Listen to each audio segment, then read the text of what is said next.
Chapter 21. Liya returns, divine weapon of the Li family.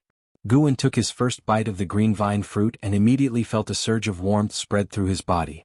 It's working. He began devouring it in big bites, and in no time the large green vine fruit was completely consumed. As he digested, he pulled up his attribute panel, eagerly awaiting an increase in his lifespan. However, he waited for an entire hour. There was no increase in his lifespan at all. But his chi blood did strengthen considerably, and his physical strength improved. What's going on? Is my realm too high, or is this fruit only suitable for spirit beasts and demon beasts? Guan wondered to himself. He looked at the white spirit rat on the table, which was still sound asleep. Its lifespan hadn't increased further, but its aura was steadily rising. Let's wait a bit longer. The white spirit rat slept for 3 days. When it woke up, it had grown to the size of an adult cat. It jumped into Guan's arms, nuzzling him affectionately, but its eyes were fixed on the cabinet behind him. No more eating. Reading a book, Guan huffed. If it continued to grow, it would certainly cause trouble. Xiaochuan and the others would be curious. Likely, Lu Jiujia and Yi Lan would soon join the outer sect, and Guan did not want them to know too many of his secrets. The white spirit rat looked at Guan pitifully and even nodded, which made Guan's eyes widen. Understood? Guan pointed to the side with his right hand and said, "Come over here." The white spirit rat immediately jumped over without any hesitation. He continued to give instructions, and as long as they weren't complex, the white spirit rat could follow them all. This made him grow even fonder of it. Finally, a bit of the demeanor of a spirit beast. Guan picked up the white spirit rat and left the house with it. It was autumn, and the various gardens were filled with piles of fallen leaves. Xiaochuan and the others were busy cleaning, and Medicine Valley felt peaceful. Guan walked down the stairs and put the white spirit rat on the ground. No eating randomly. After he said that, he pointed to the white spirit rat's mouth. It nodded, seemingly understanding, then turned and hopped away. Guan watched with a peculiar look. It behaves like a rabbit? Could it be that it not only increased lifespan but also altered its genes? The first one to notice the white spirit rat was Yi Lan, mainly because she was drawn by Guan's gaze. Then she saw a large white rat running towards her, and her face changed dramatically with fear. "There's a rat demon!" Yi Lan screamed, instantly attracting the attention of Lu Jiujia, Xiaochuan and Wuxin. When they saw the white spirit rat, they were immediately frightened. They had never seen such a large rat before. "White spirit rat, slow down." Guan's voice came, and the white spirit rat immediately stopped when it heard him. It looked back at him, then turned and headed towards the forest, its speed much slower than before. Seeing this, Yi Lan and the others put down their tools and ran over to Guan. "Senior brother, is that white spirit rat yours? How did it get so big?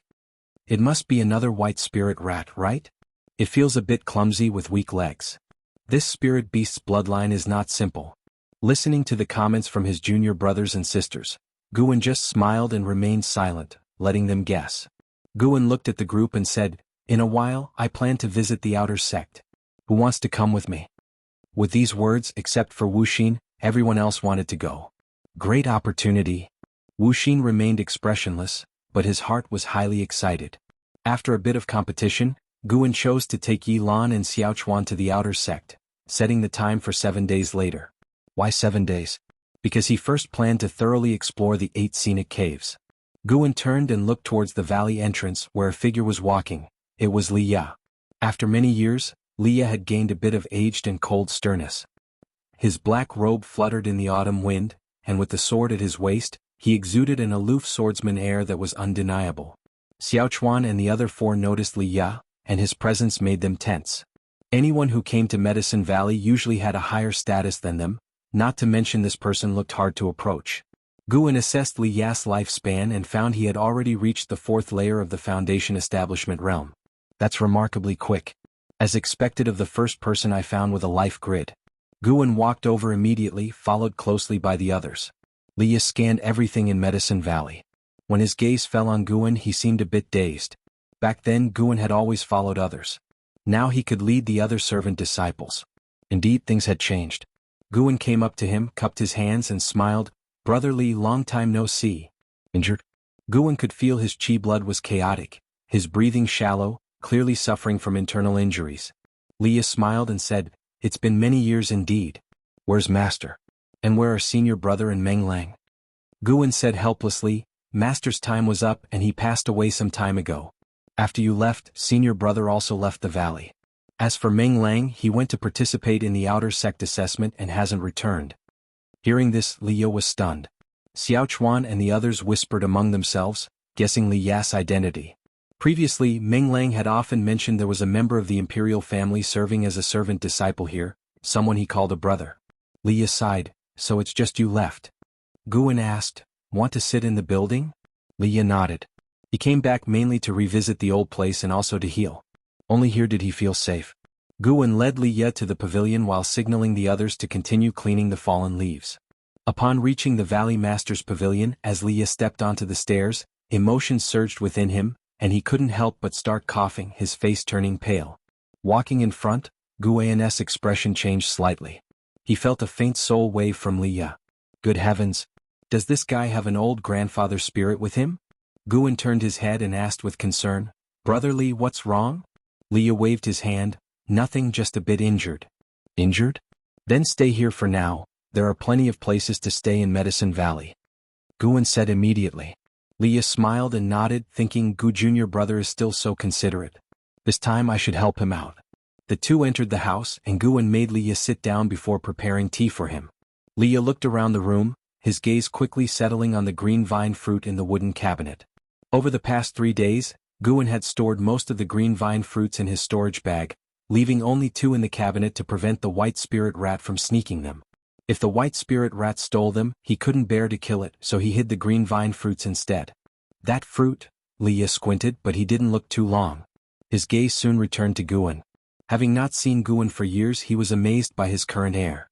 Previously, Guan had a delicate appearance but didn't possess the striking aura he had now, much like a great cultivator from the inner sect, calm with a touch of transcendence. If he hadn't sensed that Guan's cultivation was only in the 4th layer of the Qi cultivation realm, he would have doubted if this was the same Guan he knew. As the water boiled, Guan sat at the table and chatted with Li. To avoid an awkward atmosphere, Guan asked about the lives of outer sect disciples, and Li answered in detail. As an outer sect disciple, you must complete 1 outer sect bounty task per year? Guan asked curiously. Li smiled, that's right, and it's an external task. Have you encountered demons? Almost every time we go out, the Taicang dynasty is too vast, and some places are always plagued by demons. Last year I nearly died outside. It was a 3rd-tier demon beast, comparable to the core formation realm. My friends and I fought fiercely, resulting in 1 death and the rest of us severely injured, barely escaping. Li answered, showing a look of fear at the end. 3rd tier? Core formation realm? Guan feigned astonishment, lifting the gloom in Li Ya's heart. He started to recount the specific details, and Guan listened with genuine interest, responding with fitting reactions. In truth, he was genuinely curious about Li Ya's experiences. After listening, he only felt one thing. Too dangerous. Luckily, I wasn't an outer sect disciple. Besides demons, you also have to watch out for other cultivators. During a treasure hunt, I clashed with disciples from another sect, entangled with them for half a month, finally killing him. But guess what then? Li Ya's excitement rose as he started another story. Guan guessed. His dad came? Li looked at him with surprise and shook his head. Not his dad, but close. His master came. Good heavens. Guan felt even more grateful he wasn't in the outer sect. If the outer sect was like this, how much more dangerous must the inner sect be? Li continued explaining his wit battles with the enemy's master, making Guan feel like he was listening to a storytelling session. Quite thrilling. When the water boiled, Guan got up to brew tea. Li asked casually, Junior brother, are the fruits in the cabinet left by master? Guan, facing away from him, replied, I found them outside. Don't you remember? The white spirit rat is a treasure-hunting rat. Li raised his eyebrows. It can really hunt treasures? He suddenly wanted to raise a white spirit rat too. After a moment's hesitation, he said, Junior brother, can you give me one to heal? I won't let you suffer a loss. Do you want a secret book or a magic artifact? Guan turned, carrying the tea tray to him, and said nonchalantly, he'll give you one directly. No need to give me anything. What kind of relationship do we have? Hearing this, Li felt deeply touched. In the outer sect all these years, though he had friends, they were all based on benefits. No one had ever treated him so kindly without expecting anything in return. Having said that, Guan walked to the cabinet, took out a green vine fruit, and placed it beside Li Ya's teacup. His action made Liye even more ashamed. Liye, you looked down on him in Medicine Valley before. Even though you joined the outer sect, you still have to rely on him to save you? Liye mocked himself inwardly. He then raised his hand and took out a treasured sword from his storage bag. The scabbard was green, inlaid with gems, the patterns intricate, exuding an air of wealth and grandeur. The hilt seemed to entwine a dark golden dragon. This sword, placed by Liye on the table, made a crisp, heavy sound. Liye stroked the sword and said softly, "My mother gave it to me, I'll give it to you. This sword might save your life one day." Guwen was stunned by the sword. Even though he only saw the scabbard, he felt the power within. After all, he was a Nascent Soul Realm cultivator. He saw more than Liye. Chapter 22, 2000 Years of Evolution, Taicang Divine Shocking Sword. "No, I can't accept it. How could I take the sword your mother left you?" Guwen quickly waved his hand, expressing honest concern. Such a treasure sword must have a significant backstory and could bring trouble. Liye lowered his eyes, looking at the scabbard, lost in his own memories. "This sword is called Heavenly Residence. It has been with me since I was 3 years old. Now, I cannot fully utilize its power and I am no longer qualified to use it. Leaving it with you is better. Maybe in this Medicine Valley, it will encounter its destined owner." Guwen, puzzled, asked, "Why are you not qualified? This sword can't be related to the imperial family, can it? If so, I dare not accept it." The thought of entangling with the Li family gave him a headache. Indeed, the sword was stunning and to his liking, but he preferred not to have his life disturbed. Liye looked at him and smiled. "Even if I told you, you wouldn't understand. Don't worry, this sword won't bring you trouble. The Li family wouldn't dare to seize it because it was a love token from my father to my mother. With its presence, the Li family wouldn't dare to harm you. If you ever encounter insurmountable trouble, you can take this sword and go to Jianghu to find my father." How could someone of my humble status face the emperor? Don't worry. The moment Heavenly Residence appears in Jianghu, my father will sense it. In short, you must accept it. Otherwise, I won't eat this fruit. Then don't eat it. Guwen almost blurted out but held back. He looked again at the Heavenly Residence sword. Up to now, he didn't have a single magic artifact of his own. Cheng Xuandan's inheritance only included talisman paper, without a single sword. What is there to fear? I am a Nascent Soul Realm cultivator. If I encounter any unresolvable trouble, I can just throw the sword to the opponent. Taking a deep breath, Guwen reached out to grab Heavenly Residence. The sword had some weight, and his right hand trembled as he lifted it, causing Liye to laugh heartily. "Junior brother Gu, even if your aptitude is ordinary, never forget to cultivate. You must practice the Li family's seven-sword art that I taught you," Liye earnestly advised. Guwen, holding the Heavenly Residence sword with both hands, forced a smile and nodded. Boy, you still need to sharpen your insight." And so, Liye settled in Medicine Valley, with Guwen personally arranging a secluded courtyard for him, ensuring he was undisturbed. Seated cross-legged on the bed, with a half-eaten green vine fruit beside him, Liye performed hand seals, continuously cultivating energy for healing. A faint blue silhouette emerged from Liye's body, swirling inside the room. It was an old man with kind eyes, dressed in a slightly fluttering robe, exuding an aura of a high-ranking enlightened being. Liye opened his eyes and asked, "Ancestor, what kind of fruit is this? Its medicinal effects are overpowering." The soul body of the old man, referred to as Ancestor, waved his hand, causing a spatial fluctuation within the room. He then stroked his beard and smiled. "It should be the green vine fruit nurtured by the holy tree of Thousand Autumn Pavilion. Even the lowest grade of green vine fruit is of the 6th rank. Consider yourself lucky." The fruit of Thousand Autumn Pavilion? So they have infiltrated this deeply. No wonder the Supreme Sect considers them a great enemy. Liye murmured. The Ancestor looked at the green vine fruit and said, "Thousand Autumn Pavilion and the Supreme Sect have held grudges for over 1,000 years. Each sect has planted countless spies within the other. Your junior brother Gu is fortunate. If not for meeting you, the green vine fruit would have brought him disaster." Liye shook his head. "It's not that he is just lucky, he is kind and righteous. Such people are always rewarded. On the contrary, I consider myself the fortunate one." The Ancestor nodded. "Indeed. In the immortal cultivation world, people like him are rare. However, you needn't feel too guilty. Giving him the Heavenly Residence sword holds greater significance for him than the green vine fruit." Hearing him mention the Heavenly Residence sword, Liye sighed. "I have failed my mother's expectations.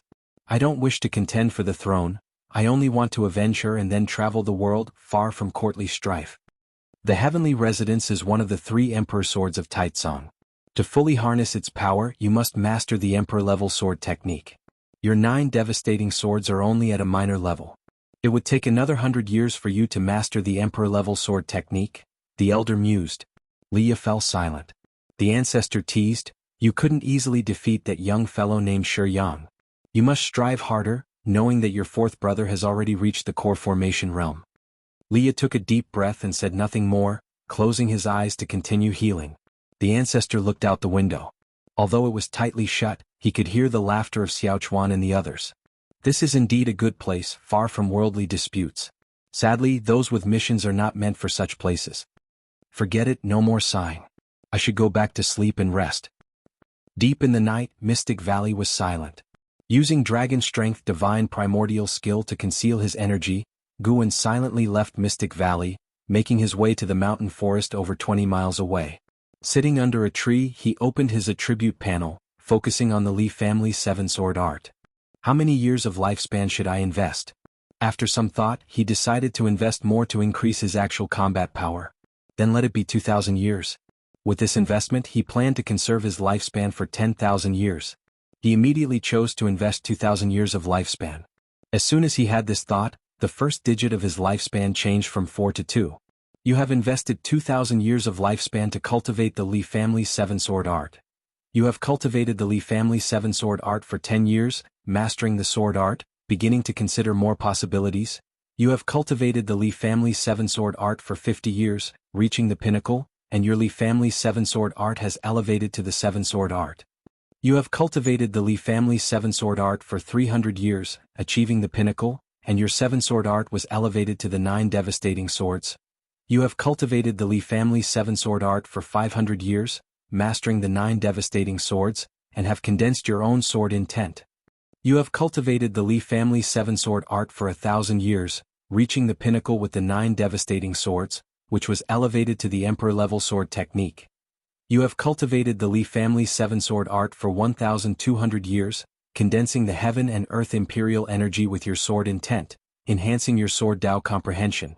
You have cultivated the Li family's 7-sword art for 1,800 years, mastering the Emperor-level sword technique, comprehending the true essence of sword Dao, entering a state of enlightenment, and elevating the Emperor-level sword technique to the Taicang divine shocking sword.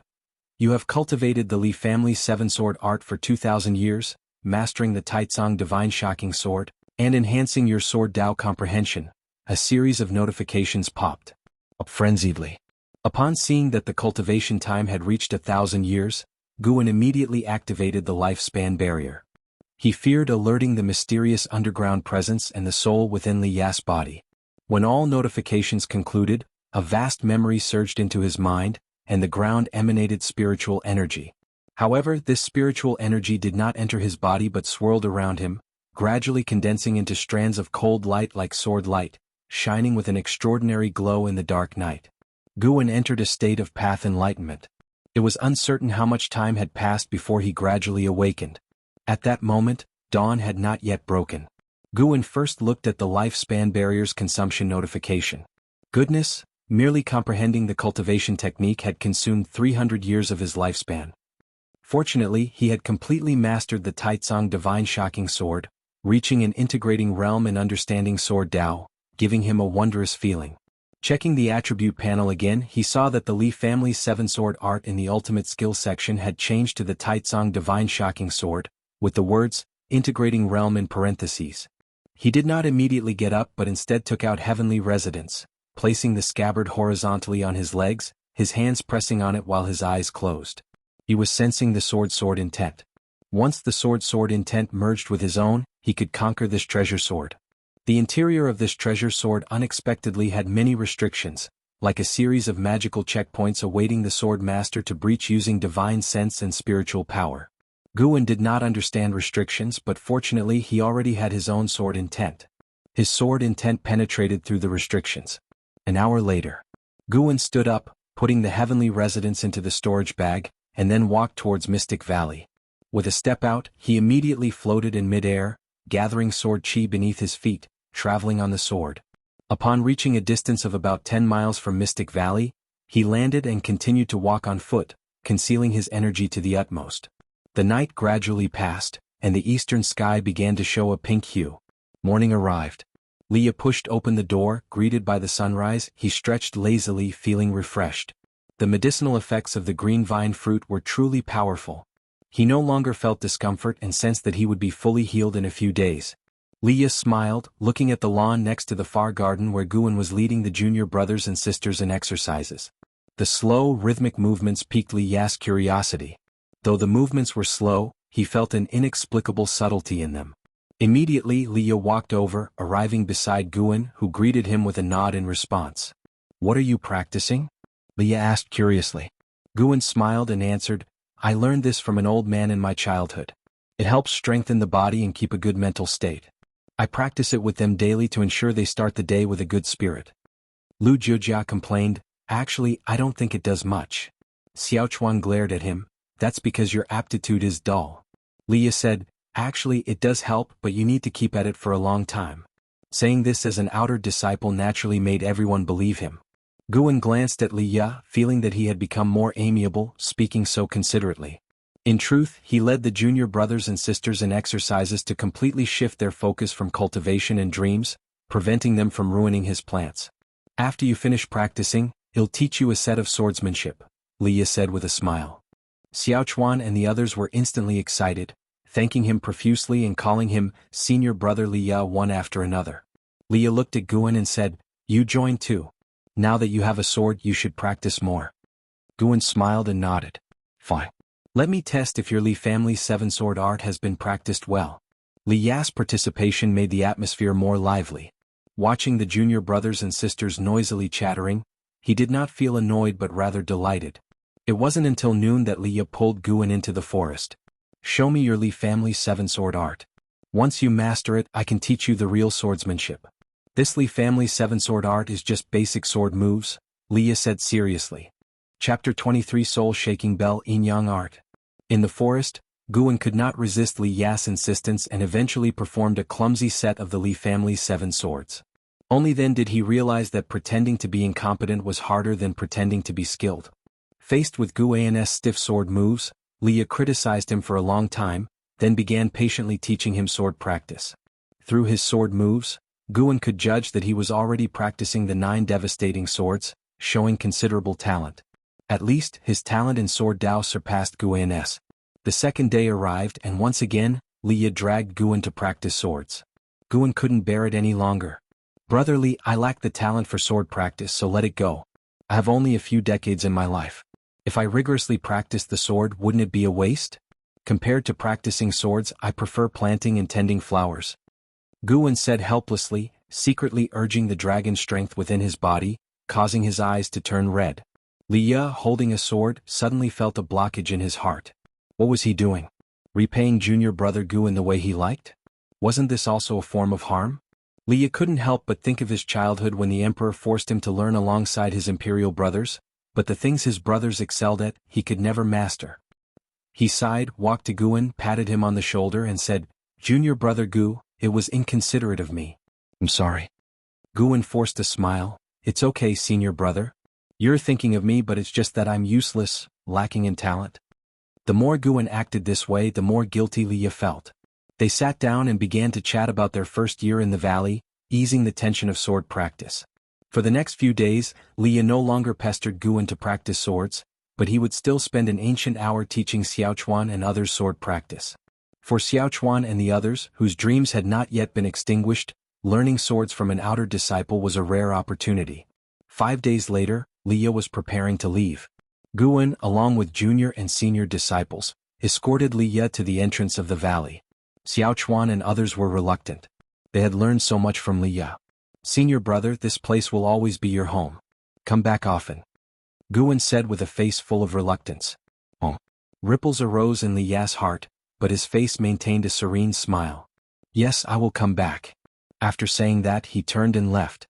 Dressed in black, he moved through the forest like a black flame, burning fiercely, with the autumn wind unable to extinguish his fire.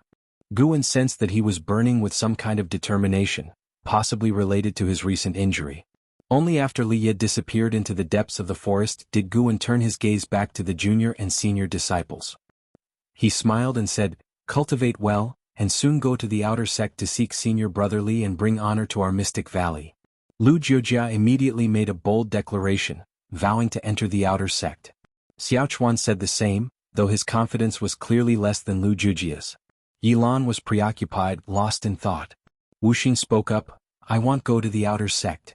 I will stay with senior brother for a lifetime." Everyone looked at him in surprise, including Guan. This child? Guan felt touched. Had he misjudged Wuxin?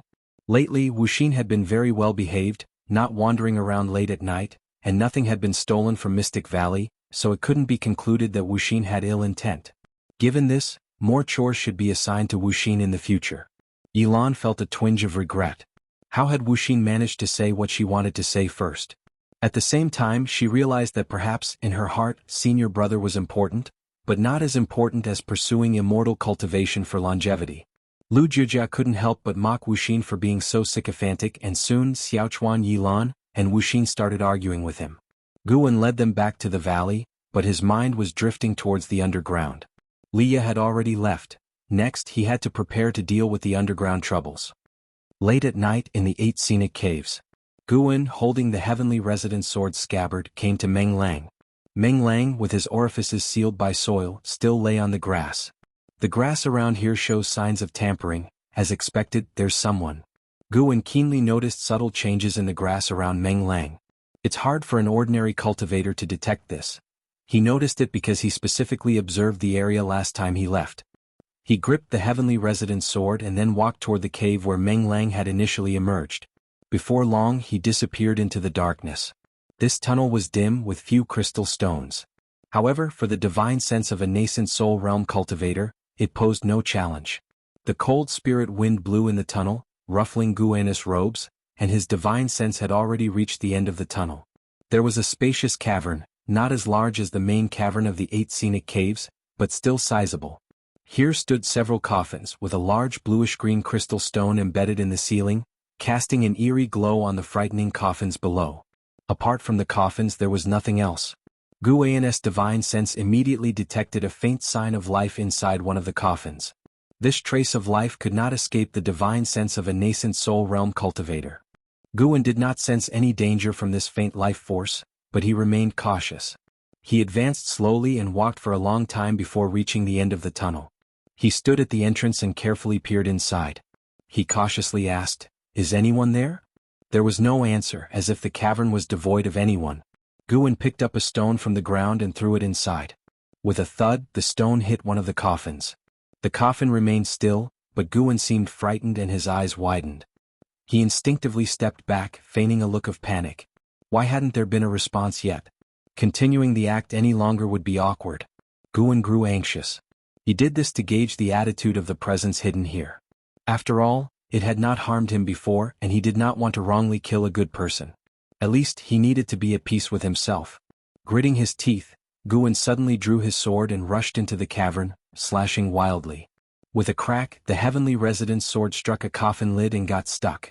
As he pulled it with force, his body staggered back a few steps due to the inertia. Pooha! A soft laugh echoed, sounding particularly sharp in the cavern. Goosebumps nearly rose on Guan's skin. It was a woman's voice, sounding eerily like a female ghost laughing. He nervously scanned the surroundings, holding the heavenly resident's sword, his body turning in circles constantly, afraid that demons or ghosts might suddenly charge at him. "Boy, are you Qing Xuanden's disciple?" That mysterious female voice spoke again, her alluring tone making one's imagination run wild. Guan quickly replied, "Yes, senior. Qing Xuandan is my master. Who are you and why are you here?" "Those who are here are naturally your martial master.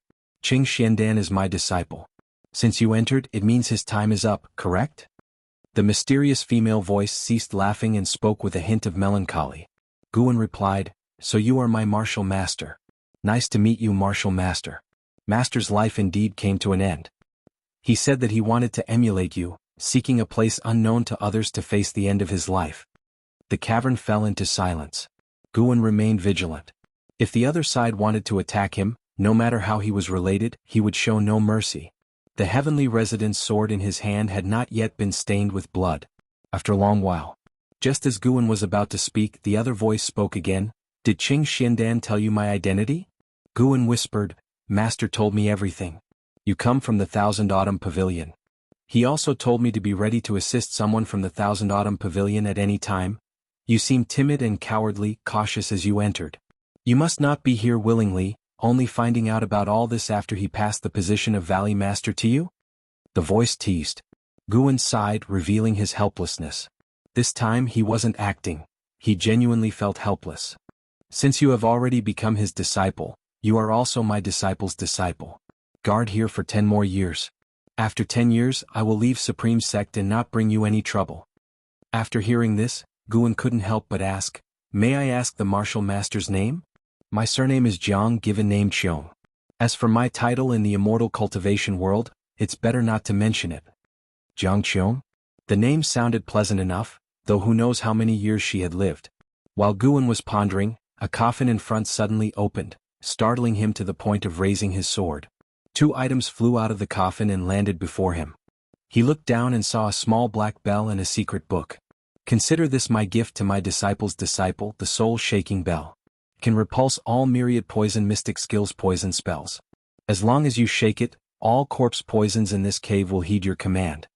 The book is my technique of immortal cultivation, the yin-yang art. The yin-yang art includes the spell to refine the soul-shaking bell, something not even your master could learn. Jiang Qiong's voice came again, sounding somewhat fatigued. Guan immediately bowed in gratitude, unable to resist asking, Disciple's talent is mediocre. Why do you treat me so well, martial master? Mediocre talent? Boy, though it's unclear what miracle skill you practice, your actual cultivation level is certainly not limited to the 4th layer of the energy cultivation realm. You should have already entered the foundation establishment. To achieve foundation establishment at such a young age makes you a genius. The fact that you can suppress your arrogance, hiding as a servant disciple in the outer sect, hints at a burdening secret, but at least it shows you are quite resistant to Supreme Sect. Your talent satisfies me and your behavior aligns with my taste.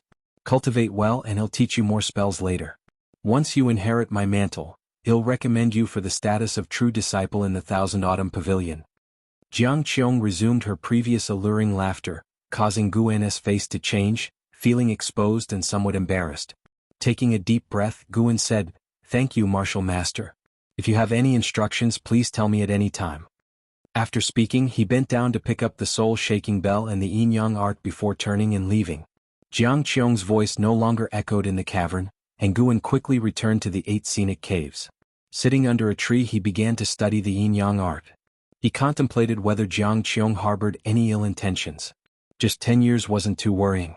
He wasn't just a nascent soul realm cultivator. He also mastered the Taicang divine shocking sword. Jiang Qiong clearly wasn't a good person. She only feared Guan's foundation establishment realm's strength. In 10 short years, how could she go from fearing the foundation establishment realm to effortlessly suppressing the nascent soul realm?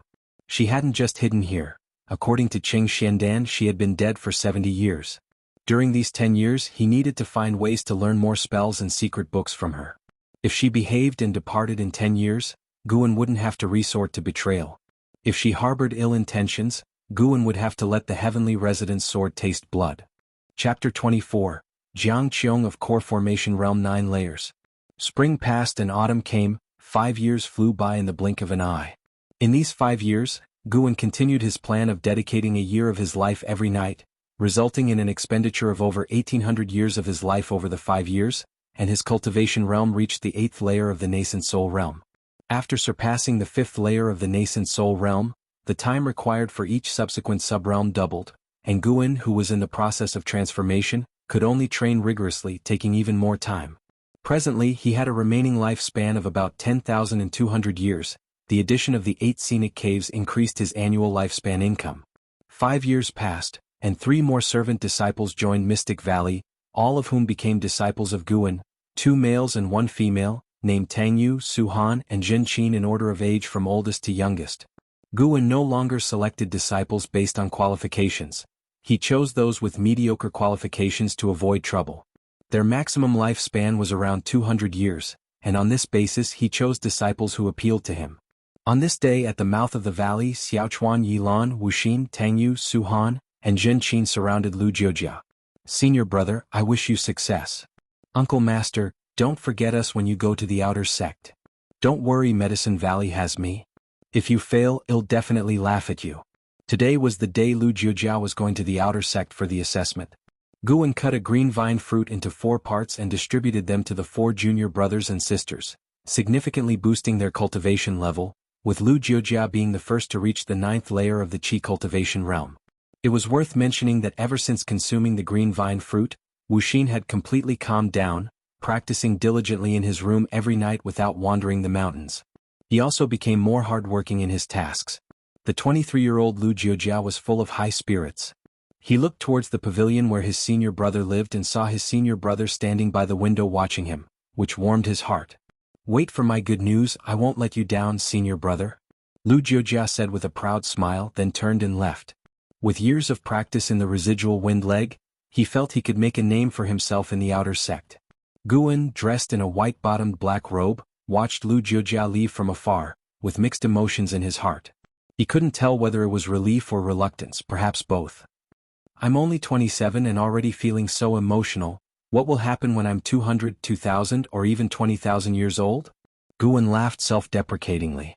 He turned and walked to the table, sat down, picked up the Green Hero Travelogue and continued to savor it. This Green Hero Travelogue was published last year and in his opinion, it was a peak masterpiece.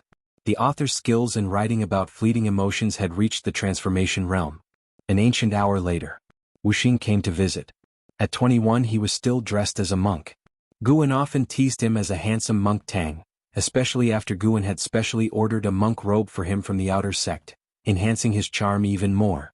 Senior brother, I have finished watering the garden on the mountain, is there anything else you need today?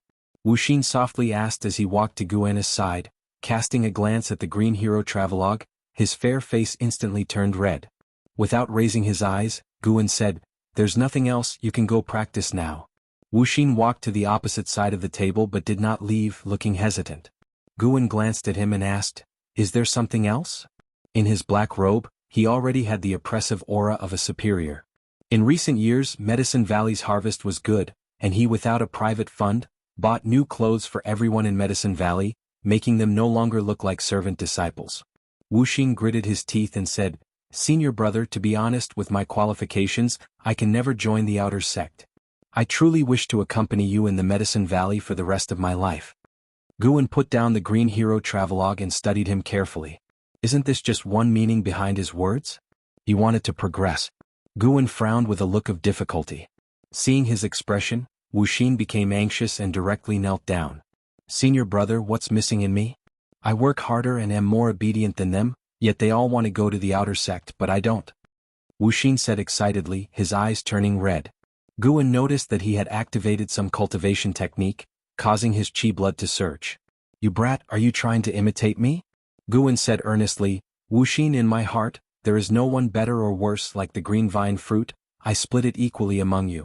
But the position of the chief disciple is very important, even representing the next valley master. Although I am a servant disciple, my treatment is not inferior to that of ordinary outer sect disciples. I must repay the sect's kindness. You seem to be hiding something from me, of course, everyone has their unspeakable reasons. I don't want to ask more, you will always be my junior brother, but the position of the chief disciple, he sighed at the end, showing a helpless expression. Wuxin was stunned, not expecting that his actions from years ago had been noticed by senior brother early on. His first reaction was panic, followed by moving emotion. That nighttime intelligence probe took place 5 years ago, yet senior brother had tolerated him for 5 years.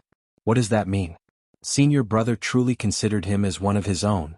Putting himself in senior brother's shoes, Wuxin felt that if he were in senior brother's place, he would have severely punished such a junior brother long ago.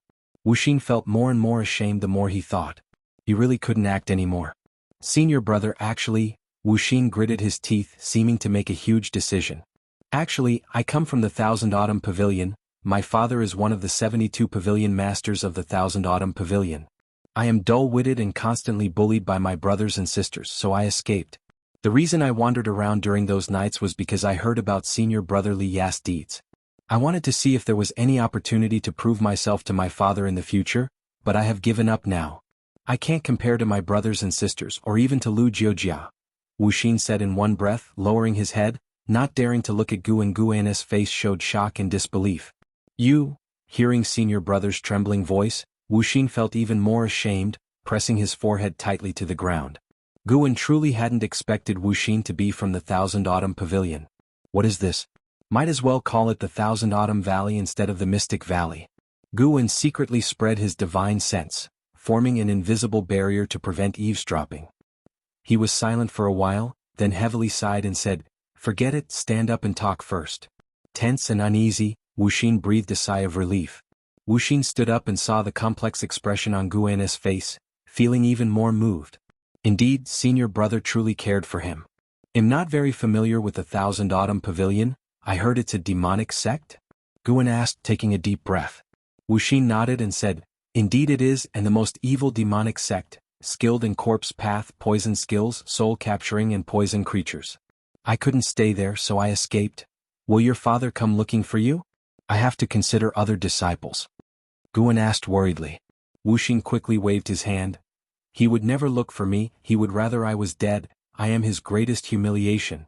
Hearing this, Guan's face relaxed a bit, sternly scolding, "Wuxin, I won't allow you to belittle yourself like this. How can a person's worth be judged solely by their cultivation level?" Wuxin scratched his head and said with a silly laugh, "I know, but the Thousand Autumn Pavilion is a demonic sect, and people in demonic sects are not normal." Guan nodded as if remembering something and asked, "By the way, have you heard of the name Qiong in the Thousand Autumn Pavilion?" Qiong? Wuxin was taken aback, frowning in thought. After a few breaths, he suddenly recalled and said, "I remember, she was the top genius of the Thousand Autumn Pavilion 100 years ago and the daughter of the second pavilion master, but she has fallen for many years. I heard my father mention her when I was young. He even wanted my elder brother to marry Qiong."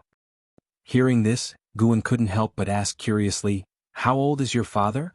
Wuxin replied, "Almost 500 years old, with over 100 children, so he wouldn't care even if I was lost." Guan was silent. The demonic sect style is somewhat enviable. Guan asked a few more questions, but Wuxin didn't know much about Qiong. "Since you have confessed your origins, I will train you to be the chief disciple.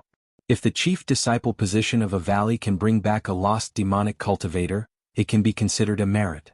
But for now you cannot reveal this to anyone, you must win over everyone in the valley with your actions," Guan said seriously. Hearing this, Wuxin was overjoyed. He was about to bow and thank Guan, but Guan continued to remind, "From now on, you cannot mention the Thousand Autumn Pavilion even one bit, not even when alone.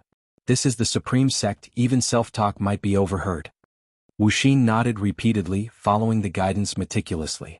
The two brothers shifted topics and chatted about other casual matters.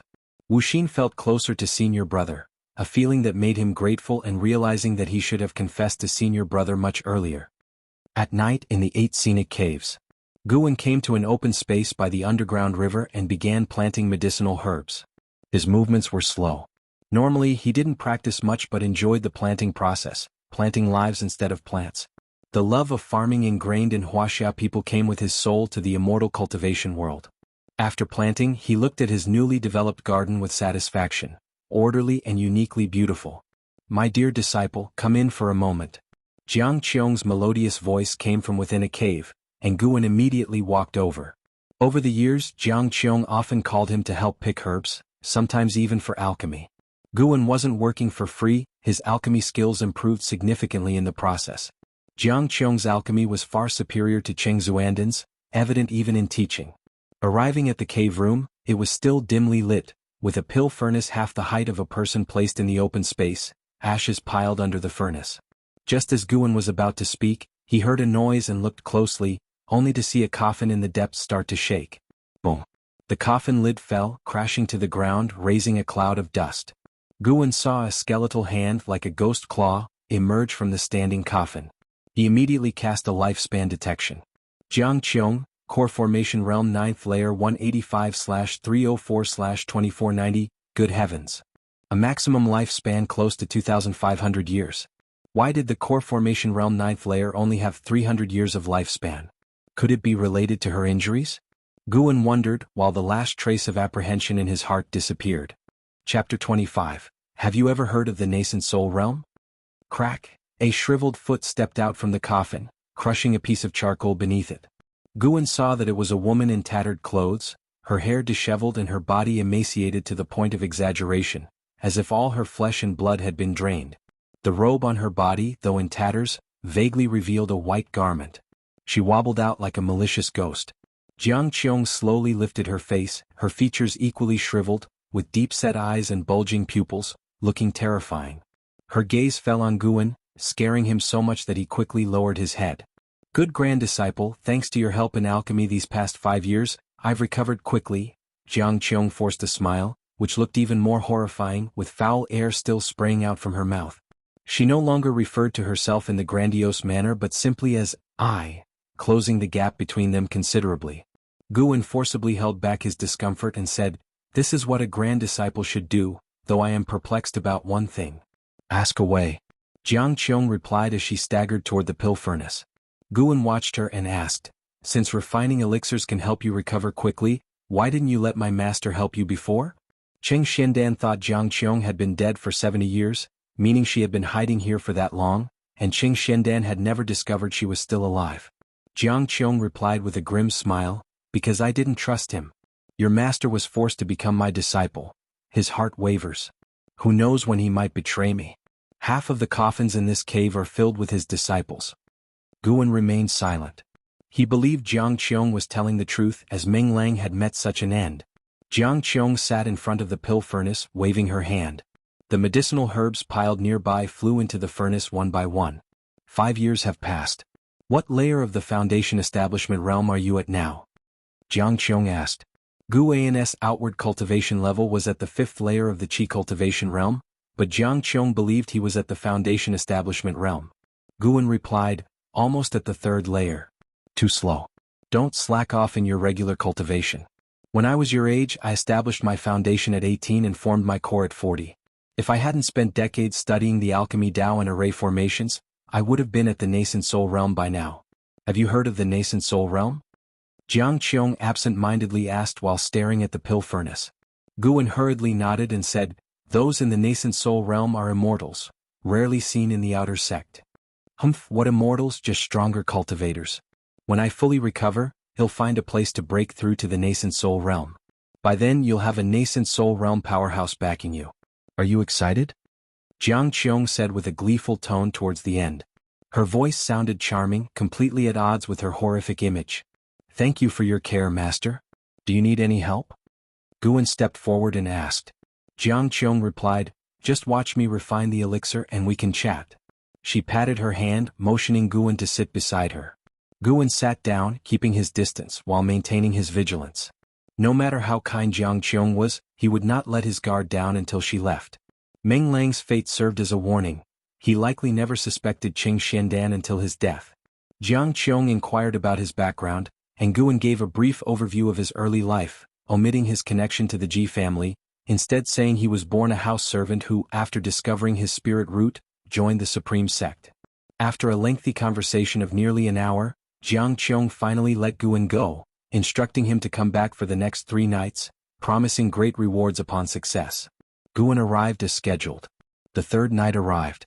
Guan sat opposite the pill furnace meditating, holding the yin-yang art, occasionally asking Qiong questions. Qiong, growing annoyed, couldn't help but scold, "Are you deliberately deceiving me? How could someone so young reach the Foundation Establishment realm and yet be so dull-minded?" Guan replied, feeling wronged, "Alchemy is alchemy and energy absorption is energy absorption." Qiong suddenly had nothing to say, then her attention was drawn to the pill furnace. Steam poured increasingly from the furnace. The vent hole turned dark green, appearing eerie. Guan felt a chill. What elixir was she refining? It felt like a poison elixir. Qiong's eyes shone with excitement as she fell silent, focusing on the pill furnace. Time passed second by second. Guan remained on guard, ready to fend off any sudden moves from Qiong. Who knows how much time had passed? The pill furnace emitted a muffled sound, and a grin, more horrifying than a cry, spread across Qiong's face. She raised her right hand and with 2 fingers the furnace lid flew off. A pill shot out, which she caught and instantly swallowed. So fast, as if afraid Guan would snatch it. After swallowing the pill, Qiong immediately sat cross-legged to cultivate. Within 3 breaths, wisps of white steam emanated from her body. Guan stood up and cautiously retreated, keeping his distance. The white steam increasingly surrounded Qiong, making her figure blurry, resembling a zombie shrouded in mist. Guan continually monitored her lifespan, wary of her sudden breakthrough to the Nascent Soul Realm. Qiong's lifespan began to grow, the sight of which amazed Guan for it to be represented in numbers. He suddenly became very interested in Qiong's elixirs. What miraculous elixir was this? Qiong wasn't just increasing her lifespan. Her aura was rapidly rising, soon surpassing that of the Foundation Establishment realm. A true core formation realm cultivator. Guan keenly observed Qiong's body recovering, her physique growing denser like a balloon inflating. Impressive. He patiently waited. Soon, the cave echoed with Qiong's increasingly heavy breathing, resembling the roars of a wild beast towards the end. After a long while, Qiong's breathing suddenly stopped. Guan realized she had not broken through to the Nascent Soul Realm and thus felt less tense. From within the white mist, Qiong stretched, her graceful figure emerging, starkly different from before. She walked out of the mist, still with disheveled hair and wearing tattered clothes, but the pale skin beneath her rags made Guan's face flush in the dim cave, causing him to avert his gaze. It's been so long since I walked like this. Qiong said nostalgically, striding up to Guan, leaning forward, brushing her hair aside with both hands. Well, good grand disciple, is your master beautiful? Guan stole a glance and, despite her dirty face, saw her features were indeed those of a rare beauty, comparable only to the third miss of the Ji family, Ji Xiaoyu, and the outer disciple, Li Xuanyu. Master is indeed one of the most beautiful in the world, but I am more concerned about your health. Have your injuries healed? Guan asked with genuine concern as he cupped his hands. If she recovered, she should hurry and leave. Recovery will take more time, I still need to rest for another 5 years. Qiong smiled, her bright eyes studying Guan thoughtfully.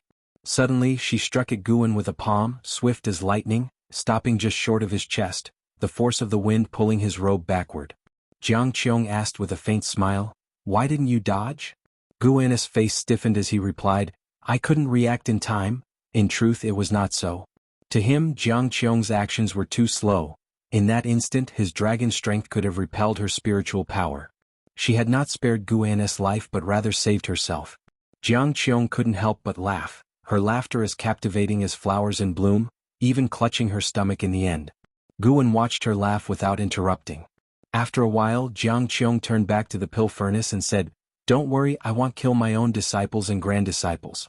When Qing Shendan tried to betray me, I spared his life and even used his protection to hide within the Supreme Sect. As long as you are devoted to me, I will never forsake you. If anyone bullies you, I won't stand by." Guan couldn't help but laugh at her words.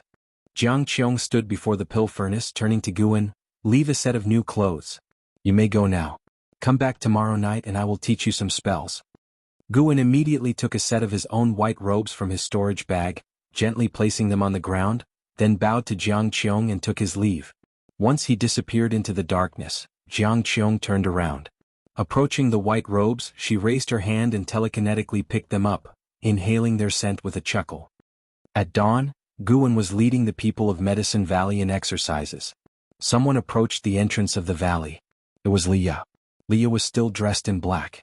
Compared to 5 years ago, he exuded an overwhelming aura of strength. His arrival instantly grabbed everyone's attention. "It's senior brother Liye," Xiaochuan exclaimed in delight. Guan immediately walked toward Liye, instructing everyone to continue with their exercises. He reached Liye and was about to speak when Liye cut in first. "Let's talk upstairs." "Something urgent?" Guan instantly grew tense. What matter required Liye to come personally? He led Liye to the pavilion, ascending the stairs and entering the room before closing the door. Liye walked to the table, with a wave of his hand, a green vine fruit appeared on it, leaving Guan astonished. 4 years ago, the elixir hall in the outer sect acquired a green vine fruit. I bought it, but due to heavy tasks didn't get a chance to give it to you. Liye smiled. Guan's expression turned strange. Liye asked, "What's the matter?" Feeling that he couldn't hide it, Guan cleared his throat and said, "I was the one who sold that fruit to the elixir hall." To avoid suspicion, he had sold it at a low price, earning praise from the elixir hall elder for his gratitude towards the sect. Guan, emboldened by Liye's assurance that green vine fruits were not rare in the Supreme Sect, had sold it. The outer sect had none, but the inner sect had plenty, and the inner sect possessed many miraculous treasures. Unexpectedly, Liye had bought it back. Liye sighed and said, "This is quite a mess. This fruit can boost chi blood, a precious natural treasure. How could you sell it? For how many spirit stones?" 20 mid-grade spirit stones? What? I paid 10 top-grade spirit stones. Liye's eyes widened. One top-grade spirit stone was equivalent to 100 mid-grade spirit stones. The two fell into silence simultaneously. In truth, Guan felt it wasn't a loss. Using the green vine fruit, he had forged a good friendship with Zhu Qinglu at the Elixir Hall, who had provided him many conveniences over the past 4 years. But facing Liye, he felt a bit embarrassed. Liye finally said, "Forget it, consider it our contribution to the sect. Besides this fruit, I have another matter to discuss with you." Chapter 26, Outer Sect Assembly. "What's the matter?" Guan asked, praying in his heart that it was not something troublesome. He didn't want to get involved in the conflicts of the outer sect. Liye smiled, "Don't you like planting? I remember you mentioned before that you helped an outer disciple manage his cave. Now, there's just such an opportunity. The treatment is good. Helping for a year can earn you a mid-grade spirit stone and a bottle of spirit energy elixir." When Guan heard this, he realized what it was about and breathed a sigh of relief.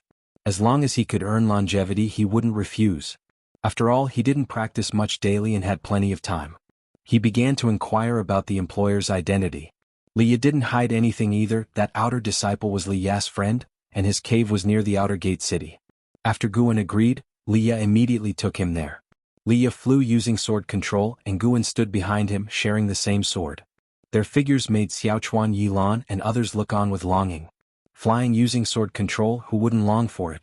The tall Tangyu sighed, "If only Master could learn sword control technique from martial uncle Liye and then teach us, wouldn't that be great?" Beside him, the slender and handsome Suhan nodded. Although he had been in Medicine Valley for 4 years, he still longed for the outer sect in his heart. Not only him but Tang Yu and Jin Qin also felt the same. Yilan, however, said nothing more and pulled Jin Qin back to their courtyard for practice. On the other side in the mountains, Liye flew very fast. His gaze was fixed forward, his black robe fluttering, and his hair flying messily, exuding a free and uninhibited aura. "I noticed that there are more servant disciples in Medicine Valley than before. Junior Brother Gu, try to recruit fewer disciples and invest more spirit stones in your cultivation," Liye said earnestly. Although Guan always said his talent was lacking, he still saw hope. He didn't want a century to pass and still be in his prime while Guan had already entered his sunset years. Over the years in the Supreme Sect, Liye had a few good friends and some with shared interests, but none compared to Junior Brother Gu in his heart. Junior Brother Gu was the only one who treated him well without seeking anything in return, a friendship he didn't want to lose. Guan smiled, "Senior Brother Li, don't worry. The reason I'm recruiting more disciples is that the garden land in Medicine Valley has increased. The medicinal herbs I turn in every year are likewise increasing, and the elixir hall is gradually improving my treatment. I won't give up on cultivation." When Liye heard this, a smile appeared on his face. "That's true. You are diligent and hard-working. You will surely achieve something. I can't compare to Senior Brother. Your reputation in the outer sect is so prominent." The two began to praise each other. Liye usually disliked such flattery, but somehow he was inexplicably happy when it came from Junior Brother Gu. 2 ancient hours later, Liye delivered Guan back to Mystic Valley and then flew away using sword control. As soon as Guan landed, he was surrounded by 2 disciples, Suhan and Jin Qin. They were curious about where Guan had been. Guan didn't hide it. After saying a few words, he sent them away. Lu Jujia's departure greatly stimulated the disciples in Medicine Valley, making it much quieter. Whenever they had free time, they would cultivate in their respective houses, wanting to catch up to Lu Jujia as soon as possible. Guan returned to his room and picked up the yin-yang art to start reading. Tonight, Qiong would begin teaching him spells, and he was quite looking forward to it. What cultivator would mind having more spells? Moreover, Guan lacked many basic spells. Late at night, 8 scenic caves. Under the green vine tree, Qiong, dressed in white, let her black hair drape freely like a fairy, descended to the mortal world. At this moment, her beautiful face was full of annoyance. "Why are you so stupid? I've told you the breathing technique several times, why can't you remember it?" Qiong scolded, trying to suppress her anger. She stood beside Guan, her eyes fixed on the black chi in his hand. She was teaching him the soul-capturing skill, a technique that could capture souls and was extremely sinister. Guan said helplessly, "Martial Master, how long have you been teaching me? Can't you have some patience?" "No, it's just," Qiong suddenly didn't know what to say. Before recovering her body, she had looked forward to teaching Guan as she viewed him as a genius, but the result differed from her expectations. This kid was too strange. Teach him the sword control technique and he would understand it instantly. But teaching him anything else was like showing it to a novice in the way of immortal cultivation. In terms of sword Dao, Guan was absolutely the most talented she had ever seen. But the problem was she wasn't proficient in sword Dao. If I were to master everything easily, would I end up as a servant disciple? Guan sighed. Qiong held back for a long time and finally said, "You don't have to be so stupid, do you?" Guan's hand trembled. Truly worthy of someone from the demon path. Her words were so damning. Guan's temper flared. "I have my strengths too. In terms of sword Dao talent, even you may not match me, Martial Master." Qiong, hearing this, suddenly felt amused and asked with a smile, "Then shall we try? We won't use spiritual power but only test our sword moves?" "All right." Guan let go of his hands and the black qi dissipated. He then stood up, ready to teach Qiong a lesson. Qiong moved 2 steps to the side, raised her right hand and extended her index and middle fingers together, smiling, "Since we're sparring, let's not hurt each other. We'll use fingers as swords." Guan nodded, placing his left hand behind his waist and his right hand in front. Qiong squinted. For some reason, when Guan raised his hand, she felt inexplicably nervous. "What's wrong with me?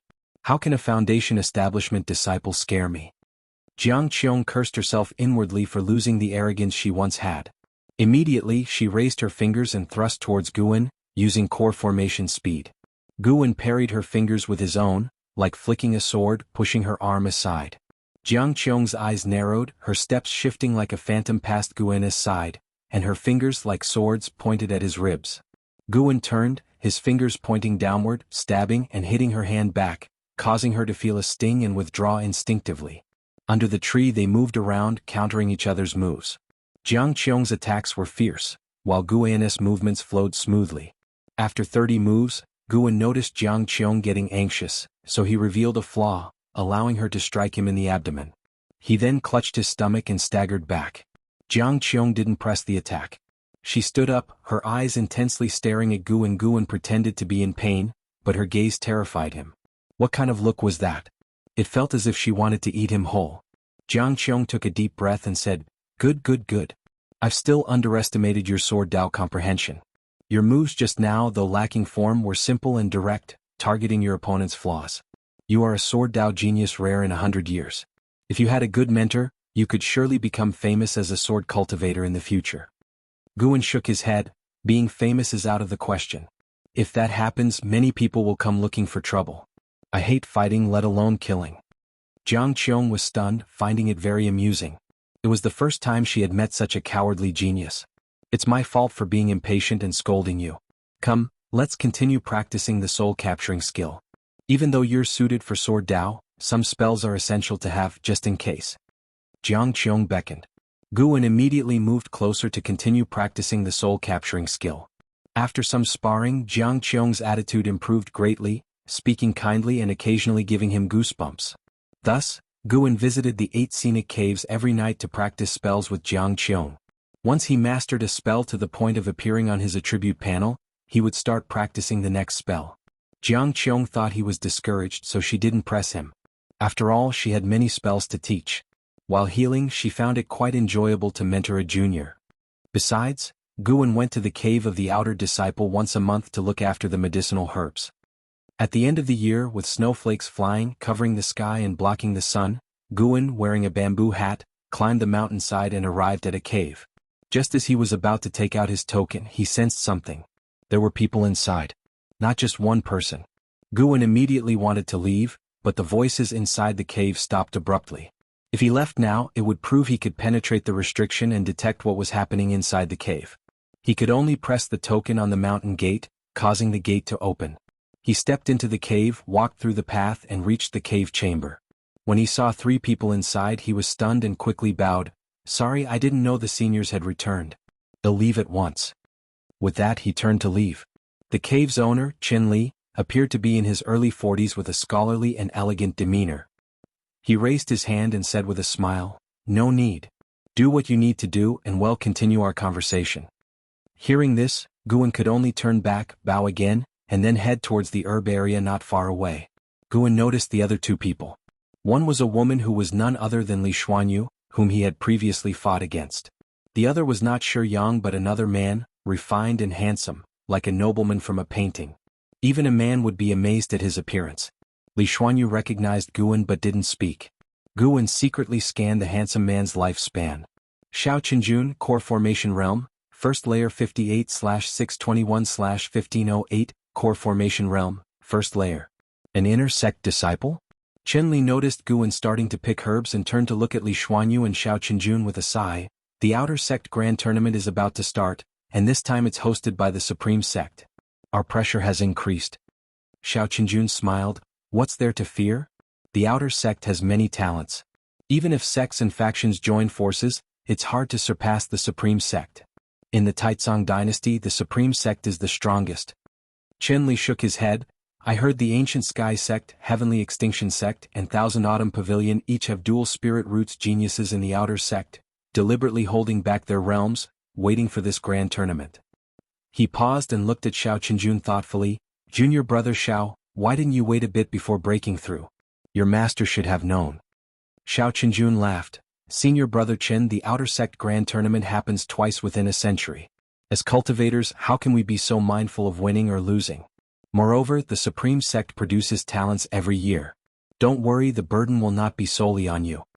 The three chatted and laughed about the Outer Sect Grand Tournament. Most of the conversation was between Xiao Qinjun and Chen Li, with Li Xuanyu occasionally joining in. Chapter 27 Wanyin Sect, Su Ruye. The competition of the Outer Sect in the world? The geniuses of the major sects gathering at the Supreme Sect?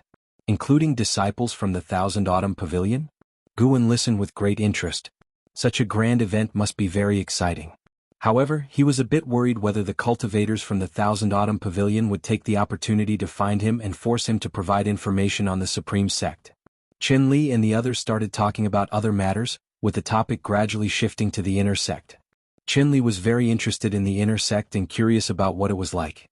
Xiao Qinjun gave a brief explanation about the bustling inner sect city, the profound heritage of the peak's inheritances, and the rich array of missions and rewards.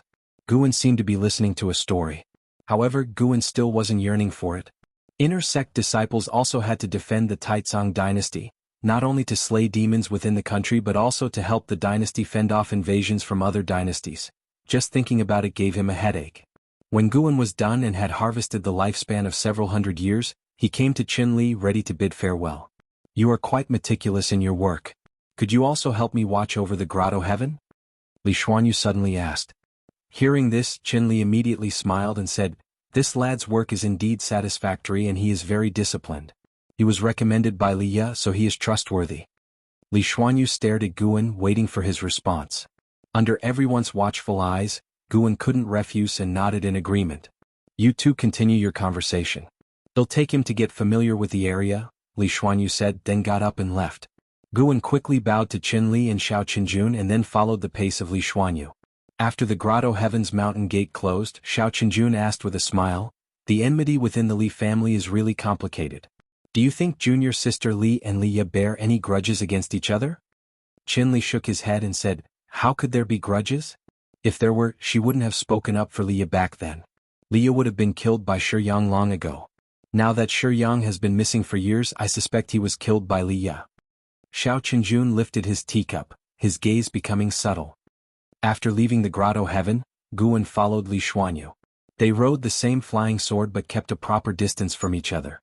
Standing behind Li Xuanyu, Guan could smell a unique fragrance, much better than the scent on Qiong. Although Qiong had already washed, the odor of death hadn't completely dissipated yet. They traveled in silence as Li Xuanyu's cold temperament made Guan hesitate to speak. Her Grotto Heaven wasn't too far from Chen Li's. They landed after a short while.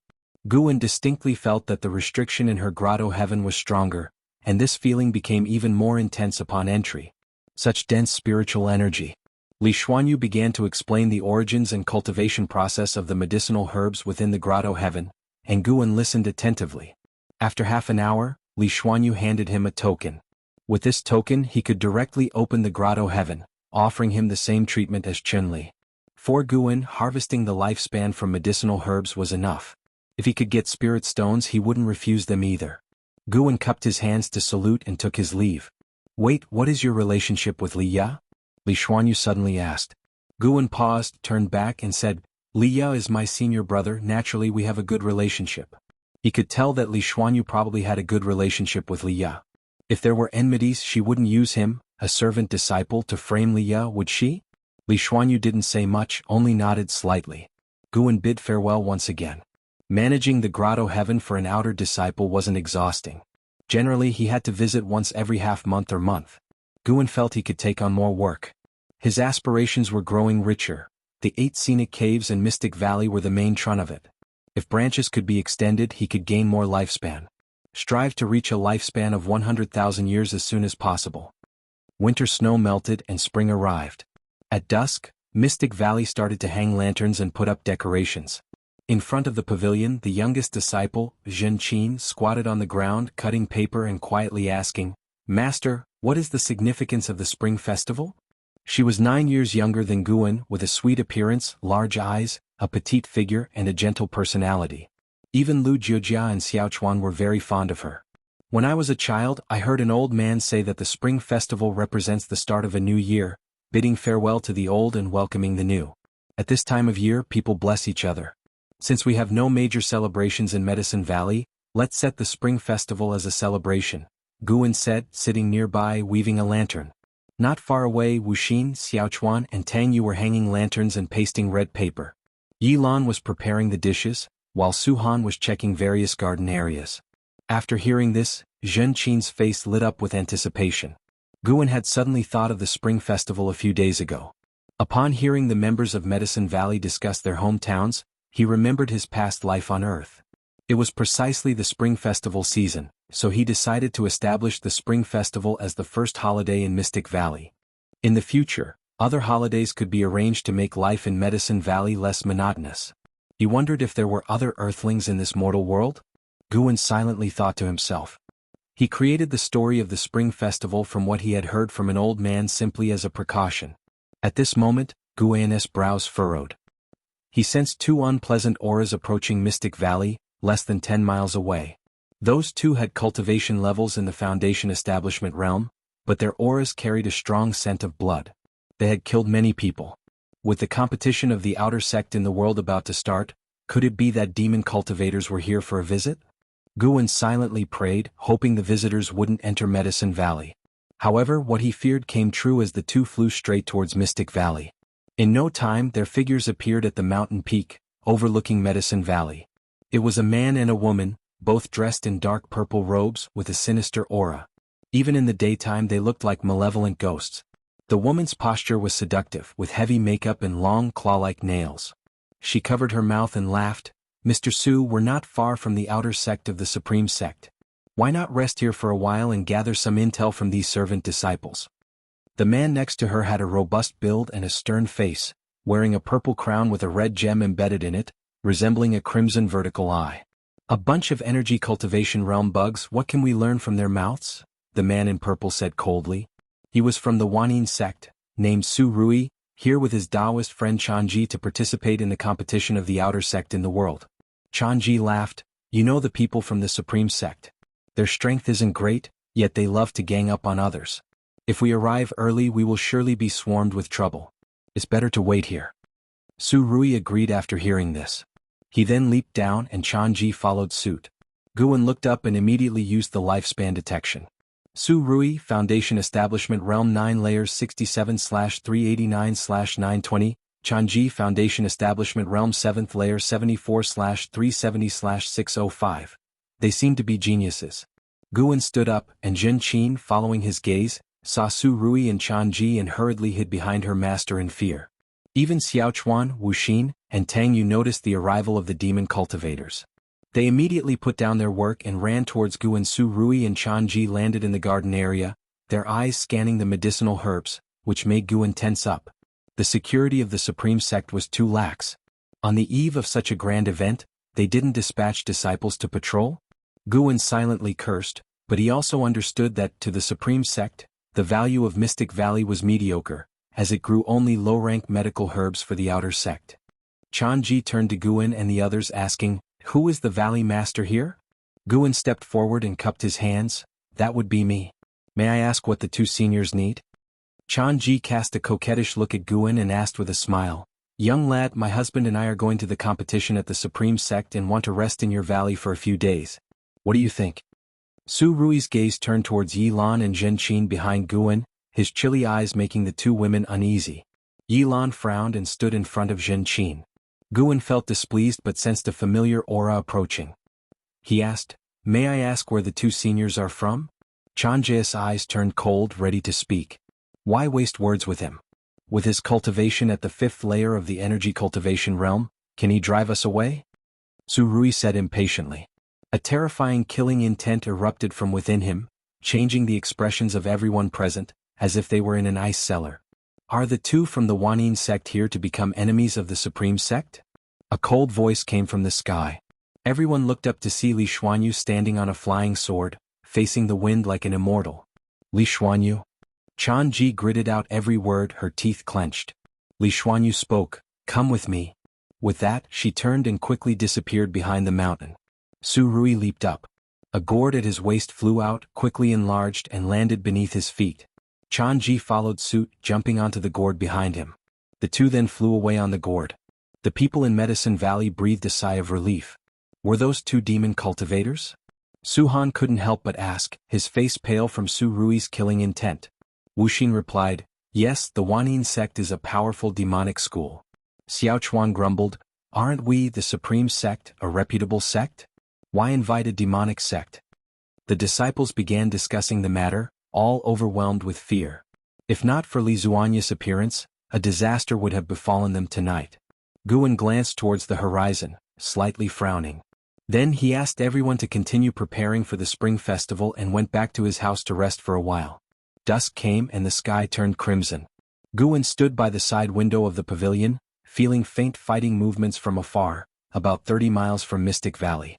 Suddenly, sensing something, he flipped over the window and quickly vanished into the forest. In the distant forest, trees were tilted and the ground was full of horrifying cracks. Su Rui and Changji stood shoulder to shoulder, with disdainful smiles on their faces. Opposite them stood not only Li Xuanyu but also Li Ya. "The 9 devastating swords of the Li family are impressive, but your cultivation levels are lacking." Su Rui sneered coldly, his right hand's fingers moving, with strands of purple energy swirling around his fingertips. Li Ya's mouth corners were stained with blood, and his right hand holding the sword was trembling. Li Xuanyu beside him was also injured, though not as severely as Li Ya. Chapter 28 Flying Leaves to Annihilate the Enemy, Such Overbearing Sword Qi. Changji ignored Li Ya, her gaze fixed on Li Xuanyu. She smiled seductively and said, "Li Xuanyu, aren't you a girl of heavenly pride? How come you're so miserable? It seems that you and your brother from the Li family are no match for us." Su Rui took a step towards Li Ya. Li Xuanyu suddenly threw her sword, and as the blade flew, it split into 4 sword shadows, all aimed at Su Rui. Su Rui reacted extremely quickly. With a wave of his right hand, the purple qi in his hand exploded like flames, forcibly blocking Li Zuanya's sword. Changji, like a ghost, appeared behind Li Xuanyu with a red fan in her hand. She fanned it forcefully, and a rolling red poisonous mist surged forth, forcing Li Xuanyu to dodge. The red poisonous mist quickly spread through the mountains and forests.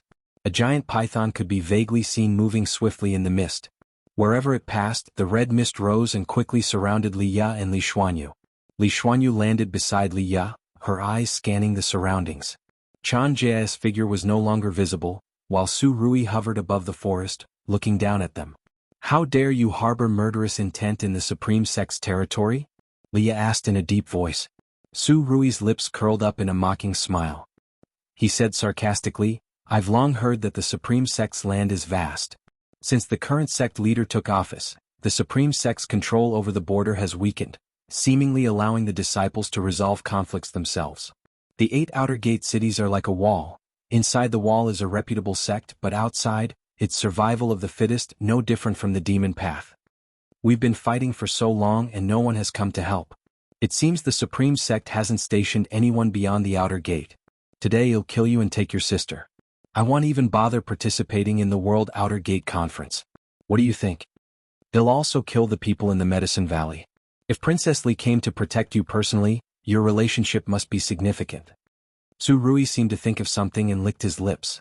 Buy me some time, Li Xuanyu said softly as she sat down cross-legged and quickly began to cast magic. A golden flame appeared faintly on her forehead. Li Ya's gaze hardened and he suddenly squatted down and leaped up. His long sword pointed skyward and sword chi surged, shaking the surrounding forest.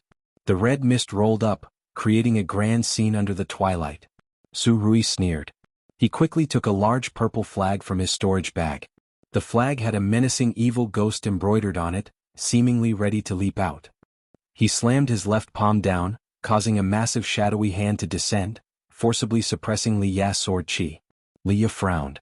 His spiritual power was far inferior to Su Rui's and could not compete. Under his watch, the purple flag in Su Rui's hand erupted into a purple whirlwind, causing him to feel dizzy. Not good. Li Ya's face changed dramatically as a strong sense of dizziness overcame him. The most terrifying part was that his body seemed unable to fall. He wants to capture your soul, he's truly bold. The voice of the martial master echoed in Li Ya's mind, filled with shock and anger. Li Ya was even more panicked after hearing this. Let me taste the soul of the Taicang imperial lineage. Su Rui laughed sinisterly, his eyes full of greed. Whoosh, a sharp, piercing sound came from afar, causing Li Ya, who was stuck in midair, to subconsciously look. Even Li Xuanyu, who was meditating, couldn't help but glance up. A leaf, carrying fierce sword chi, streaked across the sky, aiming straight at Su Rui. Instinctively, Su Rui glanced at it, but the leaf was too fast for him to react. Bang! His head exploded instantly and a blood mist enveloped the forest. The red mist dissipated as a strong wind swept it away, and Li Ya was thrown to the ground. Li Xuanyu used her spiritual power to resist the wind, but was still forced to get up quickly. Mr. Su. In the roaring wind, Changji screamed. She was about to leap up when another whistling sound approached. She turned her head to see the terrifying wind pushing the red poisonous mist over her. Her robe was pulled back, outlining her perfect curves. In her pupils there was the reflection of a leaf. Bang! The leaf pierced her head and blood sprayed everywhere, splattering the forest. The leaf continued its furious trajectory, cutting down trees and raising a cloud of dust before finally embedding itself into a large tree's trunk. Thud, thud. Su Rui's body fell to the ground, followed by Chanjia's corpse. Soon all that remained in the forest was the sound of the wind. Li Ya propped himself up, sitting on the ground, his black hair disheveled, staring in shock. Not far away, Li Xuanyu was equally terrified, looking dazedly at the corpses of Su Rui and Changji. To kill an enemy with a flying leaf, such domineering sword chi, this person must be at least at the Nascent Soul Realm, and his sword Dao accomplishment is extremely high. The voice of the martial master echoed in Li Ya's mind. Li Ya was jolted awake. He quickly stood up and cupped his fist, shouting, "Which senior intervened to help us?" Li Xuanyu heard him and followed suit, looking around. But unfortunately no one responded. "Boy, check over there." The martial master's voice urged Li Ya to walk in a certain direction. Li Ya immediately walked over, trembling. His injuries and the soul capturing made him very uncomfortable. Li Xuanyu went to check the corpses of Su Rui and Changji. She stabbed them twice, using sword chi to shred their hearts.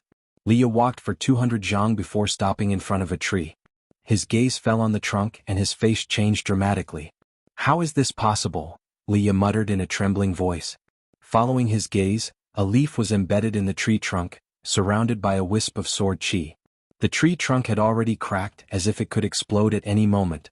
This person attacked from 10 miles away. I could only sense the direction, not his presence. The martial master's voice was filled with admiration, followed by a sigh of amazement. It seems the Supreme Sect isn't so weak after all. A great cultivator is watching over the outside. Li Ya stared at the leaf, trying to calm himself down. At this moment, Li Xuanyu approached from behind. When she saw the leaf clearly, she was equally stunned. As night fell at Mystic Valley, Valley Master's pavilion was brightly lit and decorated. Guan and his disciples sat around a large round table, exchanging cups and chatting happily. Xiaochuan and Tang Yu were engaged in a drinking contest. Xiaochuan, this martial uncle, was already red-faced, but he refused to admit defeat, continuing to drink despite others' advice. Their wine was not ordinary wine but spiritual wine that Guan had specifically bought from the outer sect. A jar was worth 2 low-grade spirit stones, equivalent to 2 months' salary for a servant disciple. We encountered 2 demon cultivators today. Do you think more demon cultivators will come? Suhan suddenly asked. His words instantly dampened the atmosphere at the dining table. Their smiles disappeared and they all began to worry. Guan comforted them with a smile. Don't worry. There are outer disciples patrolling. Didn't you see them today? Perhaps after this incident the patrols will increase. He was not worried because he was immersed in joy. After killing Su Ruye and Chanji, he had successfully obtained 112 years of lifespan. He was summarizing the rules of obtaining lifespan. He could only judge that the years obtained depended on the remaining lifespan of the target, ranging from 10 to 20%, with no fixed amount, making it rather random. Although killing cultivators yielded higher lifespans, Guan was not looking forward to more such incidents. Killing too many enemies would eventually lead to trouble. It was safer to accumulate lifespans through medicinal herbs as he currently did. There were always people stronger than you. Even if Guan could quickly become stronger by killing enemies, if he encountered an overwhelmingly stronger opponent, he would still die. He couldn't determine the highest cultivation level in the mortal world. But he felt that if he could survive for 1,000 or 10,000 years, he might become invincible in the mortal world. Hearing Guan's words, everyone found them reasonable, and the atmosphere lightened again. Guan didn't dwell on his own matters. He started chatting with his junior brothers and sisters, asking about their future cultivation goals. The atmosphere continued to rise and eventually he too started drinking. The first spring festival in Mystic Valley was considered a success. Everyone dispersed late into the night. Guan then went to the 8 scenic caves. Qiong was sitting under the green vine tree, cultivating energy. Demonic chi surrounded her, making her look terrifying. Guan brought a meal to her and said, "Martial Master, today is the spring festival of Mystic Valley. This is a meal that my junior sister made. Would you like to try it? I wish you a speedy recovery of your power." Upon hearing this, Qiong opened her eyes and asked in confusion, "Spring festival? What festival is that?" Guan gave the explanation he had prepared. Whoever asked, he would reply that he heard it from an old man. Setting a festival is indeed a good idea. It can unite people's hearts. Qiong nodded in approval, then looked at the food basket in Guan's hand. Guan immediately set down the basket and took out the dishes one by one, along with a small jar of wine. Seeing this, Qiong's eyes lit up. She mused, "Since it's your kind gesture, I can't not eat it." She picked up a bowl of food and began to eat voraciously. Guan quickly poured her wine and curiously asked, "Martial Master, I have always been puzzled by something." "Speak." Qiong mumbled as she drank the wine in one gulp, her mouth covered in liquid, unsure if it was oil or wine. "Why did the Thousand Autumn Pavilion insert spies outside the outer sect? It seems Mystic Valley can't gather any information." Guan asked. Qiong rolled her eyes at him and said irritably, "Who told you to gather information? Your role is to wait patiently. Once the green vine tree fully matures, this place will become a stronghold for the Thousand Autumn Pavilion. Other people handle intelligence gathering." Hearing this, Guan became even more uneasy. "What? A stronghold?" Guan frowned and asked, "Is Mystic Valley the only possible stronghold?" "Of course not. Besides Mystic Valley, at least 5 other Medicine Valley Masters are spies for the Thousand Autumn Pavilion.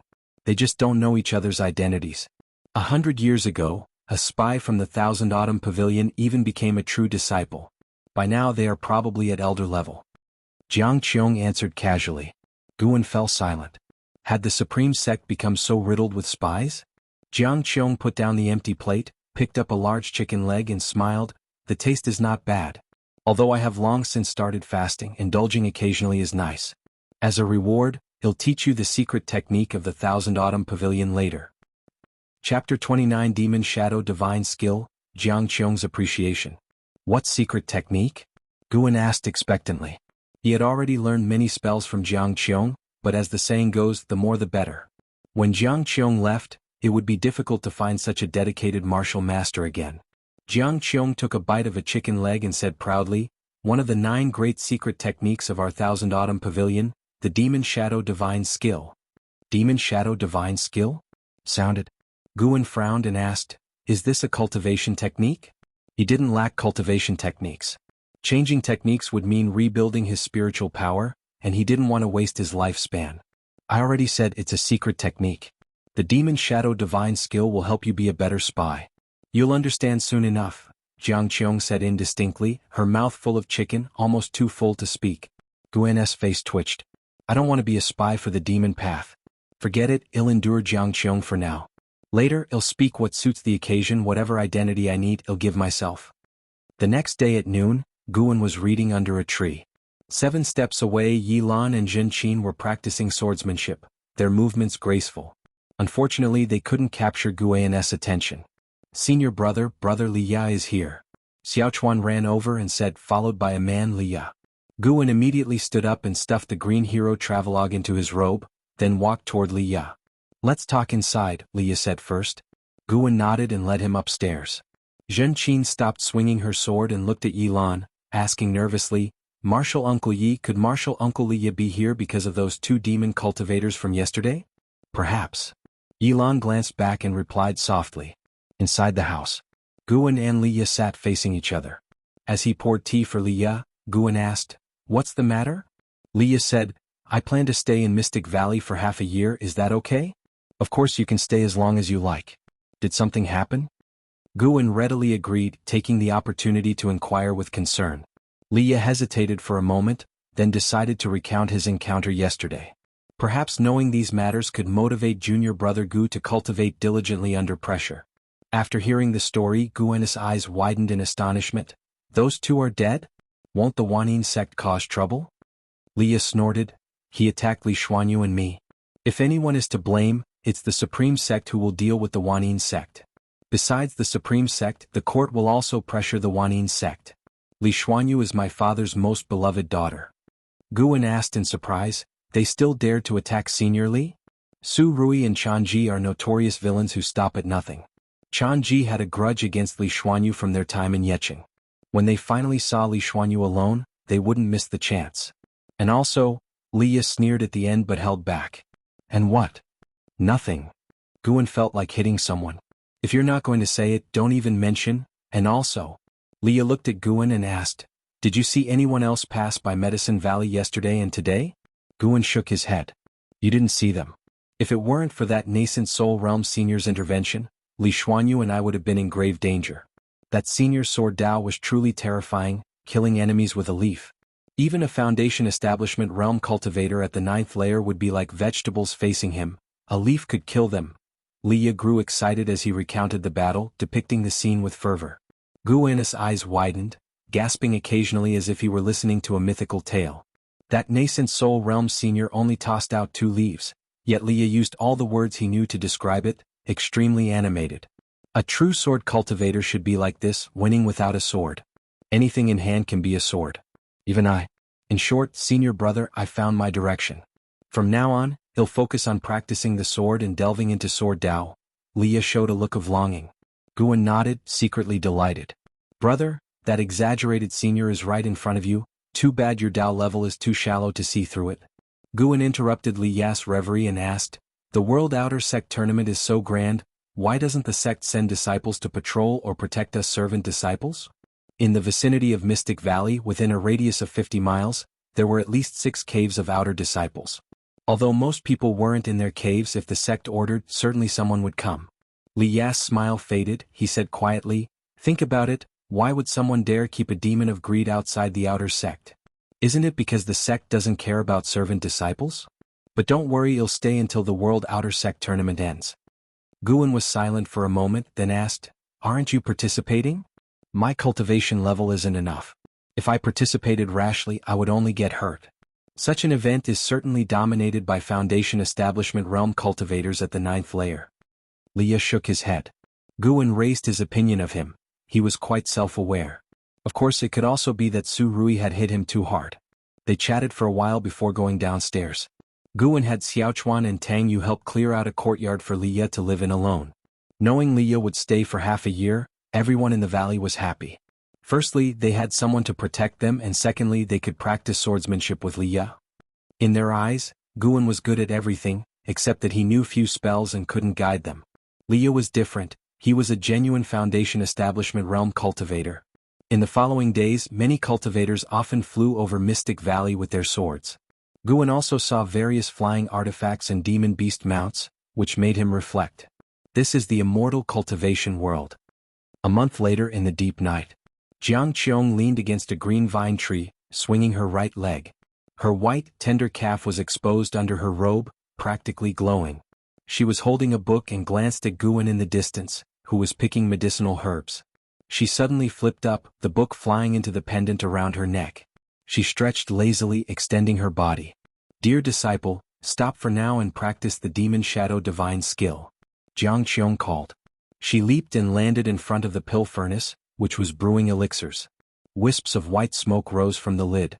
Guan didn't turn his head and said, "It's no problem, I'll finish quickly." Qiong shook her head, laughing silently, thinking, "This kid is really diligent. It's commendable. I should make him some elixirs." Half an hour later, Guan brought the picked medicinal herbs to Qiong. He sorted the herbs by category on the ground, meticulously, earning Qiong's satisfaction. "This child is really impeccable." Guan's harvest of over 1,300 years of lifespan put him in a good mood. Such opportunities were hard to come by. "Continue practicing. Ask me if you don't understand anything." Qiong stared at the pill furnace and said softly. Guan nodded and started practicing the demon shadow divine skill. He had been practicing this skill for a month, but it had not appeared on his attribute panel, which annoyed him greatly. He was determined to master it now. The 8 scenic caves fell into silence as Guan and Qiong sat near the pill furnace, the pill smoke shrouding their figures. 4 more days passed, and the demon shadow divine skill finally appeared on Guan's attribute panel. Looking at his attribute panel, he smiled with satisfaction. Name, Guan, lifespan, 27/12268, spirit root, first class 5 element spirit root, wood and earth attributes are more prominent. Cultivation level, Nascent Soul Realm 8th layer, cultivation techniques, fire control art, unmastered, divine wood pure yang skill, mastery, dragon strength divine primordial skill, mastery, alchemy, initial insight, myriad poison mystic skill, unmastered, yin yang art, unmastered. Ultimate skills, Gale shadowless leg, proficient, Taicang divine, shocking sword, proficient, 8 direction step, unmastered, demon shadow divine skill, unmastered. Spells, soul capturing skill, unmastered, sword control technique, proficient, enchanting eyes, unmastered, poison wood array, initial insight, wind control skill, unmastered, corpse control skill, unmastered. As long as it appeared on the attribute panel, it meant it was genuine. In over 5 years, Qiong had taught him 8 types of cultivation techniques and spells. Very dedicated. This changed Guan's view of her. Although she was a demon cultivator, her teaching attitude surpassed that of the righteous path. Guan stood up, bowed to Qiong and said, "Martial master, let's stop for tonight. I want to rest." Qiong remained in a meditative position in front of the pill furnace, surrounded by demonic qi. She didn't open her eyes and said, "Go back and cultivate well. I will leave in at most 2 years." Guan didn't reply, turning to leave. Qiong opened one eye, glanced at his back and thought, "This kid seems a bit sad." Understandable, where else will he find such a good martial master? Seeing him so lonely, he'll find someone to guide him in the Thousand Autumn Pavilion and have my father find someone to teach him sword Dao. Guan turned his back to her, quickly walking towards the cave entrance. He suppressed the joy in his heart, preventing himself from laughing out loud. Finally she's leaving. Although Qiong treated him well, he preferred to enjoy the 8 scenic caves alone. Returning to the woods, Guan didn't return to the building immediately. He headed to a distant place, preparing to find a spot to invest a year of his lifespan into his cultivation level. He felt he was close to the 9th layer of the Nascent Soul Realm, maybe within a few days. Even though he felt close, he restrained himself, investing only 1 year of lifespan each day. Traveling 20 miles away, Guan sat under a tree, suppressing his aura to the lowest level, almost like the surrounding flowers and plants. He immediately invested a year of his lifespan into his cultivation, and spiritual energy surged towards him. The surrounding flowers and plants swayed as if cheering him on, wishing him an early breakthrough. Soon, the spiritual energy of heaven and earth calmed, indicating he had completed a year of energy absorption cultivation. Guan stood up, ready to leave. Just as he was about to step forward, he sensed something and immediately hid behind the tree. After about 4 breaths, 2 sounds of rushing wind approached, passing above him. Guan's eyesight was sharper than most. He caught a glimpse of the 2 figures and quickly cast lifespan detection on them. Ziwei, Core Formation Realm 9th Layer 142/490/980. Zuelin Foundation Establishment Realm 2nd Layer 27/280/1400. Core Formation Realm 9th Layer. Guan was silently curious about which sect these two belonged to. After they left, Guan quietly returned to Mystic Valley. The next morning he, as usual, led the disciples in exercises while Liye greeted him, saying he was going to the outer sect. It was not until noon that Liye returned by sword, bringing someone with him. It was Zuelin whom Guan had detected last night. Chapter 30 Nascent Soul Realm 9 Layers with Spirit Sword Technique. Junior Brother Gu, let me introduce to you, this is my childhood friend, Zuelin. He wants to discuss swordsmanship with me, so I let him stay in my courtyard, Liye said as he came to Gu, and Zuelin, dressed in yellow, had a handsome face with an undeniable arrogance between his brows. He wore a sword at his waist, and just by looking at its grade one could tell it wasn't low. Liye introduced Guan to Zuelin, but Zuelin only nodded at Guan and didn't say a word. Guan, used to such behavior, smiled and said, "Senior Brother Li, then take him to settle down." Liye nodded, his eyes revealing an apologetic look. Zuelin pulled Liye forward excitedly. "Today Jilin from the Ji family was truly amazing. Did you see his swordsmanship? It was exquisite. I feel he has a chance to become the final victor." Jilin? Guan's mind conjured up a handsome and proud face. Jilin, like him, had joined the supreme sect under Ji Xiaoyu. They didn't interact much, but earlier, Duyi had helped Jilin gather medicinal herbs. Unexpectedly, Jilin was already making a name for himself in the outer sect tournament, even though he wasn't much older than Guan. Of course, it might have to do with the resources he received. Given the supreme sect's treatment coupled with the Ji family's resources, it's understandable that his cultivation level advanced rapidly. Guan walked towards the tree, all the while eavesdropping on Liye and Zuelin's conversation. The outer sect tournament had already begun, with talented disciples from both righteous and demonic paths gathering to compete against each other. According to Liye and Zuelin, the tournament was a one-on-one format, and those undefeated disciples were starting to make a name for themselves. Guan didn't hear Ji Xiaoyu's name, and after a moment's thought he realized Ji Xiaoyu didn't belong to the outer sect. Xiaochuan, Wuxin and others were curious about Zuelin, gathering in small groups and discussing him. Zuelin's arrival didn't disturb the life in Mystic Valley. He looked down on the servant disciples, practicing swordsmanship with Liye in the daytime and going back to his room to cultivate afterwards. Because of their arrival, Guan reduced his visits to the 8 scenic caves, but he still stuck to his daily plans. A month passed swiftly. Guan finally reached the 9th layer of the Nascent Soul Realm. That night he felt lighter on his way back. When he returned to Mystic Valley, he saw someone practicing swordsmanship in Liye's courtyard. He went to his loft, and after entering the room he stood by the window to watch. It was Zuelin practicing swordsmanship.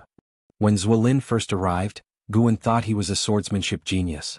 But after a month of observing his daily practice, Guan realized Zuelin's talent in swordsmanship was extremely mediocre.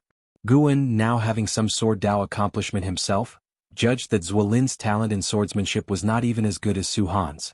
Su Han was the most talented in swordsmanship in the valley, but even he wouldn't stand out much outside the valley. Watching for a while, Guan then closed the window. When daylight came, Guan went downstairs to find Zuelin still standing in the courtyard, looking at the sword in his hand with a furrowed brow. Guan greeted his junior brothers, junior sisters, and the disciples to practice their morning exercises, which caught Zuelin's attention. "Actually, you don't need to force swordsmanship. Your spirit root qualification is exceptional. When your cultivation realm is higher, practicing swordsmanship might yield twice the result with half the effort," Liye said softly, approaching Zuelin. Zuelin's face darkened. "No, I must become a sword cultivator. My father is the maniac swordsman of Jianghu Lake." Liye intended to persuade him, but on second thought he was the same, wanting to prove himself to his father.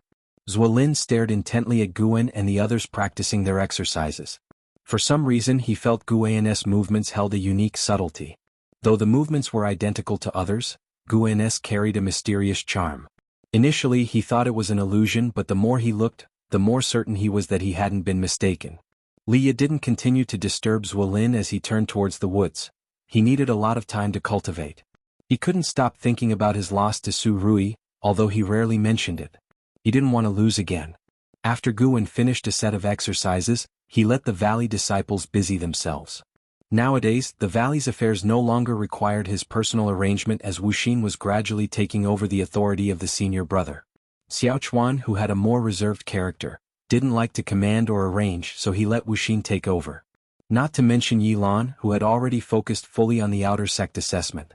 With average qualifications like hers, to become an outer disciple, there was only one way: reach the 9th layer of the energy cultivation realm and then participate in the outer sect assessment. After passing, they could wait for the outer sect to distribute the Foundation Establishment pill. If they directly broke through to the Foundation Establishment realm, then the assessment wouldn't be necessary. Guan was hesitating on whether to improve his alchemy skills to help his junior sister and junior brother refine Foundation Establishment pills. The medicinal herbs needed for the Foundation Establishment pill could all be found in the valley. The difficulty lay in the alchemy process. Yilan was still some way off from the 9th layer of the energy cultivation realm, giving Guan enough time to consider this matter. As for Xiao Chuan, he was even further off. Most people's qualifications wouldn't allow them to reach the 8th layer of the energy cultivation realm even with a lifetime of bitter cultivation. Guan walked towards the loft, pulling out the Green Hero travelogue from his chest, an expectant look on his face. He had been saving the last 5 chapters, waiting for a sunny day to savor them. Heavy rain poured down as the Green Hero and his Ms. Yin met in a ruined temple, their love-hate relationship about to erupt completely. Just thinking about it made Guan excited. "Brother Guan." Zuolin's voice came and Guan turned to see him approaching quickly. Standing before Guan, Zuolin appeared somewhat embarrassed. Guan, not holding a grudge for his earlier arrogance, asked with a smile, "Brother Zwe, is there something you need?" Gritting his teeth, he said, "I observed that your set of movements is very exquisite. Could you teach me?" "No problem, let's go under the tree," Guan responded. "It's our duty as children of Wuxia to promote broadcast exercises." Zuolin was taken aback, not expecting him to agree so readily, feeling ashamed as he hurriedly followed Guan. The two came to the courtyard in front of the loft, and Guan, without wasting words, began to teach him the exercises. Zuolin, quick at learning, mastered it after one demonstration from Guan. "Is this all?" Zuolin asked, frowning. Guan, puzzled, asked, "Not enough? These are all the movements. What about the mental method?" "There's no mental method." "Impossible. Without a mental method, how can you?" Zuolin frowned. His words confused Guan even more, making him ask, "How can I what?" Zuolin, agitated, said, "It's just that you give me a different feeling. The same movements, but they're different from others. You must have a mental method." Guan, feeling helpless, thought, "Is this kid enlightened by the sword or gone mad?" Seeing Guan's expression, Zuolin felt even more embarrassed. Rationally, he knew a servant disciple couldn't be hiding an ultimate mental method. But his previous feeling wasn't wrong. Since childhood, he had the keenest perception of a person's qualifications and aura. His master even praised him for having an exquisite spirit heart, good at recognizing people. This servant disciple in front of him must be extraordinary. Zuolin's eyes turned. "Let's do this, I'll teach you swordsmanship and you try it?" Guan initially wanted to refuse, but seeing how hard it was to shake him off, he could only nod. No harm learning. Seeing Guan lacked a sword, Zuolin took a long sword out of his storage bag and handed it to him, then drew his treasure sword at his waist and began demonstrating his swordsmanship. This guy really didn't know how to be considerate. Why swing the sword so fast? Guan complained in his heart but watched very seriously. In the distance, Tang Yu and Su Han, seeing this, didn't dare to approach but watched from afar. "If Master learns it, won't he be able to teach us?" Su Han said with anticipation, his love for swords evident. Among all the paths of immortal cultivation, only sword cultivation captivated him the most. Tang Yu nodded. "If Master learns it and we ask him, he definitely won't refuse." In their hearts, Guan was the best master. The key issue was whether Master could learn Zuolin's swordsmanship. The answer was affirmative. Guan had invested 2,000 years of lifespan into Li family's 7 swords, and his sword Dao accomplishment was already high. The swordsmanship demonstrated by Zuolin, though good, wasn't as advanced as the upgraded 7-sword art of the Li family, let alone comparable to the 9 devastating swords. Of course, Zuolin couldn't have taught his strongest swordsmanship right at the start. After finishing his demonstration, Zuolin turned to Guan and asked, "How much did you memorize?" Guan shook his head. "About 20%. Not sure. Your swordsmanship was so fluent, it dazzled me. I already forgot the earlier moves." Zuolin frowned, immediately asking Guan to give it a try. So, Guan began to perform Zuolin's swordsmanship, his movements hesitant, and his swordplay stiff, making Zuolin's frown deepen. From afar, Tang Yu and Su Han felt hopeless, thinking their master couldn't learn it. After fumbling through the moves, Zuolin, unwilling to give up, demonstrated again, this time slower. But even then Guan couldn't memorize all of it. After half an hour of struggle, Guan found an excuse to slip away. An angry Zuolin found Li Ya, complaining that Guan was mocking him. Upon hearing the reason, Li Ya couldn't help but laugh. He truly lacks swordsmanship talent and hates practicing swordsmanship. Really? Zuolin's anger subsided considerably, yet he still thought of Guan's previous movements. He felt Guan was hiding something. He's my junior brother. Don't I know him? Li Ya gave him a glance, warning, stop pestering him. It's already good enough for you to stay here. If you keep bothering him, go back to the outer sect and find your father. Zuolin fell into contemplation, gazing at the loft where Guan lived, lost in thought. Meanwhile, inside the loft, Guan sat cross-legged on the bed, eyes closed, recalling the swordsmanship taught by Zuolin. He slowly opened his eyes, which flashed with sword light. He brought up his attribute panel, and in the ultimate skill section appeared, Wood Spirit Sword Technique. Wood Spirit? Could it be a Wood Attribute swordsmanship? Guan's divine Wood Pure Yang skill was Wood Attribute. If he cultivated Wood Attribute spells, he could achieve twice the result with half the effort. He quickly learned the Poison Wood Array taught by Jiang Qiong. However, for now he didn't want to enhance this swordsmanship. He needed to save up to 100,000 years of lifespan. The lifespan detection function activated at 1,000 years, the lifespan barrier function at 10,000 years, so 100,000 years should unlock a new function, which he always looked forward to. Chapter 31 True Dragon Blood Lineage. Since Zuolin taught Guan swordsmanship, every time they met, Zuolin would stare at him with a resentful gaze, making him very uncomfortable. Fortunately, with Li Ya around, Zuolin dared not pester him. Days passed by, and every day there were cultivators flying over Mystic Valley. Each time someone passed by, Guan would use lifespan detection to check their cultivation level.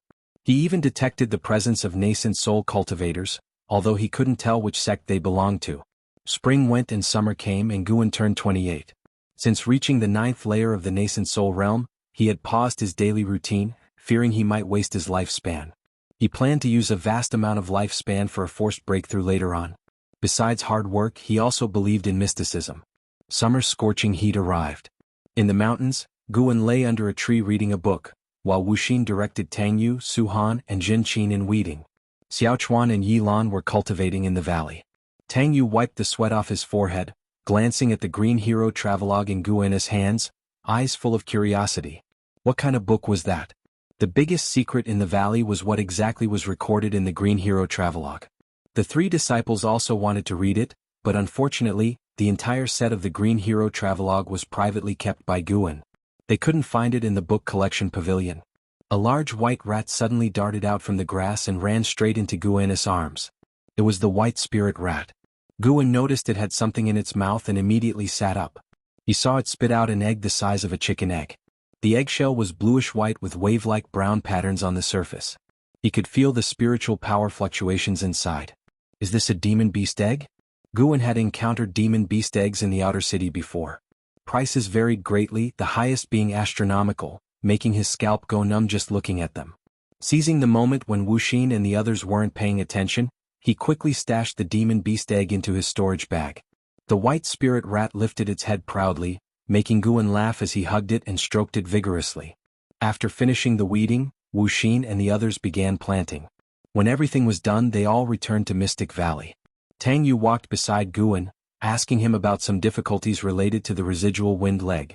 He didn't like swords, so he was the only one among the three disciples who diligently practiced the residual wind leg. Guan patiently guided him, while tightly holding the white spirit rat in his hands to prevent it from escaping. Upon returning to Mystic Valley, Li Ya, who had gone to the outer sect in the morning, had already returned. However, Zuolin hadn't come back, which was good news for Guan. Li Ya approached Guan and said, "The outer sect gathering in the realm has ended. Next is the time for intersect exchanges. During this period there will be disciples patrolling nearby, so I must also return." Upon hearing this, Guan immediately showed reluctance and said, "Then I won't try to keep you. You have a heart for the immortal path, I can't be the one to hold you back. If you ever miss this place, come back anytime." As long as I'm alive, he'll always be here waiting for you. Liye nodded and then pulled Guan into the attic. After closing the door, he took out 3 white jade bottles from his storage bag and placed them on the table, saying, "These 3 bottles of elixirs are respectively the Foundation Establishment Pill, the top-grade Spirit Elixir, and the Soul Cleansing Pill. Keep them safe and don't expose them lightly, especially the Foundation Establishment Pill. You must keep one for yourself. Don't trust your disciples too easily, there are many who would kill their masters for elixirs. People's hearts can change." Guan was stunned and quickly waved his hand saying, "No, I can't do this. Even if I were to be the Valley Master for 100 years, I wouldn't be able to repay the Spirit Stones." "Repay what? You are my junior brother and I will come back to bother you in the future. If you don't accept, I won't come back." Liye glared, speaking sternly. Hearing this, Guan could only reluctantly accept. He felt deeply moved in his heart. More than the valuable elixirs, he cared about Liye's sentiments toward him. Liye continued, "Last night, a demon cultivator battle took place 100 miles away, resulting in several deaths and injuries. They were all geniuses from various sections. Their deaths will surely attract investigations. It's best if you don't leave the valley for the next few days." Guan nodded and was about to say something when Liye turned and left. He didn't leave through the front door but leapt out of the window, using sword control to soar, passing the mountain peaks and disappeared without a trace. Guan turned back to look at the 3 bottles of elixirs on the table, remaining silent for a long time. Finally he sighed and waved his sleeve, putting the 3 bottles of elixirs into the storage bag. Late at night, Guan came to the 8 scenic caves and walked to the green vine tree. Qiong was still meditating in front of the pill furnace, her aura growing stronger, close to reaching the 9th layer of the core formation realm. Guan felt happy for her. Finally about to leave. "Dear disciple grandson, you haven't visited me in a long time, I thought you almost forgot about me," Qiong's voice sounded. Guan approached to salute and helplessly said, "Martial Master, can you drop the deer? Your disciple grandson really can't bear it." A demon cultivator was still a demon cultivator, speaking without any propriety. Qiong smiled without responding. Guan took out the demon beast egg from his storage bag, brought it before Qiong and asked, "Martial Master, what kind of demon beast is this?" Upon hearing this, Qiong opened her eyes, casually glanced at the demon beast egg in his hand. Initially indifferent, she suddenly realized something and widened her beautiful eyes. She turned around and snatched the egg from Guan's hand. She examined it carefully, her gaze seemed to penetrate the eggshell. Seeing this, Guan grew nervous internally. As expected, this thing was not simple. When Liye mentioned a demon cultivator battle last night, he suspected that the white spirit rat picked up this egg from the battleground. He had lived in this area for so many years and had never seen a demon beast egg, not even a demon beast. "It's truly the holy beast of the ancient sky sect," Qiong muttered to herself. "Holy beast?" Guan's eyelids twitched. He suddenly wanted to strangle the white spirit rat for causing trouble. Qiong handed the demon beast egg back to Guan, saying, "This is the sky dragon, a demon beast rarely possessing the true dragon bloodline in the mortal world. It can grow to a 9th-rank demon beast with immense potential and devastating power, revered as the holy beast by the ancient sky sect. Raise it well. The sky dragon serves only one master in its lifetime, gentle to its master but extremely ferocious to others. Once the sky dragon's master perishes, it will go berserk and slaughter all beings." Upon hearing this, Guan quickly said, "With such power, it is better suited for you, Martial Master. You could use an assistant in the immortal cultivation world." "Are you serious?" Qiong asked with a half-smile. Guan nodded sincerely. Seeing this, Qiong's face softened, feeling moved. Thinking back, since they met, this boy had always been respectful. He never slacked off in her orders. His current words might not be feigned sincerity. Qiong had faked her death for 70 years due to betrayal, which led to her current situation. Over the years, she had harbored hatred for many. When she first met Guan, she was full of caution, so after recovering her body, she tested him. Qiong forcibly put the sky dragon egg back into Guan's hands. As their hands touched, he felt a hint of chilliness. "Don't refuse. The green vine tree needs strong protection. Keeping the sky dragon here ensures it won't be exposed," Qiong said seriously. Hearing this, Guan found it reasonable. This way it could also prevent anyone from stealing herbs or flowers. Guan sighed, "All right." Qiong began to tell stories about the sky dragon and its habits, helping him gain more knowledge. The more Guan listened, the more excited he became, looking forward to the Sky Dragon. Finally, he left the Sky Dragon egg under the green vine tree for Qiong to nurture. In the following month, the number of cultivators passing over Mystic Valley gradually decreased. Finally, there were 3 consecutive days without any passing cultivators, prompting Guan to leave the valley. He had side jobs to do, which were also significant sources of lifespan income that he couldn't miss. Compared to fighting and killing, Guan preferred earning lifespan steadily and safely. At midday he first went to Qin Li's cave. Qin Li wasn't in, so he took 30 minutes to tend to the medicinal herbs before leaving. The next stop was Li Zuanya's cave. Li Xuanyu wasn't there either, so Guan got to work. As expected of a princess, Li Xuanyu had recently planted another batch of 5th-rank medicinal herbs, which made Guan look forward to it. 5th-rank medicinal herbs took at least 5 years, sometimes more than 10 years to mature. Fortunately, Guan could afford to wait. However, just as he was about to finish, Li Xuanyu returned. "Greetings, Senior Li," Guan quickly approached, cupping his fists in salute. Li Xuanyu, dressed in white, still looked so cold and holy. However, Guan could sense her unstable aura. Injured again. She really loved to fight. Li Xuanyu said softly, "Since you are Li Ya's junior brother, there's no need for you to call me senior. You may call me senior sister." Hearing this, Guan could only comply and greeted, "Senior sister." Li Xuanyu glanced around the cave and said, "You've done well. Do you need me to recommend this job for you? If I speak for you, those employers would give me some face and won't treat you unfairly." "Yes, thank you, Senior Sister Li," Guan answered quickly. He was waiting to save up 10,000 years of lifespan to break through the level above the Nascent Soul Realm, so he wouldn't refuse help. Li Xuanyu nodded and said, "Come back in a month." Guan saluted and then left. After he left, Li Xuanyu went to the bed and began healing her wounds, her face quickly turning pale, completely bloodless, then spitting out a mouthful of black blood on the ground. Outside the cave, Guan felt her aura suddenly become chaotic, probably due to her injuries flaring up, but he didn't stop. He didn't know how to heal wounds and he didn't want to get too involved with Li Xuanyu. After the outer sect gathering concluded, time in Mystic Valley passed as quickly as it had before. When Guan saw Li Xuanyu again, her injuries had mostly healed. Under her guidance, he met 5 outer disciples, bringing the total to 7 outer disciples' caves he helped manage. Because each cave situation was different, he had to leave the valley every 3 to 4 days. For convenience, he raised his apparent cultivation level to the 6th layer of the energy cultivation realm. Every time he went out, he used the sword control technique, as the spiritual energy of the 5th layer wasn't enough for him to travel back and forth in a day.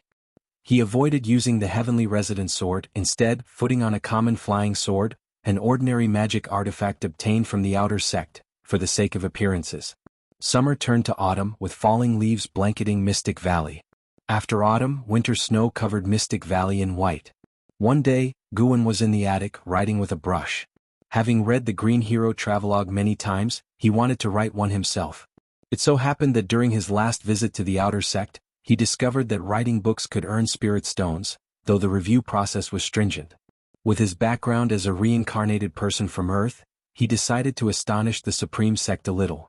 By earning more spirit stones, he could buy more seeds. While engrossed in his writing, he suddenly sensed something and frowned. The sky outside the window darkened, and rolling thunder clouds surged from the horizon, enveloping the heavens and the forest with a terrifying celestial might.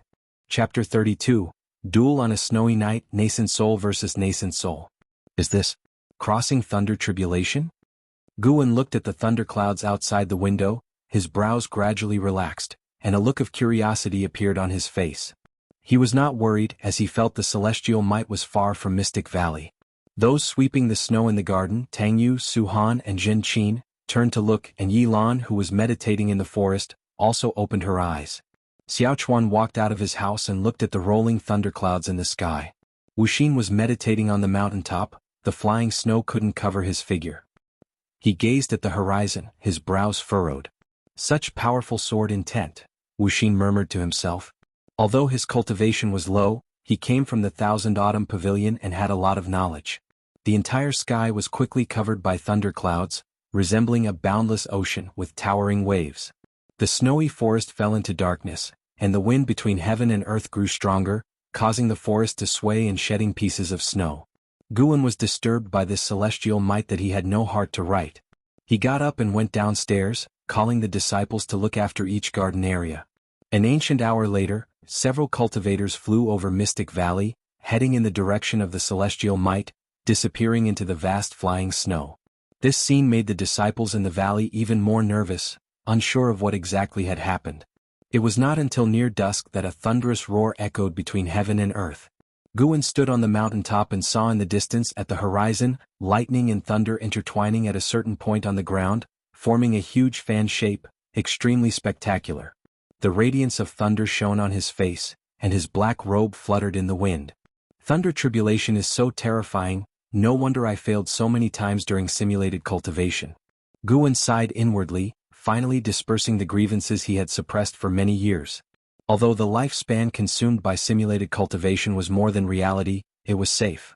Looking back at his achievements at 28 years old, he reached Nascent Soul Realm 9th layer. Could the Supreme Sect find a second person like him? Afterward, he turned around and went down the mountain, preparing to continue writing. That night, the roars of thunder continued, making it impossible for everyone in Medicine Valley to cultivate peacefully.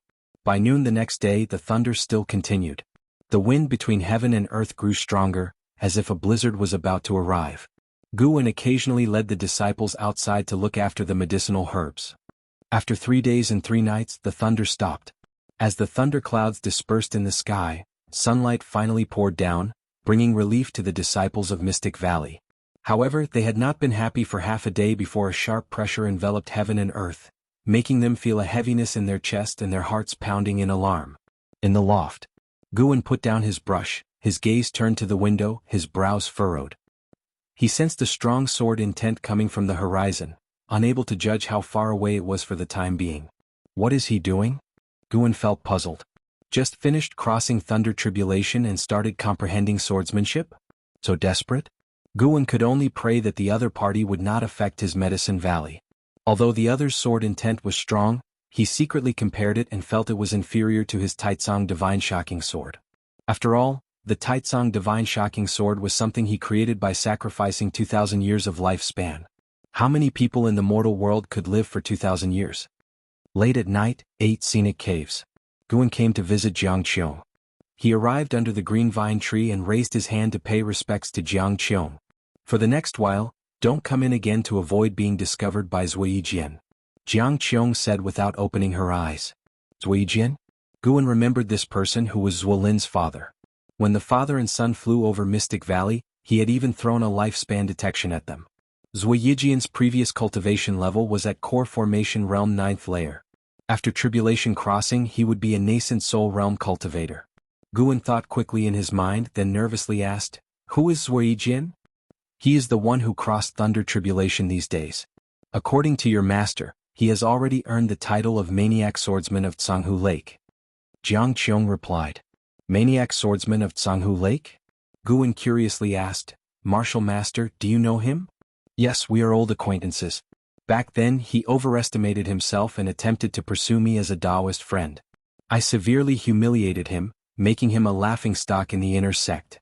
Since then he devoted himself to sword practice and never went out, until I got injured and faked my death. I never saw him again." Qiong said this, then she opened her eyes and looked at Guan with a teasing smile. "Dear disciple grandson, don't let emotions get the best of you in the future, it's easy to suffer." Guan replied, "Thank you for the lesson, Martial Master. I will remember it well." Later, Qiong let Guan sit down and began instructing him on the poison skill of the Myriad Poison Mystic skill. The Myriad Poison Mystic skill had both energy absorption cultivation techniques and numerous poison skills, requiring a lot of time to study. After staying in 8 scenic caves for 2 ancient hours, Guan left. 3 days later at dawn, Guan was leading the disciples and practicing exercises. They stood on the snowy ground, the cold wind was biting, yet they were still dressed lightly. Whoosh! A breaking sound came, startling everyone to turn and look, only to see the eastern mountain peak struck by a sword chi. 2 large trees on the mountainside were cut down, cascading down the slope and finally blocked by a row of trees, sending dust and snow flying like white mist. Looking upward, the cliff face had a 2 zhang long crack, as if someone had carved it with a giant sword, very spectacular. Suhan frowned and said, "This isn't the first time. If this continues, it will endanger us sooner or later." Other disciples were also worried, their exercise movements slowed down because of it. Wuxin sighed and said, "Sword cultivators comprehend swordsmanship. It can take anywhere from a few days to decades. Who knows how long that person will comprehend?" Guan rarely did not smile, his face darkened. He was worried about the medicinal herbs in Mystic Valley. Yesterday he went to the Outer Sect to report this matter to the Elixir Hall, but they told him he could choose to temporarily move to Outer City, exempt from this year's harvest, but the Elixir Hall would not cover any losses in Mystic Valley. The medicinal herbs in Mystic Valley were precious to Guan. How could he give them up? If Mystic Valley collapsed, 8 scenic caves might be exposed as well. No. He must come up with a solution. Guan's eyes flickered. For the sake of life, he could endure humiliation, but for his medicinal herbs, he would fight. Alright, continue practicing exercises, then each go cultivate. If that person is still here in 2 days, well, move to the Outer Sect to avoid. Guan said. Upon hearing this, all the disciples were energized. They were also worried that Mystic Valley would collapse, so they had been wanting to go out to avoid it. The winter days passed quickly. Night gradually fell. On a mountain top, Ziwei in a gray robe was meditating. In front of him stood 5 swords, each with a different shape, even the blade's width varied. Under the night, with snow flying, the snow falling on him melted quickly, turning into wisps of white vapor, making his aura appear more powerful. On a mountain peak 100 Jiang away, Ziwei was meditating on the cliff edge, surrounded by 3 large flags. The flags fluttered, and when sword chi struck, an invisible barrier dissipated it, leaving him unhurt. Although uninjured, the booming sound of sword chi hitting the formation woke Ziwei. He looked up at his father, frowning. Envy showed in his eyes. People say dragons have dragon offspring, phoenixes have phoenix offspring. Why didn't he inherit his father's sword Dao comprehension? Feeling his father's powerful sword intent, Ziwei was fascinated. Even though his spirit root qualification was outstanding and his energy absorption speed far exceeded his peers, he only wanted to become a powerful sword cultivator like his father. If not for studying swordsmanship, his cultivation realm would be far beyond Foundation Establishment Realm's 2nd layer. Sigh. Ziwei sighed and prepared to continue his sword enlightenment. He didn't believe he couldn't make a name for himself in the sword Dao. Just as he was about to close his eyes, he suddenly saw his father stand up, making him freeze. Is it over? Ziwei stood on the mountaintop, facing Ziwei's direction, but his gaze was higher, staring at a higher mountain in the distance. The night was deep, no one could be seen, yet he sensed a sword intent locking onto him. The 5 treasure swords in front of him began to tremble, as if facing a formidable enemy. Ziwei also stood up and asked loudly, "Father, what's wrong? Did you succeed?" Ziwei did not answer but asked, "I wonder which Taoist friend has arrived, why not show yourself?" 10 li away. Guan, in white clothing, stood on the mountaintop, a wooden mask on his face, spiritual power covering his face under the mask to avoid divine sense detection. His white clothes fluttered, blending with the snowy background. He played with a leaf in his right hand, with strands of sword chi coiling around it. From a high viewpoint he could see Ziwei and also see Ziwei. Before emitting sword intent, he had surveyed the area within 100 li, confirming no other strong cultivators before coming to this mountaintop. Guan did not like innocent killings, but Ziwei threatened his medicine valley and had to be driven away. Blame yourself for choosing the wrong place. Guan murmured to himself. He had already activated his cultivation technique, infusing spiritual power into the leaf. At the same time, Ziwei heard his father's words and quickly turned around. With his Foundation Establishment cultivation, he couldn't see 10 li away, much less at night with flying snow obstructing his view. Not seeing the visitor made him nervous. Ziwei felt the increasing sword intent of the other person, knowing this battle was inevitable. A demon path spy? Or one of theirs? Ziwei's eyes flickered. His right hand grasped a treasure sword in front of him. This sword was slender with a red blade. As he held it, the blade ignited, becoming the brightest sight in the night sky. He drew his sword and swung it in the air, creating a trail of fire suspended in the night sky. In such cold weather, using the devouring flame sword technique, it seems the recent sword enlightenment has greatly enhanced father's sword Dao. Ziwei turned around, seeing the sword fire in his father's hand, showing admiration. No matter who came, he believed his father wouldn't lose. Since Taoist friend refuses to speak, I can only assume you intend to disrupt my path enlightenment. Let this icy world witness whose sword intent is stronger. Ziwei's cold voice echoed between heaven and earth. As his words fell, a sword intent soared from his body, causing the mountain peak he stood on to tremble, the snow collapsing down, shaking the mountain where Zuolin was. 10 li away. Too much talk. Guan whispered to himself, his voice so low only he could hear. As he finished speaking, he suddenly threw the leaf in his hand. What flew out didn't seem to be a leaf, but a divine sword piercing through time and space. Chapter 33, Alarming the Outer Sect, Becoming a Deity. Amidst the dark snowy night, Zuiyijian's sword intent formed a shocking and domineering pillar of energy, stirring the wind and snow as it connected the sky and the mountain, fiery flames rising from within the pillar, transforming into a fire dragon soaring upward. Zuolin was left dumbfounded, never imagining his father's devouring flame sword technique had reached such heights, something he had never heard of before. Bang! A booming sound suddenly came from behind Zuolin, like a sudden clap of thunder, causing him to instinctively turn around. Before his face was fully turned, a bright sword light illuminated his face. His eyes widening, he glimpsed a dazzling sword light sweeping across the dim sky. The sword light was incredibly bright, beyond words to describe. The flying snow was impacted by the sword light, forming a huge wave of air, as if the entire night sky was about to be pierced by it. This scene deeply shocked Zuolin. Zuolin's mind went blank, leaving him no time to think. The dazzling sword light streaked through the night sky, flying over his head. The wind it created instantly activated the formation around him. A protective shield appeared around him, violently fluctuating, on the verge of breaking apart. Under Zuolin's gaze, the brilliant sword light collided with Zuiyijian's sword intent with an unstoppable force. Zuiyijian reacted faster than Zuolin, but not fast enough to match his opponent. He had no time to perform sword techniques, relying solely on his sword intent to forcefully resist. Bang! The terrifying pillar of energy enveloping him was directly shattered, the crimson flame dragon instantly dissipating into smoke, Zuiyijian's sword intent forcibly shattered. His robe was torn open, blood spurted from his body surface. His eyes widened, reflected in his pupils was a single leaf. How is this possible? This thought flashed in Zuiyijian's mind. He didn't even have time to feel fear as the leaf pierced his shoulder. The terrifying sword chi burst forth, pushing him backward, crashing through several mountain bodies, and finally smashed into the mountain forest 10 miles away. A trail was shot through the night sky, the surrounding snow vaporizing into mist when it neared, suspending among the mountains, incredibly spectacular. On the mountaintop, Zuolin stood within the formation, looking in disbelief at the direction where his father had disappeared. He collapsed to his knees, unable to accept what he had witnessed. His invincible father actually lost. And lost without any means of resistance. 10 miles away on another mountaintop. Guan maintained the gesture of waving his hand. The cold wind laced with flying snow made his white robe flutter violently. His gaze under the mask was so calm. How can your 100 years of Dao level withstand my 2,000 years of lifespan investment?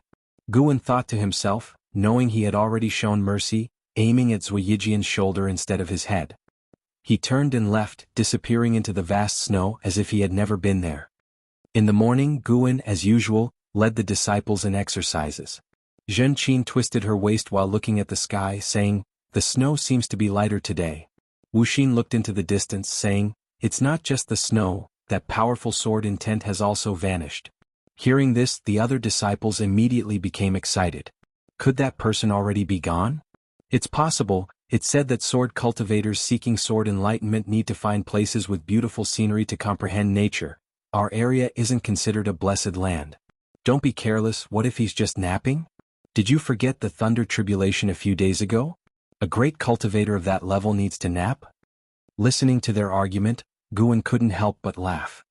He cleared his throat and said, "Do the exercises seriously. Whether that senior has left or not, we will know soon." He hoped no one else would come to the vicinity for tribulation crossing or sword enlightenment in the future. If he accidentally went overboard, the scene would be ugly. In the following 2 days, with no sword intent enveloping the world, the disciples of Mystic Valley confirmed that the other party had indeed left, and so Mystic Valley returned to its usual pace of life. Occasionally, cultivators would fly over Mystic Valley, something the disciples had become accustomed to. Only Guan knew that these people were probably investigating the injury of Zuiyijian, because he detected that one of the cultivators had a Nascent Soul Realm level 6 cultivation. At night. Several days later, Guan visited Qiong at the 8 Scenic Caves. After greeting her, Guan said, "It seems that Senior Zuiyijian has already left." Qiong, who was not practicing but performing alchemy, stared at the flames under the pill furnace and said, "Not left, he's either dead or injured." "What? Why do you say that?" Guan asked in feigned shock. He even added, "He's a great cultivator of the Nascent Soul Realm." Qiong rolled her eyes at him and replied, "So what? There are realms above the Nascent Soul Realm. There were two strong sword intents battling a few days ago, one far exceeding Ziwei's, and the fight ended instantly, showing the other's strength far surpassed Ziwei's." Upon hearing this, Guan felt secretly delighted. On the surface, however, he frowned and hesitated. "Will Mystic Valley be in danger?" "Don't worry, it's been days already." "Do you think a person seeing an ant on the roadside would deliberately step on it?" Qiong looked back at the pill furnace and said softly. She seemed calm but was actually filled with a sense of urgency. She realized she might have fallen out of touch with the immortal cultivation world. 70 years, enough to change dynasties. It took her only 40 years to reach the core formation realm. Who knows what the immortal cultivation world is like now? In future breakthroughs and tribulation crossing, be more cautious, don't imitate Ziwei. He might have thought no one would dare interfere, but didn't know the Supreme Sect's internal strife is fierce. Qiong said softly. Guan asked in surprise, "You mean the person who attacked Ziwei was a cultivator of the Supreme Sect?" Of course, other sects' great cultivators wouldn't rashly intrude into the Supreme Sect, and the other side disappeared quickly without a second fight, so it can only be someone from the Supreme Sect. Qiong nodded. "You've really guessed it right." After making his move last night, Guan quickly left the scene. Upon reaching Mystic Valley, he sensed several powerful divine senses sweeping past, making him break out in cold sweat. Thankfully, his dragon strength divine primordial skill was strong enough. Qiong clearly had a lot on her mind, and she started educating Guan on how to navigate the immortal cultivation world in the future. After chatting for a while, Guan finally got away and went to check on the Sky Dragon Egg. The Sky Dragon Egg was placed under a tree by Qiong, surrounded by hay with numerous talisman papers underneath, inscribed with Qiong's spells to help the egg better absorb nature's spiritual energy. What will the Sky Dragon look like when it hatches? Guan began to fantasize about the scene of riding a true dragon and traveling across the mortal world. The news of Ziwei being seriously injured had a greater impact than Guan had anticipated. Even after more than half a month, when he came to the Outer Sect, he often heard people mentioning it along the way. Previously, news of Nascent Soul Realm cultivators was rare in the Outer Sect, but now the entire city was talking about Ziwei, possibly because he just crossed the tribulation. Before crossing the tribulation, Ziwei was an elder of the Outer Sect, ranking among the first-rate experts in the Outer Sect. Guan followed Elder Zhu Qinglu of the Elixir Hall to the Book Collection Hall in the Outer Sect. The Book Collection Hall managed all the book towers in the Outer Sect, including the scripture pavilions in various places. Cultivation techniques, side-door scriptures, curiosities, and travelogues, any books entering the Supreme Sect had to be registered in the Book Collection Hall. "Young brother, it's a good idea to write books. I support you. If it passes, I will speak to get your first batch increased." Zhu Qinglu walked ahead, looking back with a smile. Since he benefited from the green vine fruit, he treated Guan like family, at least on the surface. Guan smiled and said, "Thank you, senior, for your support. I won't forget your kindness." "Haha, don't mention it." Zhu Qinglu laughed, though his smile grew even brighter. The Book Collection Hall was large, no less than the Elixir Hall. After passing through numerous corridors, the two arrived in a lobby where an elderly man sat sipping tea, with rows of bookshelves in the side hall. "Elder Lu, long time no see, how have you been?" Zhu Qinglu stepped over the threshold, clasped his hands and smiled warmly. Guan immediately used the lifespan detection. Lu Chang, Foundation Establishment Realm 9th Layer 226/270/340. Upon seeing Zhu Qinglu, Lu Chang set down his teacup and stood to greet him. After a few polite exchanges, Lu Chang invited Zhu Qinglu to sit down, reminiscing about their previous encounter and even talking about joining the Supreme Sect together 200 years ago. Guan stood behind Zhu Qinglu, looking serious and curious, while Lu Chang occasionally glanced at him, feeling satisfied. After chatting for about an hour, Zhu Qinglu finally stated his purpose. "It's a simple matter. Junior brother, give me your book. I'll take a look. If it's good, this matter is settled." Lu Chang said to Guan with a big smile. Guan immediately took out the book he had written. Lu Chang accepted it, glanced at it and smiled. "Investiture of the Gods? Nice name." He began to read, while Zhu Qinglu stood up and walked towards a nearby bookshelf. Guan stood obediently by the side. At first, Lu Qiong was casual, but as he read on, he sat up straight. Just then, a young man in white stepped in and loudly said, "Elder Lu, do you have any books about sword cultivators? I want to see who in Taicang world can defeat the maniac swordsman of Jianghu Lake with a leaf."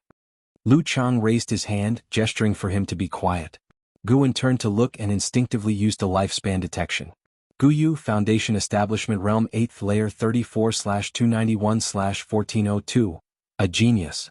Guan had seen such geniuses before, so he didn't give Guyu another glance. Guyu leaned over to Lu Qiong's side, peering at the investiture of the gods in his hands. After a while, Guyu also became engrossed. An hour passed. Zhu Qinglu returned, surprised, and asked, "Brother Lu, weren't you just skimming? Why are you reading for so long?" He glanced at Guan. What did this kid write? Is it overstepping boundaries? Lu Qiong looked up, paused for a moment, then stood up, staring sharply at Guan and asked, "Did you really write this?" Guan nodded, thinking yes, it was written by an old ancestor from Earth. Zhu Qinglu frowned. Is there a problem? If it's not good, I'll have him rewrite it. No problem, it's very good. Lu Qiong shook his head, looking at Guan again. This book can be distributed. You have talent. I'll set a 30% profit share for you. 5% of the book selling spirit stones go to the sect, and 2% to the book collection hall. Guan quickly thanked him. Zhu Qinglu nodded slightly, feeling that Lu Qiong had given him face. Lu Qiong smiled and asked, "Will you use your real name as the author?" Guan shook his head. "Better not.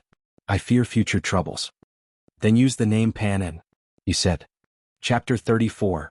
30,000 Years of Life, Ziwei Array Chronicles. Guan originally wanted to use the name of the original author of Investiture of the Gods, Su Zhonglin, but he envisioned writing other books for extra income, so he came up with a different name.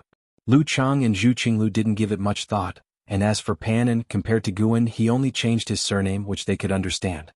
Afterwards, Lu Qiong began to instruct Guan, mainly reminding him of what he shouldn't write, and implicitly suggesting that he include the Supreme Sect and portray it in a positive light.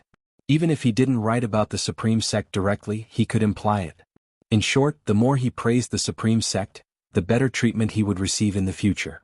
To this, Guan could only agree outwardly, leaving the decision for later. Writing books was just a pastime for him. He wouldn't spend too much effort on it. Once Lu Qiong finished speaking, Guyu came over excitedly and asked, "Brother, have you written any other books?" Guan shook his head and said, "This is my first time writing." "Haha, not bad, not bad. I have high hopes for you. Maybe you could surpass Green Hero's status within the Supreme Sect," Guyu said, patting Guan's shoulder with a friendly look. Guan sparked with interest and asked, "Do you know Green Hero?" Guyu raised an eyebrow and said, "You like his travelogue too?" "I don't know him. I only know that he's a cultivator from the Supreme Sect. I asked Elder Lu, but he wouldn't say anything." Lu Qiong laughed heartily, pulling Zhu Qinglu aside and saying, "Accompany me for a walk. Let's catch up and let the juniors chat." Zhu Qinglu nodded, and the two quickly left the main hall. Guyu then questioned Guan about the details of writing Investiture of the Gods. Seeing Lu Qiong's favorable attitude towards Guyu, Guan patiently answered. After a whole ancient hour passed, Guan finally left the book collection hall following Zhu Qinglu. The disciple named Guyu has an extraordinary background. It's rare for Lu Qiong to treat a junior this way. Zhu Qinglu remarked with meaning. Guan nodded, but he had no intention of forming a close relationship with Guyu. Such people could make his life unstable. The two didn't travel together for long. After parting, Guan began to purchase medicinal herb seeds and some clothes. It wasn't until nightfall that he returned to Mystic Valley. Days passed one by one. A New Year's spring came again.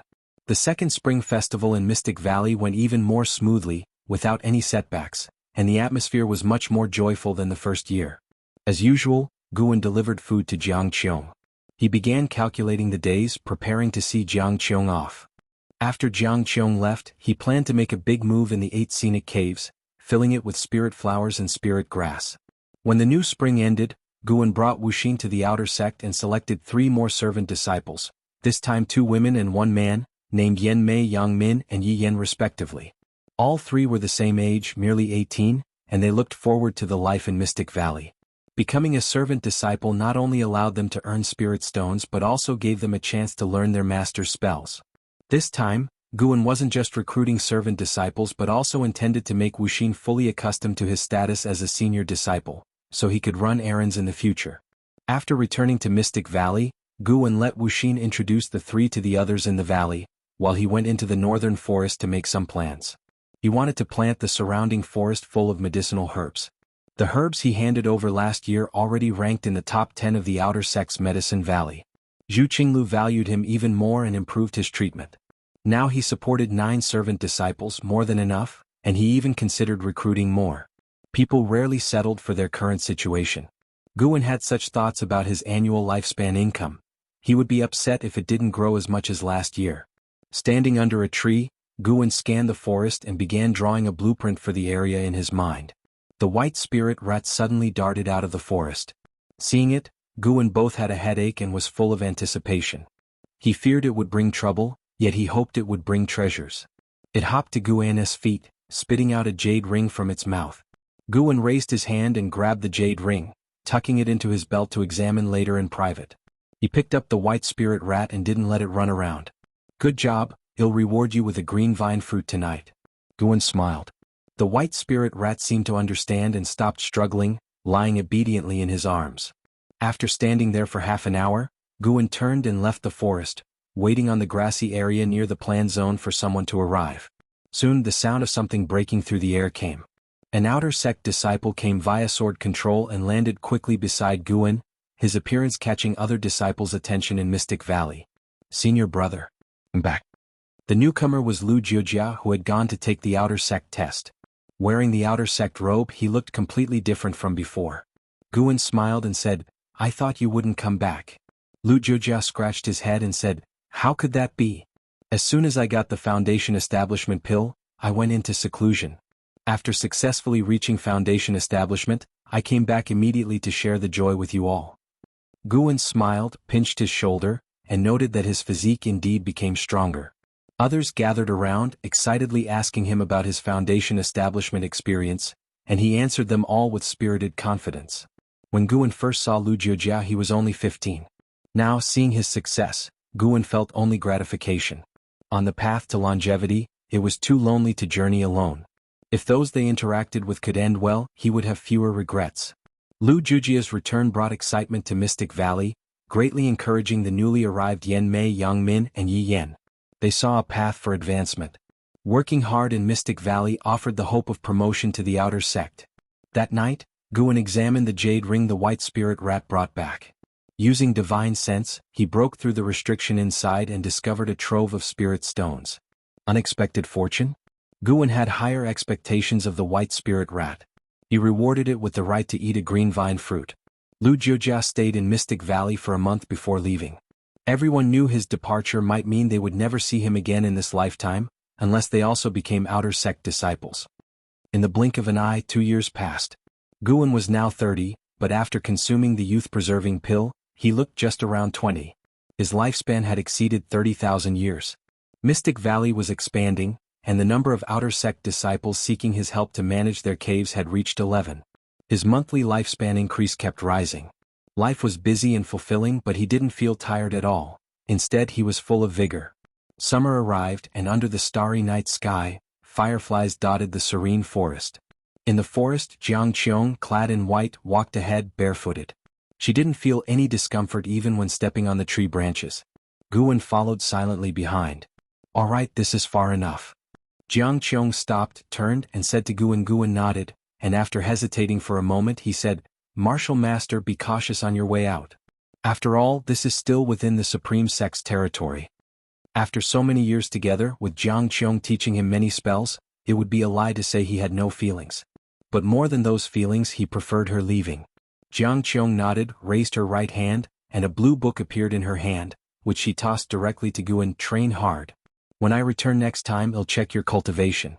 If you disappoint me, I'll beat you up," Qiong said, shaking her fist in a child-threatening manner, making Guan laugh ironically.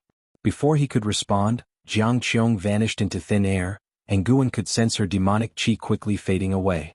In the dim forest, Guan's lips curled into a smile as he turned back towards Mystic Valley, inspecting the secret book in his hand. The Ziwei Array Chronicles. He skimmed through it briefly and found each page had a special restriction, describing formations in text, but their cultivation methods required divine sense to probe. Impressive. Guwen thought of the formations in the 8 scenic caves. Those formations prevented even great cultivators of the Supreme Sect who flew over Mystic Valley from detecting the green vine tree's presence. Although Qiong only had a cultivation level of the 9th layer core formation realm, her formation and alchemy achievements far surpassed the core formation level. After all, she reached the core formation realm at 40 and then focused on formations and alchemy. She said she continued pondering formations even during her years of feigned death. Guwen suddenly felt the weight of the Ziwei array chronicles in his hands. The moon set and the sun rose. Morning arrived. Qiong's departure only affected Guwen. Life in Mystic Valley continued as usual. After leading the disciples in exercises, Guwen brought Yilan back to his loft. He took out a small wooden box he had prepared earlier and handed it to Yilan. The small box was square and finely crafted, as if it contained a jewel inside. Yilan paused, then curiously opened the wooden box, quickly seeing an elixir inside. "Senior brother, what is this elixir?" Yilan asked. Guwen, sitting at the table and pouring himself tea, smiled. "Foundation establishment pill, prepared just for you. Don't tell anyone. In the future, if a disciple in the valley reaches the 9th layer Qi cultivation realm, he'll give them one too, but don't let anyone know I have these elixirs beforehand to avoid trouble." Foundation establishment pill. Yilan widened her eyes and instinctively tried to refuse, but Guwen preempted her, saying, "Don't worry, I kept one for myself. Once you succeed in foundation establishment, you might even become my support in the outer sect. Work hard, that's the best way to repay me." Yilan felt complicated, wanting to say much but couldn't find the words. Guwen advised earnestly, "Life is long and one will have many thoughts. But never forget your greatest pursuit in this life." Although Yilan hadn't frequently clung to him all these years, her eyes were always so tender when she looked at him. Sometimes he even eavesdropped on other disciples chatting. Everyone could see her affection for him. Guwen's feelings for Yilan were purely sibling-like, not yet reaching the level of wanting to spend a lifetime together. Moreover, his heart was set on immortal cultivation. Yilan nodded firmly and gently said, "Senior brother, don't worry. I will train hard and not disappoint you. I'll strive to climb higher and take care of you in the future." As she said this, she winked at Guwen. Guwen smiled and motioned for her to leave. Yilan carefully put away the foundation establishment pill and turned to leave, closing the door behind her. But just before it shut completely, she added, "Senior brother, no matter where I go, I won't give my heart to any other man. You will be the only one in my heart." With that, she quickly shut the door and left as if fleeing. Chapter 35. Flying Leaf Sword Immortal, Divinity Transformation Realm Inheritance. After Yilan obtained the foundation establishment pill, she succeeded in establishing her foundation in just a month. That night, Guwen guarded her during her tribulation in the dark, and she passed through it with no real danger. The day after successfully establishing her foundation, Yilan bid farewell and left in a hurry. Her sudden achievement in foundation establishment became a major topic in Mystic Valley, leading to many speculations among the disciples. Some said it was Guwen who gave her the foundation establishment pill, others claimed Yilan had a fortuitous encounter, and some believed her mountain forest training was divinely aided. Regardless, Yilan eventually left. Under the scorching summer sun, Guwen stood on the pavilion's platform, looking at the busy disciples below, suddenly feeling a sense of change and loss. Qing Xiandan, Zhang Chuanxiu, Liya, Menglang, Lu Jiujia and Yilan were all gone. Now only the younger generation remained. Among them, Xiaochuan had the most seniority under him. Xiaochuan had given up thoughts of moving to the outer sect, but he did not get disheartened and still lived a positive life, finding other meanings in life alongside cultivation. Guwen looked at a corner of the Medicine Valley, where bamboo fences enclosed ducks. Xiaochuan was leaning over the fence interacting with the ducks. These ducks were not ordinary farm ducks. They had a trace of the bloodline of third-order demon beasts. Each duck cost 100 low-grade spirit stones. Xiaochuan emptied his wallet to buy 2, while the other 10 were paid for by Guwen, increasing Xiaochuan's gratitude towards him. Despite the trace of third-order demon beast bloodline, these ducks would be lucky to grow to the first order. The flesh of low-order demon beasts is also beneficial to cultivators. Should I set up a livestock business? It could extend life and earn spirit stones. Guwen suddenly felt tempted. Raising sheep and cattle in the mountains wasn't out of the question. But doing this would require constantly expanding manpower, and he feared causing a stir that would draw the Supreme Sect's ire. He had considered running off to find a deep mountain on his own, but quickly dismissed it. Not to mention that the green vine tree was hard to move, he did not want to miss out on the Supreme Sect's resource channels. Within the Supreme Sect, as long as he had enough spirit stones, he could buy anything he wanted. Going outside might not offer the same certainty. Some rare items were hard to find. At worst, he could glorify the Supreme Sect in his writing later on. Guan thought secretly, as long as he handed over enough medicinal herbs and demon beast blood, how could the Supreme Sect give him a hard time? They might even lend him a hand. Yes, just like that. In the future, Xiaochuan will be the beast tamer, and Wuxin will be the chief disciple in charge of planting. They will be my left and right guardians in Mystic Valley. The more Guan thought about it, the more feasible it seemed. He began planning. Earlier, the jade ring found by the white spirit rat contained a large sum of wealth. He calculated it to be worth 2 million low-grade spirit stones, equivalent to 200 top-grade spirit stones, enough for him to expand significantly. He decided to act. Guan called out to Xiaochuan, who immediately ran over and leaped onto the platform. "Senior brother, what's the matter?" Xiaochuan asked. Guan shared his idea and Xiaochuan's eyes lit up, growing more excited the more he listened. The two quickly agreed. In the end, Guan sent Xiaochuan to the outer sect with a list to acquire necessary items, and Xiaochuan set off on the same day. Xiaochuan also knew the sword control technique, but his spiritual power was insufficient, requiring 2 days for the round trip with a night's rest in between. 3 days later, Xiaochuan returned and handed Guan the prepared list, chattering excitedly. He had met Lu Jiujia in the outer sect, who personally took him to inspect the demon beasts, saving a lot of trouble. After discussing, Guan decided to buy 50 young beasts first to test the waters, as only with such a quantity would the outer sect's beast hall agree to transport them to Mystic Valley. After a day's rest, Xiaochuan set off with spirit stones provided by Guan, accompanied by Tang Yu and Su Han, both at the 5th layer of the energy cultivation realm, adding to their presence. If not for a batch of medicinal herbs nearing harvest, Guan would have gone personally to avoid being deceived. Fortunately, nothing like that happened. The Supreme Sect was indeed a reputable sect. 5 days later, Xiaochuan and the others returned by sword, followed by 3 two-horned white eagles with 5 zhang wingspans. On the eagles' backs stood cultivators, and their claws carried large cages containing young lambs.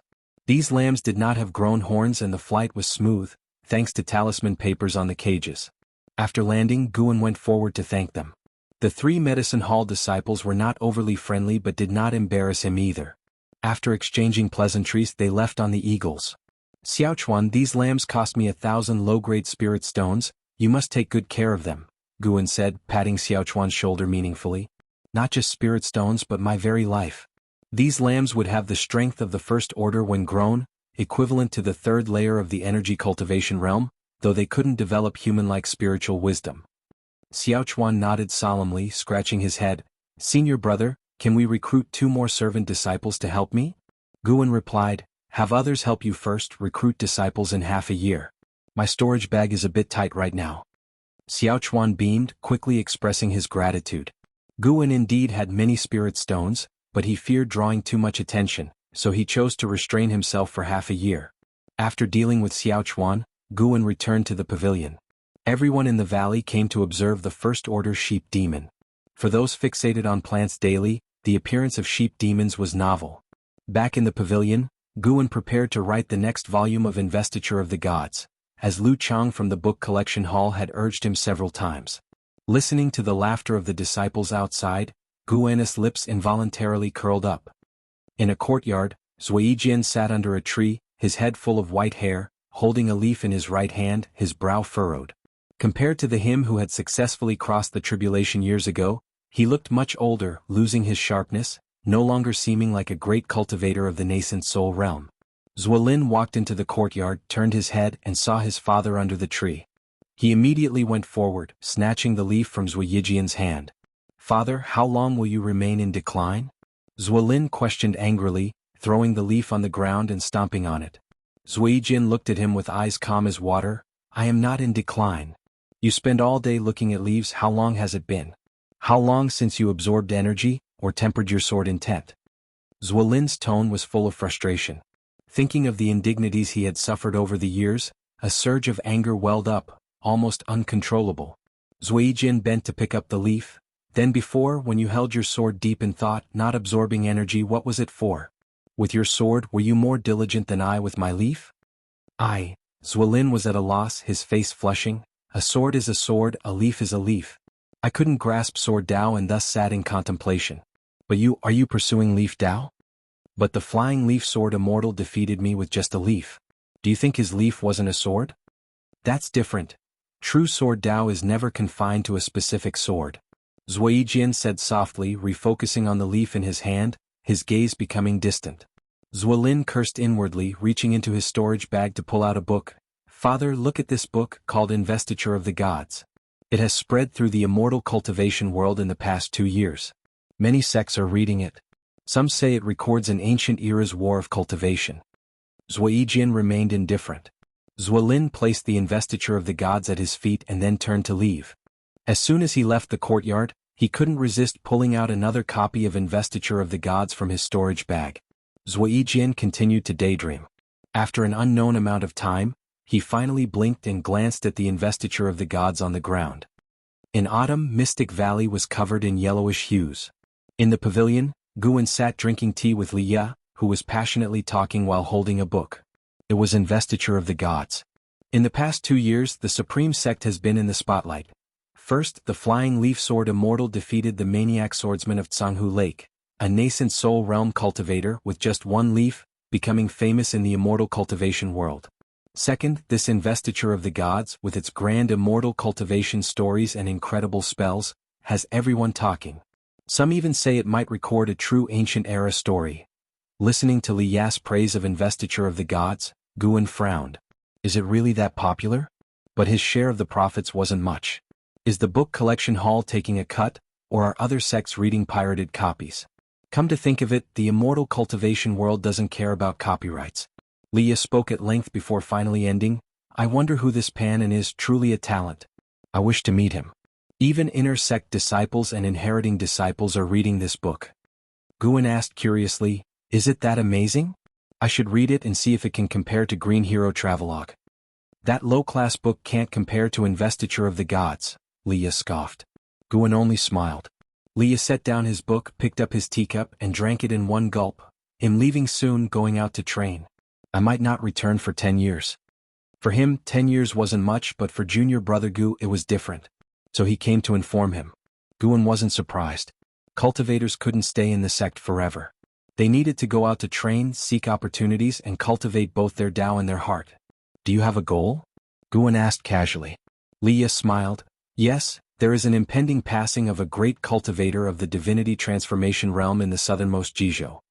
He wishes to find a suitable successor before his demise. This person is a sword cultivator and I plan to try my luck. Divinity transformation? What kind of realm is that? How many levels above the Nascent Soul Realm? Guan pretended to ask in curiosity. Ruye laughed. The Divinity transformation realm is just above the Nascent Soul Realm. If it were several levels higher, he wouldn't appear in Taicang. There's more to this land than just the Taicang dynasty, and supposedly beyond the sea lies an even broader world. But without reaching the Nascent Soul Realm, it's hard to cross over. He stood up, smiling. Junior brother Gu, when I return, I will be the inheritor of a Divinity transformation cultivator.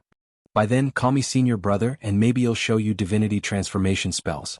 With that, he turned to the window and leaped out, departing by sword. Guan looked at the footprints on the windowsill, raising an eyebrow. Divinity transformation realm? He had to reach it before Ruye returned. Chapter 36 Mystic Yellow Dragon Energy Skill, Comprehending Divine Skills. After Ruye left, Guan devoted himself to building Mystic Valley, and his leisurely days started to diminish because those young demon sheep were quite troublesome. At 4 months old, they ran through the mountains and forests as if they were flat ground, as fast as cheetahs on Earth in his previous life. If not for the presence of cultivators in the valley, they would have long escaped. Guan had to study the Ziwei array chronicles left by Jiang Qiong, learning some basic restrictions to seal the sheepfold. When the 6-month period was up, Guan had Wuxia bring Xiaochuan to the outer sect to recruit 2 more servant disciples, named Qin Hong and Jin Shower, with mediocre aptitude which satisfied him. The number of servant disciples in Mystic Valley reached 10, making it lively every day. Time flies like an arrow, it passes in the blink of an eye, never to return. 3 years passed in the blink of an eye. It was autumn again. Xiaochuan was patrolling the various gardens, followed by a line of ducks, moving in a mighty formation. Disciples sat absorbing spiritual energy on the mountain tops around Medicine Valley, and the forest would occasionally shake, from the movement of Tangyu and Suhan chasing demon sheep. Guan walked out of the western forest, smiling. He had just picked a batch of medicinal herbs, earning himself several centuries of life. He was increasingly close to 10,000 years of lifespan. His lifespan had now reached 80,000 years. In 3 years he had gained nearly 50,000 years of life, mainly because the herbs he had planted for many years were maturing, and 1,000 years of life were from managing exterior disciples' caves. The small-framed Jin Qin ran out of the forest with a bamboo basket on her back. She hurried to Guan's side and said, "Master, can you teach me alchemy today?" A dry leaf was still on her head, and the hair on the sides of her cheeks was a bit disheveled. Guan chuckled, "Of course, but you have to use your herbs. That way you'll be more careful." Once, Zhen Qin overheard Guan consuming a youth-preserving pill, making her interested in alchemy. She pestered him for nearly half a year. "I've been prepared for a long time," Zhen Qin said excitedly, hopping around Guan like a girl who never grows up. Whoosh, a sound pierced the air above Mystic Valley. Guan looked up and habitually cast a lifespan detection. Another Nascent Soul Realm cultivator. This year, more than 10 Nascent Soul Realm cultivators had passed above Mystic Valley, which made Guan uneasy, feeling something big was about to happen. Even the world's outer sect conference back then didn't attract so many Nascent Soul Realm cultivators. This won't do. The Dragon Strength Divine Origin skill must be improved. If a great cultivator far surpassing the Nascent Soul Realm appears, what will I do if they see through my cultivation level? Guan decided silently. Over the years, the Dragon Strength Divine Origin skill's enhancement to lifespan had dwindled, and now gaining a year's lifespan in half a year was a good outcome. In 10 years this skill might no longer increase his lifespan. Then Guan took Zhen Qin back to his pavilion to start teaching her alchemy techniques. Until late at night, Guan sneaked into the 8 scenic caves. After Qiong left, he had also explored the other 6 tunnels, and at the end of each, there were corpses like Ming Lang, refined by Qing Shendan and Qiong using different poison skills of myriad poison mystic skill. For these poison corpses, Guan temporarily had no intention of touching them. He made his way to the green vine tree, rolled up his sleeves and began meditating. At this moment, a shadow fell from the tree and burrowed into his arms. A little black dragon. Its body was slender, about 2 feet long, with a pair of dragon horns and dragon whiskers on its mouth, covered in tiny black dragon scales, and its 4 claws were sharp. It looked much like the dragons in ancient Huaxia legends, but with a different color. This was the holy beast of the ancient Sky Sect, the Sky Dragon. Guan stroked it while checking its lifespan. Sky Dragon, First Order 1/965/18,000. Its lifespan has increased again. When the Sky Dragon was born, it had only 500 years of lifespan. Now in just 1 year its lifespan had almost doubled. No wonder it had the potential of a 9th-ranked demon beast. Guan recalled the process of the Sky Dragon acknowledging him as master last year, smiling unconsciously. When it was just born, the Sky Dragon bit him directly, causing him to angrily throw it away, and then it pitifully came over to nuzzle him.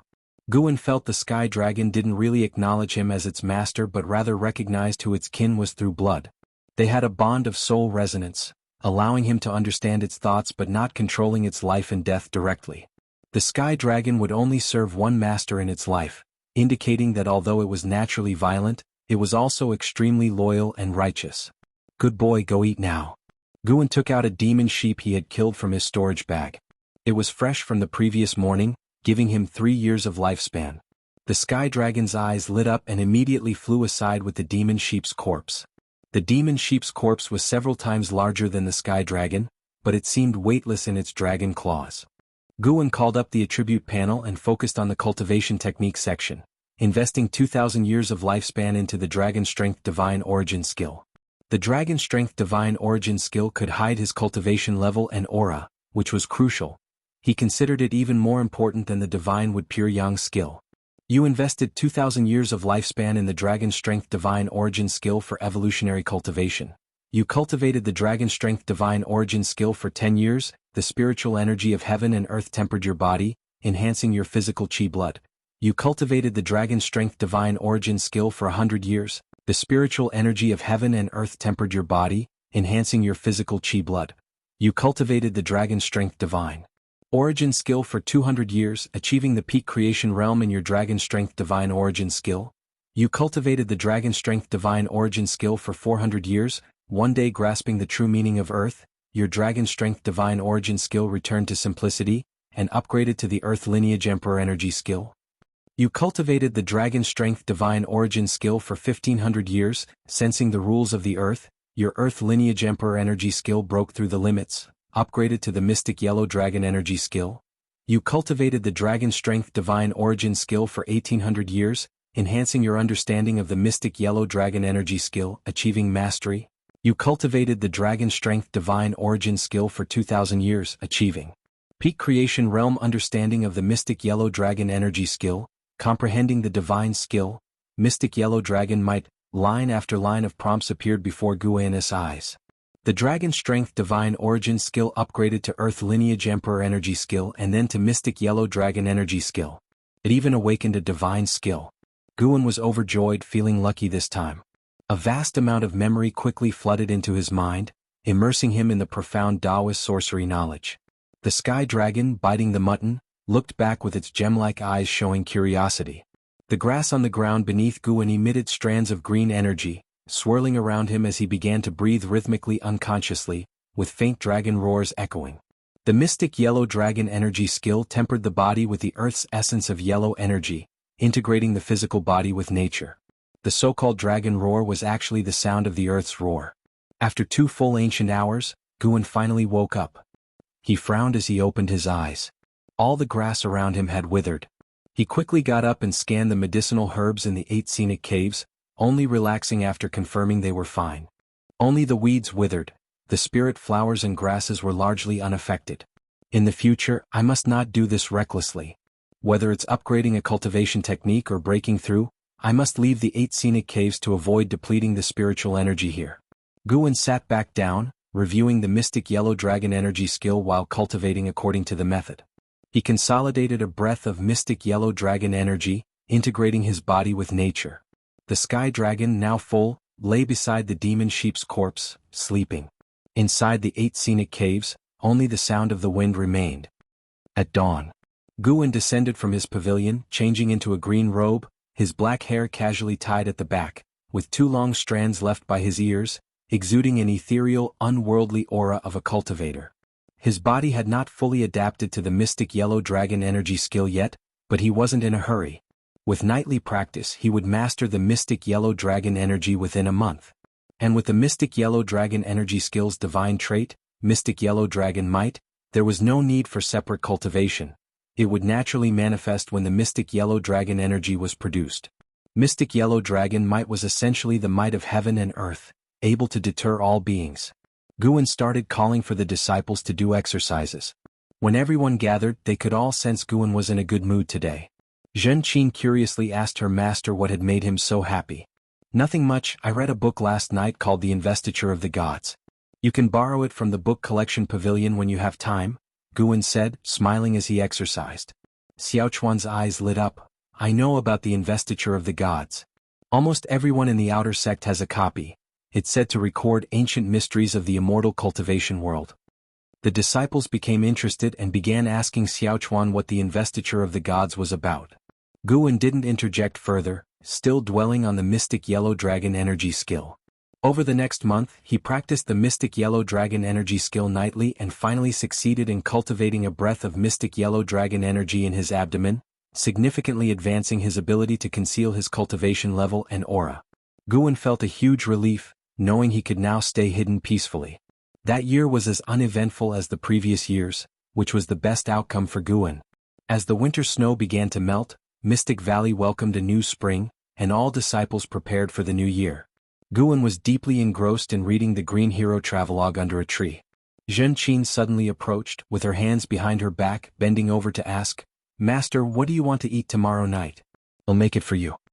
Without moving his gaze, Guan replied, "Anything you make, I'll eat." Curious, Zhen Qin leaned over to see what book he was reading, but he stopped her. "Hurry up and prepare the ingredients, or you'll miss the festival tomorrow night. Be careful or I won't teach you alchemy," Guan said sternly. Zhen Qin pouted but had to leave. Guan faintly heard her muttering, again reading that nonsensical book. The corner of his mouth twitched. Just to spread this rumor? Ruining his reputation. Now all the disciples in Medicine Valley knew he liked reading the Green Hero Travelogue, often mocking him in private despite not daring to say it to his face. Guwen stood up, putting the Green Hero Travelogue into his arms. Starting today I'm quitting. Guwen walked out of the courtyard, planning to inspect the garden, but his attention was caught by the valley entrance, making him frown. A man in a white robe walked gracefully, appearing in his 30s, looking handsome with an extraordinary demeanor. What made Guwen frown was that he couldn't sense the man's aura. He immediately cast a lifespan detection on him.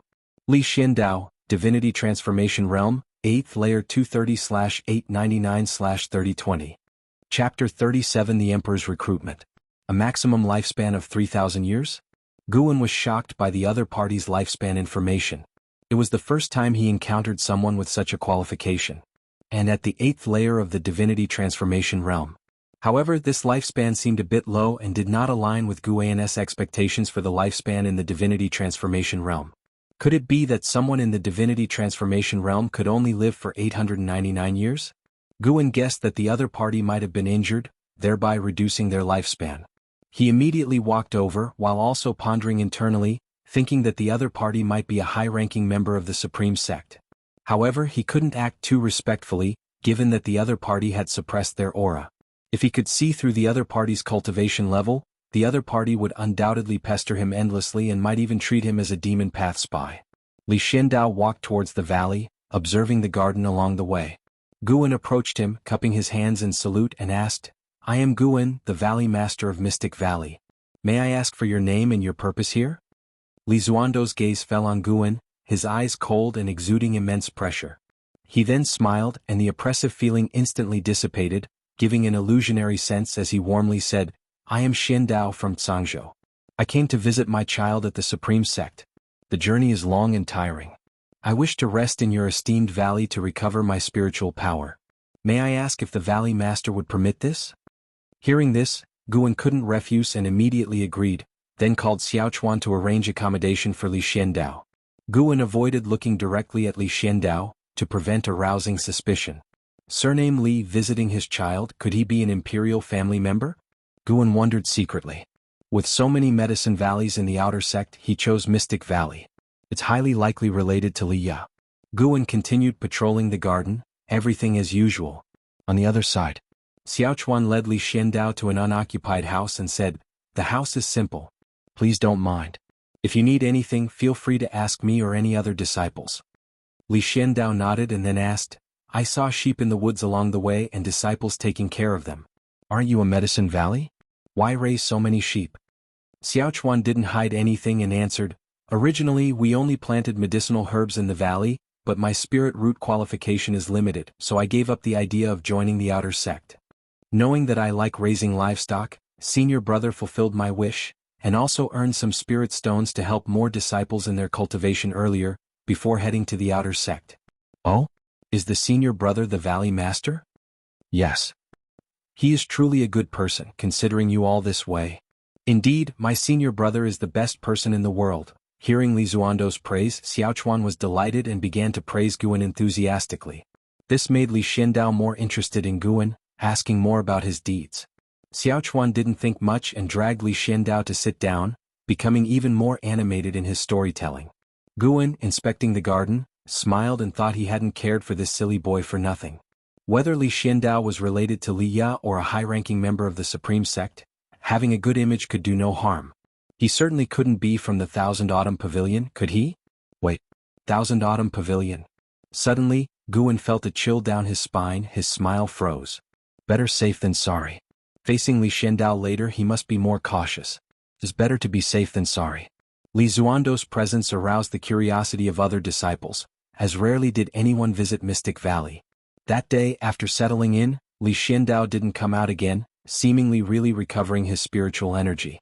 Because of Li Xuando's arrival, Guwen didn't dare to go to the 8 scenic caves and stayed honestly in his attic at night.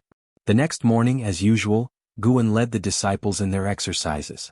Hearing the commotion, Li Xiandao also came out, with Xiaochuan greeting him enthusiastically. Guwen only nodded towards Li Xiandao and did not avoid him. As the morning exercises began, Li Xiandao initially didn't pay much attention but gradually found it interesting.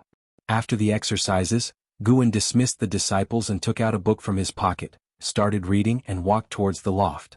At this moment he had to remain calm and couldn't let Li Xuando's arrival disrupt his daily routine.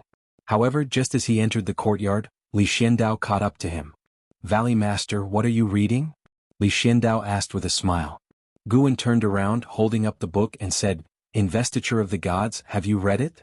Li Xiandao smiled even more, saying, "I have indeed read it and even memorized it backward." "Oh? So we're fellow enthusiasts?" "Haha, at first sight I felt a sense of familiarity. Shall we discuss Investiture of the Gods?" Hearing Li Xuando's insincere words, Guan could only smile and agree. He invited Li Xiandao upstairs, and after they sat he began to boil water and make tea using spiritual power to light the fire. Li Xiandao glanced around the room and said, "Valley Master, what do you think of King Zhou?" "Good grief. Testing me right away?" Facing away from Li Xiandao, Guan placed tea leaves in the cup and said, "If we only consider the story, he was cruel and unjust. But on closer inspection, some of his actions seemed illogical." After hearing this, Li Xiandao said wistfully, "Indeed. When I first read it I thought King Zhou was foolish and cruel. But upon rereading something felt off. In that world of the story, immortals and gods truly existed. King Zhou couldn't have been unaware of this, yet he dared to desecrate the sacred statue of Nvua. Such actions are not what a monarch should exhibit. And Nvua, who stood high above, didn't punish the mortals who desecrated her directly. Instead, she sent a vixen to corrupt the emperor's heart, leading to chaos in the world. Can such actions be considered those of a god or even an immortal?" Guan turned around, placing the tea on the table before Li Xiandao. He smiled and said, "Indeed, there are many illogical points. But after all, it's a fictional story created for entertainment, so the contradictions are understandable." Unable to discern Li Xuando's identity, he kept his stance vague. Li Xiandao shook his head, saying, "Perhaps the story is fictional, but its depiction of the world is real. That is, above each head, there is divine oversight and humans cannot surpass the heavens." Guan did not expect him to interpret Investiture of the Gods in this way. If King Zhou were powerful enough to surpass all the immortals and sects, how would the story be written then? Li Xiandao asked. Guan thought for a moment and said, "Then the ultimate rival wouldn't be heaven-reaching sect master but King Zhou." Li Xiandao paused, unable to keep a straight face, and began to laugh. He picked up the teacup, blowing away the steam. Guan couldn't discern his smile, so he kept silent. After taking a sip of tea, Li Xiandao began to inquire about Mystic Valley's planting, asking even about cultivation details, to which Guan answered one by one. "You joined the Supreme Sect not to seek immortality but to cultivate flowers and herbs. Is this out of necessity or genuine interest?" Li Xiandao asked. Guan smiled bitterly and said, "It's both necessity and interest. Each of us has our pursuits. Immortality is not the only meaning in life. Of course, if I had excellent qualifications I would also pursue immortality." Li Xiandao teased, "You truly are an interesting person, speaking so candidly. In this life, looking back at the past and towards the future, it boils down to finding joy in hardship." Guan shrugged in response. He grew increasingly suspicious that Li Xiandao was someone from the Thousand Autumn Pavilion, trying to test his stance on Mystic Valley. Li Xiandao placed the teacup down and asked, "What do you think of the current emperor? Do you believe he is like King Zhou?" Guan was taken aback. This topic shift was too abrupt. How did it suddenly jump to the emperor of the Taicang dynasty? Could he not be from the Thousand Autumn Pavilion, but really a relative of Li Ya? Guan's mind raced and he said, "I don't know much, for before joining the Supreme Sect, I was merely a house servant. I haven't heard any outside news in this Medicine Valley. Why, has the emperor done something?" Li Xiandao smiled, "Not really. But he's been on the throne for too long. There's much debate both in the court and among the people. The mundane world seems to think an emperor shouldn't reign too long. If he does, it's only a matter of time before he becomes inept. In the immortal cultivation world, more fear that the emperor might cultivate to immortality, thus letting imperial power dominate over the cultivation world." Guan grew nervous. There were too many layers to this question. He dared not speak rashly. Seeing Guan's hesitation, Li Xiandao teased and asked, "Do you think it's better for an emperor to reign for a long time or to be replaced every few decades?" Knowing that Li Xiandao was at the 8th level of the Divinity transformation realm, Guan dared not remain silent. After pondering a moment, Guan said, "In my view, it depends on the emperor's character. If he is virtuous and governs well, a long reign poses no issue. However, if he is imminent yet passes the throne to a foolish son, it's a disaster for the people. The common folk live only around 100 years. If life is hard during their time, they will blame the emperor for abdicating. Li Xiandao laughed again, and Guan could distinctly feel his improved mood. Wait. Li Ya's relative, surname Li, talks about King Zhou, questions the emperor.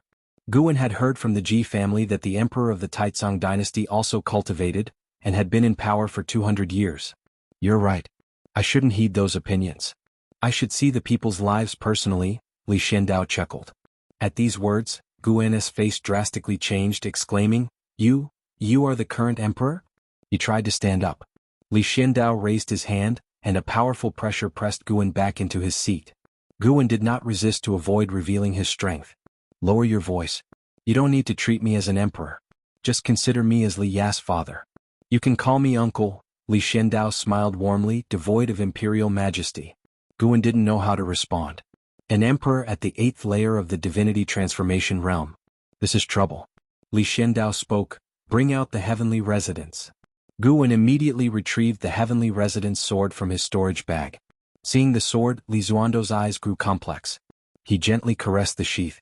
Guan recalled Li Ya's words that the heavenly residence sword was a gift from his royal father to his mother, then passed to him after her death. Now seeing Li Xuando's expression, Guan started imagining the tragic love-hate story between Li Xiandao and Li Ya's mother. After a long while, Li Xiandao set down the heavenly residence sword and pushed it towards Guan, saying, In the Supreme Sect, Liya regards you as his best friend. I heard you saved him. Thus this sword is now yours. I reward it to you. From now on, you are the master of the heavenly residence sword.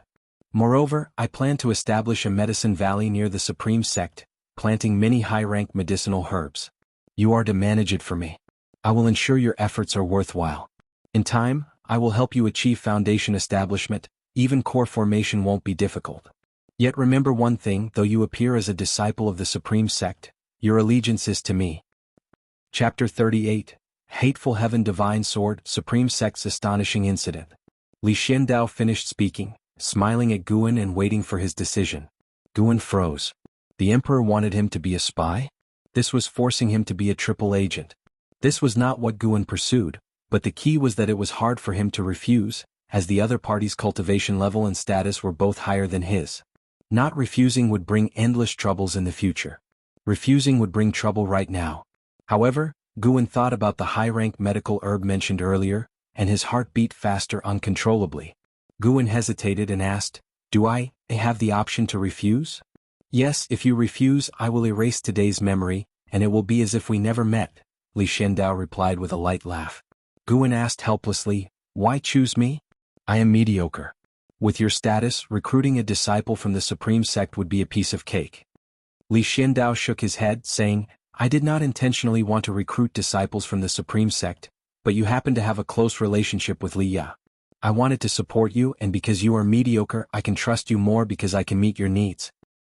He paused for a moment and added in a frivolous tone, People do not wish for the emperor to live forever, and I do not wish for the master of Medicine Valley to live forever either. What a sense of humor. Guan could only say, If that is the case, then I have no choice but to agree. Several decades later, when you look back, you will not regret today's decision, Li Xiandao said with a smile, his tone full of heroism. Guan could not resist his curiosity and asked, Have you always been watching Senior Brother Li? We have finished talking, there is no need to call me Emperor anymore. You should call me Uncle instead so it feels more like family, Li Xiandao said with a stern face.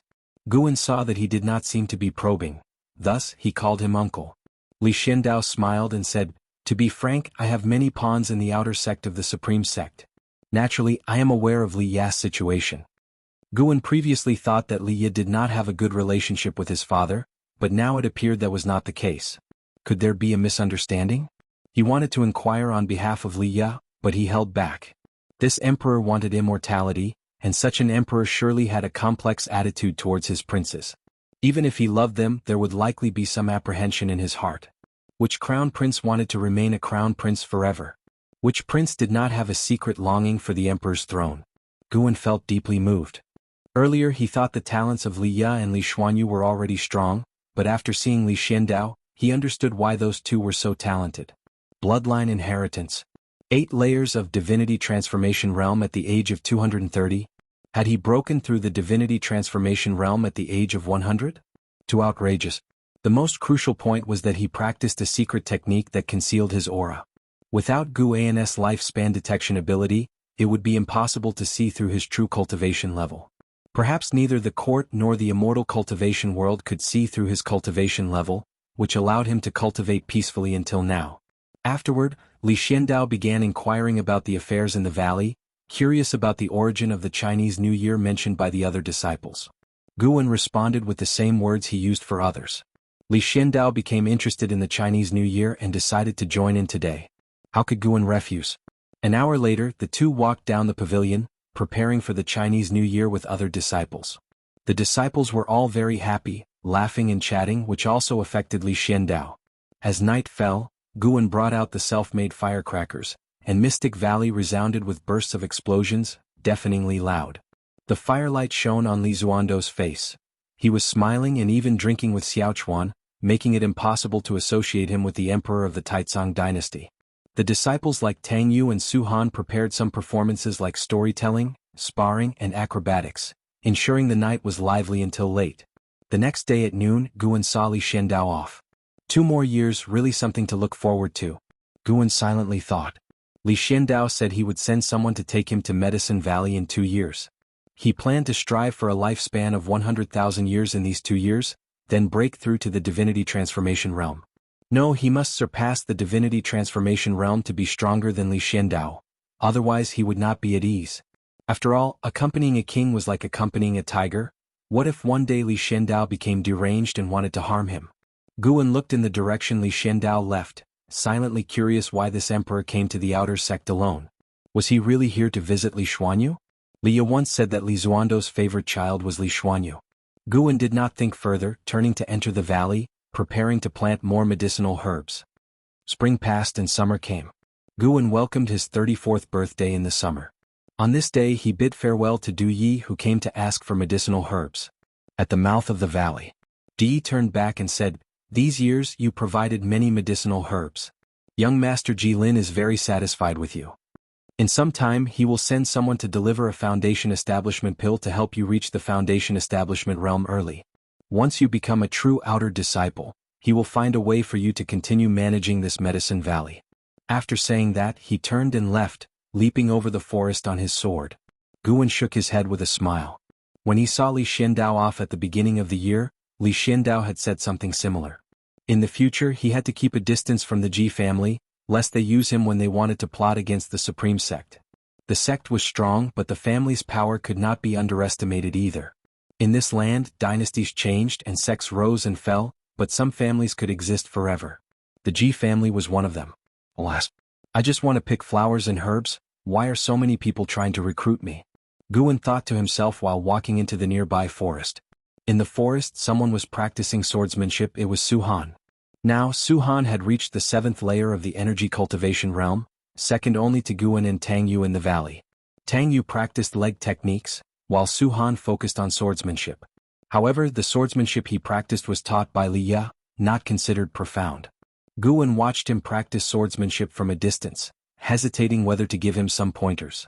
Su Han was diligent and industrious in his daily work and cultivation, leaving Guan with no complaints. Wait, no, he was not practicing the Li family's 7 swords. Looking closely, Guan realized it was the first time he saw this sword technique. Did this boy also have a fortuitous encounter? When did this happen? Guan was curious and deliberately stepped on the fallen leaves, making some noise. Practicing swordsmanship, Su Han noticed Guan's arrival. He immediately stopped and turned to greet Guan. Xiaohan, entering the outer sect depends on cultivation level. Why do you practice swordsmanship so diligently? Guan asked with a smile. Su Han scratched his head with his left hand and said, I am not in a hurry to enter the outer sect. I want to master swordsmanship first. Why do you think so? Entering the outer sect means taking on missions. If my skills are not strong enough, it will only cut off my future. Su Han's answer made Guan laugh. This kid knew exactly what he liked. Guan curiously asked, Is your swordsmanship inherited from your family? Su Han nodded and said, It is my father's swordsmanship, but it is too profound. I have only managed to comprehend it recently. Your father must have been impressive. Although I do not practice swordsmanship diligently, I have seen many exquisite sword techniques in the outer sect. None as good as the one you displayed just now, Guan asked curiously. Su-Han shook his head and said, my father was just a useless person. Since I can remember, he was blind without any spells. He passed away when I was 7. Later, I found this swordsmanship manual in his baggage. Saying this, he took a sword manual out of his pocket and directly handed it to Guan. Guan took it and raised an eyebrow slightly. Hateful Heaven Divine Sword. What a strange name. Seeing this name, Guan immediately wanted to expel Su-Han from Mystic Valley. This guy clearly carried a grudge. Guan skimmed through it. With his achievement in the Nascent Soul Realm of the 9th layer, it was enough to remember it perfectly. However, mastering it still depended on one's aptitude in swordsmanship. He handed the sword manual back to Su-Han and pondered, this swordsmanship is indeed exquisite, but its mental method seems somewhat sinister. Do you really need to practice it? This swordsmanship required tempering the internal organs with sword qi, causing unimaginable pain to the practitioner. Moreover, some of the guidelines were beyond Guan's understanding. Based on his sword Dao accomplishment, he could assert that this swordsmanship was very dangerous. Su-Han was taken aback and asked, Master, do you think I should not practice it? Guan shook his head and said, I just think this swordsmanship may bring you suffering. I do not know your background, so I cannot understand your feelings. Whether you practice it or not is up to you. If you choose not to, you can stay in Mystic Valley as long as you want. You will always be my student. Hearing this, Su-Han felt touched. He put the Hateful Heaven Divine Sword back in his pocket and nodded heavily. Guan took a book out of his pocket, the latest volume of Investiture of the Gods, given to him by Du Yi. Du Yi said Jilin was obsessed with this book, causing his followers to read it as well. The book you wanted. Guan handed Investiture of the Gods to Su-Han and then turned to leave. Su-Han held Investiture of the Gods, smiling. Returning to Medicine Valley, Guan began observing other servant disciples. First Liye, then Wuxin, and now Su-Han, all with unusual backgrounds. Mystic Valley was too mysterious. Something felt off. An hour later, Guan returned to his pavilion.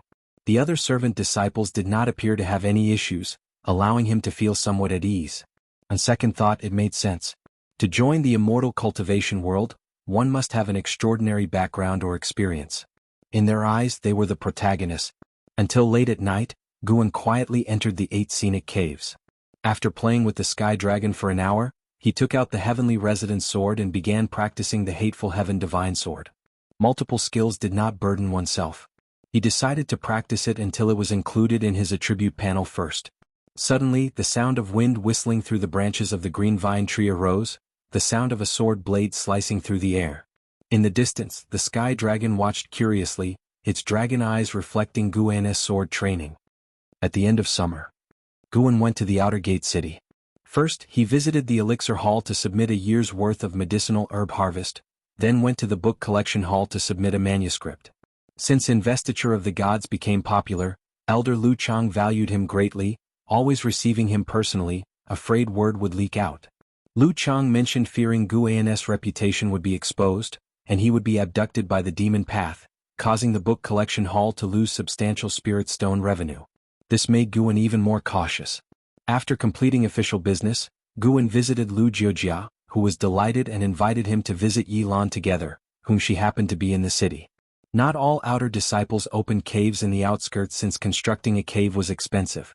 Most disciples chose to live within the outer gate, enjoying the outer gate's spiritual energy.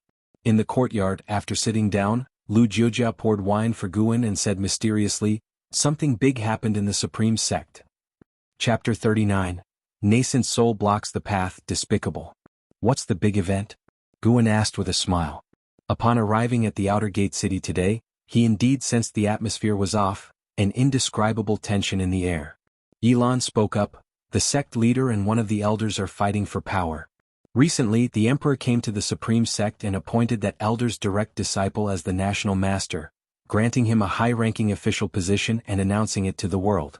This boosted the morale of the people aligned with that elder, and they have been spreading unfavorable rumors about the sect leader." Lu Jiojia, slightly peeved as Yilan had spoken first, quickly added after she finished, "The sect leader's domineering ways have offended many elders. Over the years, disciples have repeatedly suffered injuries and deaths, with demonic invasions occurring in territories outside the outer sect. Many elders are unhappy about this. Now that the Emperor supports the sect leader's opponents, their restraint is broken, and thus chaos ensues. Guan curiously asked, "Doesn't the sect leader have absolute power?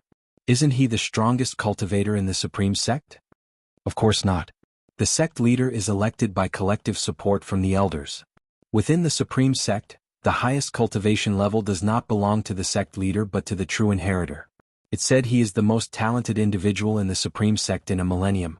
He often travels and rarely returns. I've heard a rumor that if he wishes to become the sect leader today by tomorrow, he would be the sect leader." Lu Jiujia replied, his tone becoming excited when mentioning the true inheritor. "That impressive? What's his name?" Cough cough, I haven't learned that yet." Lu Jiujia feigned a cough, trying to conceal his embarrassment. Yilan shot him a scornful look, then turned to Guan, whispering, "I've heard many inside stories at the law enforcement hall as well. The open and covert struggles in the main city of the sect have spread to the inner and outer sects. Senior brother, you must be careful in Mystic Valley. Those people will do anything for power." Guan chuckled, "It won't go that far, right? Would someone dare to slaughter Mystic Valley and then frame the other party?" As soon as he said this, Guan felt a pang of anxiety. Someone had already been raising a demon of greed outside the outer sect. What else was impossible? Yilan noticed his worry and placed her hand on his, comforting him. "Senior brother, don't worry, I will find a way to persuade the law enforcement hall to increase patrols in the various medicine valleys of the outer sect." Guan instinctively withdrew his hand, momentarily distracted by her touch. Actually, he had noticed it but feared reacting too quickly might arouse suspicion among his junior disciples. Lu Jiujia laughed secretly but was met with a glare from Yilan. "You must be even more cautious than me. Power struggles like these can be more dangerous than battling demons outside." Guan advised earnestly. Lu Jiujia confidently claimed there was no way he would die. Yilan stated she was in the law enforcement hall, so no one dared to act rashly against her. The law enforcement hall oversaw all departments, offering its disciples power above ordinary disciples, but they had less time for cultivation, having to handle any incident in any department. Guan looked at Yilan with a sigh of relief. In just a few years out of the valley, Yilan had transformed from a little girl following him around into a capable and reliable presence. The three of them drank and chatted. Usually Lu Jiujia and Yilan did most of the talking, and through their words, Guan gained a much clearer understanding of the situation within the Supreme Sect. He was deeply gratified. The junior disciples he had trained were now taking care of him, a unique sense of achievement filled his heart. If Mystic Valley's disciples scattered across the outer sect's various departments or even entered the inner sect, he would be influential indeed. Just the thought of it excited Guan. 2 hours later, Lu Jiujia left first, and Guan declined Yilan's invitation to her residence to enjoy fine delicacies. He then left the outer gate city with her wistful expression in his memory. Riding his flying sword, flying against the wind, Guan felt quite cheerful. The sky gradually turned crimson as dusk approached. Guan's apparent cultivation level had reached the 9th layer of the energy cultivation realm, so his flight speed was not slow. He admired the undulating mountain forests along the way. In the blink of an eye, an hour had passed. Suddenly, while flying, Guan saw a figure shoot out from the mountain forest ahead, swiftly approaching, causing him to slow down. He saw an old man in white robes, stepping on a sword and holding a wine gourd, his nose red like a date as if he had just had a heavy drink. "Young friend, please stop." The old man's voice came, and Guan could sense that his cultivation aura was in the Foundation establishment realm. But to be safe he used a lifespan detection. Lin Fuqian, Nascent Soul Realm, First Layer 603/800/840?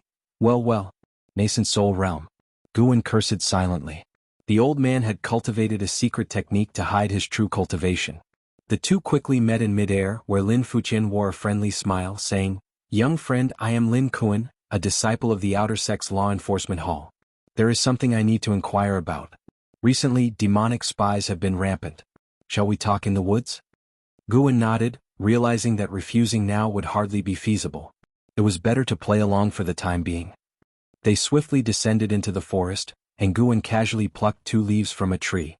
Lin Fuqian took a step forward, cryptically asking, "Young friend, have you heard of Su Ruye from the Wanyin sect?" "Su Ruye? Very familiar. He was the one I killed. Back then, Su Ruye and Changji wanted to take over his medicine valley and even injured Li Ya. How could he forget?" Feigning confusion, Guan asked, "I've heard of the Wanyin sect, but who is Su Ruye?" Su Ruye was a genius of the Wanyin sect, whose father is the vice-sect hierarch. He died around this area, and lately many Wanyin sect spies are investigating his death. Lin Fuqian stepped closer as he spoke. Guan immediately stepped back, maintaining a distance. Seeing his wary expression, Lin Fuqian grinned. What? Young friend, are you suspecting him a Wanyin sect spy? Guan shook his head. I wouldn't dare, senior. I truly haven't heard of Su Ruye. Since you're from the law enforcement hall, why ask me? Ha ha ha, Lin Fuqian laughed heartily. He suddenly swung his sleeve, and abundant spiritual power spread like a mist, quickly covering several miles. Guan was startled, raising his sword with his right hand, watching him intently. Lin Fuqian then opened his wine gourd, and a foul stench of alcohol wafted out. He grinned evilly. Don't be afraid, you will have 15 of your fellow disciples accompanying you in here. Guan gritted his teeth. Who are you? What is your background? If I must die, can't you at least let me die understanding why? Haven't you guessed already? Lin Fuqian sneered, raising his hand to grab at Guan from a distance. A strong spiritual force bound Guan, pulling him toward Lin Fuqian. Guan's face showed despair as his body flew through the air, rapidly approaching Lin Fuqian. Lin Fuqian's left hand reached out to grab him, while his right hand held the wine gourd, pouring liquor into his mouth. Boom! Guan suddenly unleashed a terrifying aura, instantly shattering Lin Fuqian's spiritual force. Lin Fuqian's pupils dilated, reflecting a leaf in his eyes. The leaf was surrounded by sharp sword qi, moving as fast as lightning, piercing through Lin Fuqian's forehead, blood splattering as the leaf continued on its path. Rumble, one by one trees were shattered, dust rising like a giant gray wall extending for miles. Lin Fuqian trembled all over, his face showing disbelief. Furious, he roared, You actually hid your cultivation, despicable? Guan stepped up to him, placing his right hand's index and middle fingers together, pressing them against Lin Fuqian's chest like a sword. Boom! Sword qi exploded, bursting Lin Fuqian's body apart, dispersing the dust wave behind him. The powerful force bowed the trees outwards, leaving a trench several miles long. From the flying dust, a baby's figure shot out, its face aged and eerie. It was Lin Fuqian's nascent soul. He flew toward the horizon at full speed, hearing the sound of something slicing through the air. Instinctively looking back, he saw a leaf racing toward him, directly destroying his nascent soul, blood misting in the air. Guan raised his hand, calling his flying sword back, stepping forward, enveloped in sword qi, turning into a sword shadow and rapidly disappearing into the forest. Rather than heading towards Mystic Valley, he chose another direction. During the quick flight, a prompt appeared. You've successfully seized 25 years of Lin Fuqian's Nascent Soul Realm First Layer? Lifespan? It wasn't much, but it couldn't be helped. Although Lin Fuqian was in the Nascent Soul Realm at 603, he only had 197 years left. Guan didn't dwell on it. He made a large loop before swiftly returning to Mystic Valley. Entering through a window into the hall of the attic, he sat at the table. With a grasp of his hand, a jar of wine flew over from the wine cabinet. He began drinking deeply. After a large gulp, he gently set down the jar.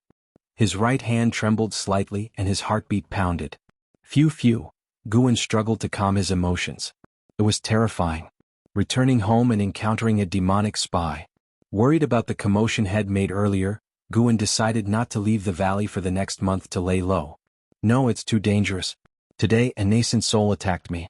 Who knows if tomorrow it could be someone at the Divinity Transformation Realm or even higher. Guan quickly pulled up his attribute panel. Seeing his lifespan of over 91,000, his anxiety eased a bit. The Immortal cultivation path was indeed fraught with danger.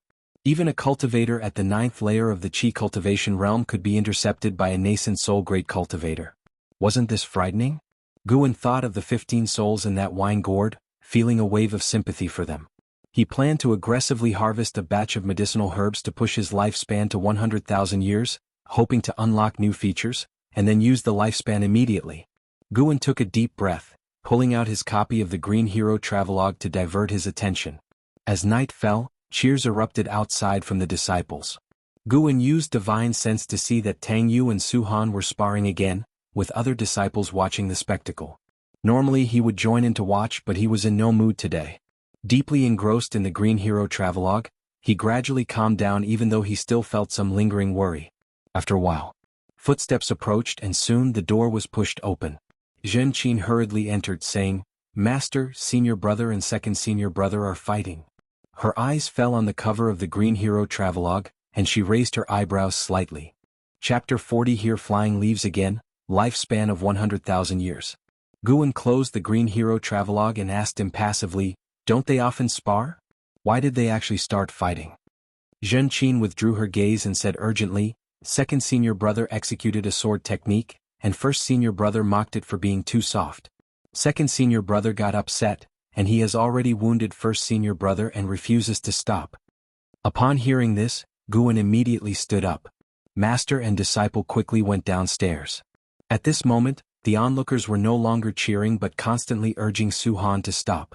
Under the night sky, Su Han's hair was disheveled, resembling a fierce ghost, swinging his sword madly. His eyes even glowed with blood, while Tang Yu, who faced him, appeared very distressed. His robe was slashed into strips of cloth, and there were 2 shocking wounds on his chest from which blood gushed, staining his pants red. Wu Xin and Xiaochuan wanted to step forward to stop him, but Su Han's fierce sword moves kept them from getting close. Seeing Guan rush over, the disciples quickly made way. Guan stepped between the two in just a few movements, grabbing Su Han's right wrist with his left hand and blocking Tang Yu's leg with his left arm. Tang Yu was jolted back, astonished. How could the master's arm be so hard? He then breathed a sigh of relief, looking at Su Han with lingering fear. Su Han was immobilized by Guan's grip on his wrist, and with a forceful squeeze, his sword clattered to the ground. Wake up! Guan shouted in a deep voice. Su Han shuddered, and the bloodthirsty hostility in his eyes began to fade. Standing not far away, Wu Xin was alarmed. The senior brother's hand was fast.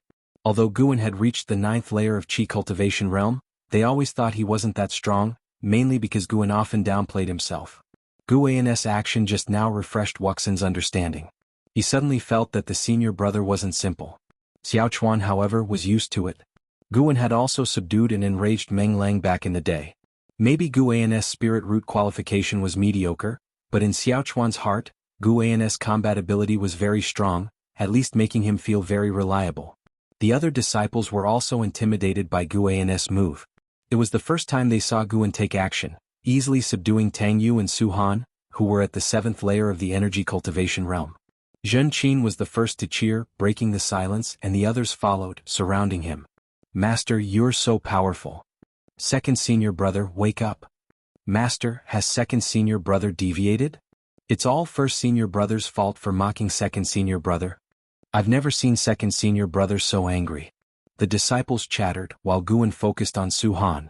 Su Han panted heavily, his body suddenly going limp like mud, but with his right hand held by Guan, he couldn't fall. He looked up weakly at Guan, saying, Master, Before he could finish, his head tilted and he fainted. Guan let 2 disciples help Su Han back to the house and then turned to Tang Yu. Facing the master's gaze, Tang Yu blushed, not knowing how to explain, but he felt very aggrieved, having been injured.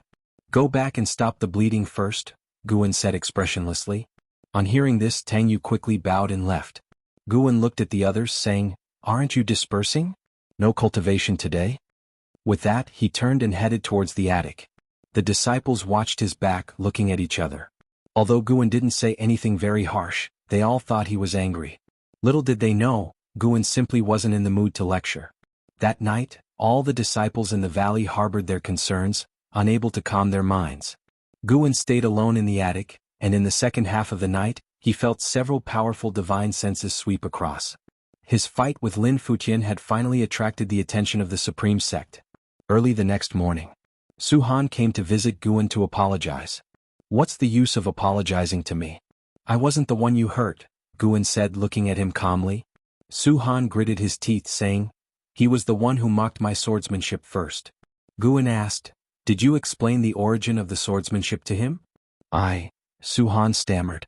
You and Tang Yu joined the Medicine Valley on the same day. You have the closest relationship. You should know his personality. He speaks roughly, but his nature isn't bad. Guan's tone was slightly stern. After all, having been together for so many years, he didn't want his disciples to turn against each other.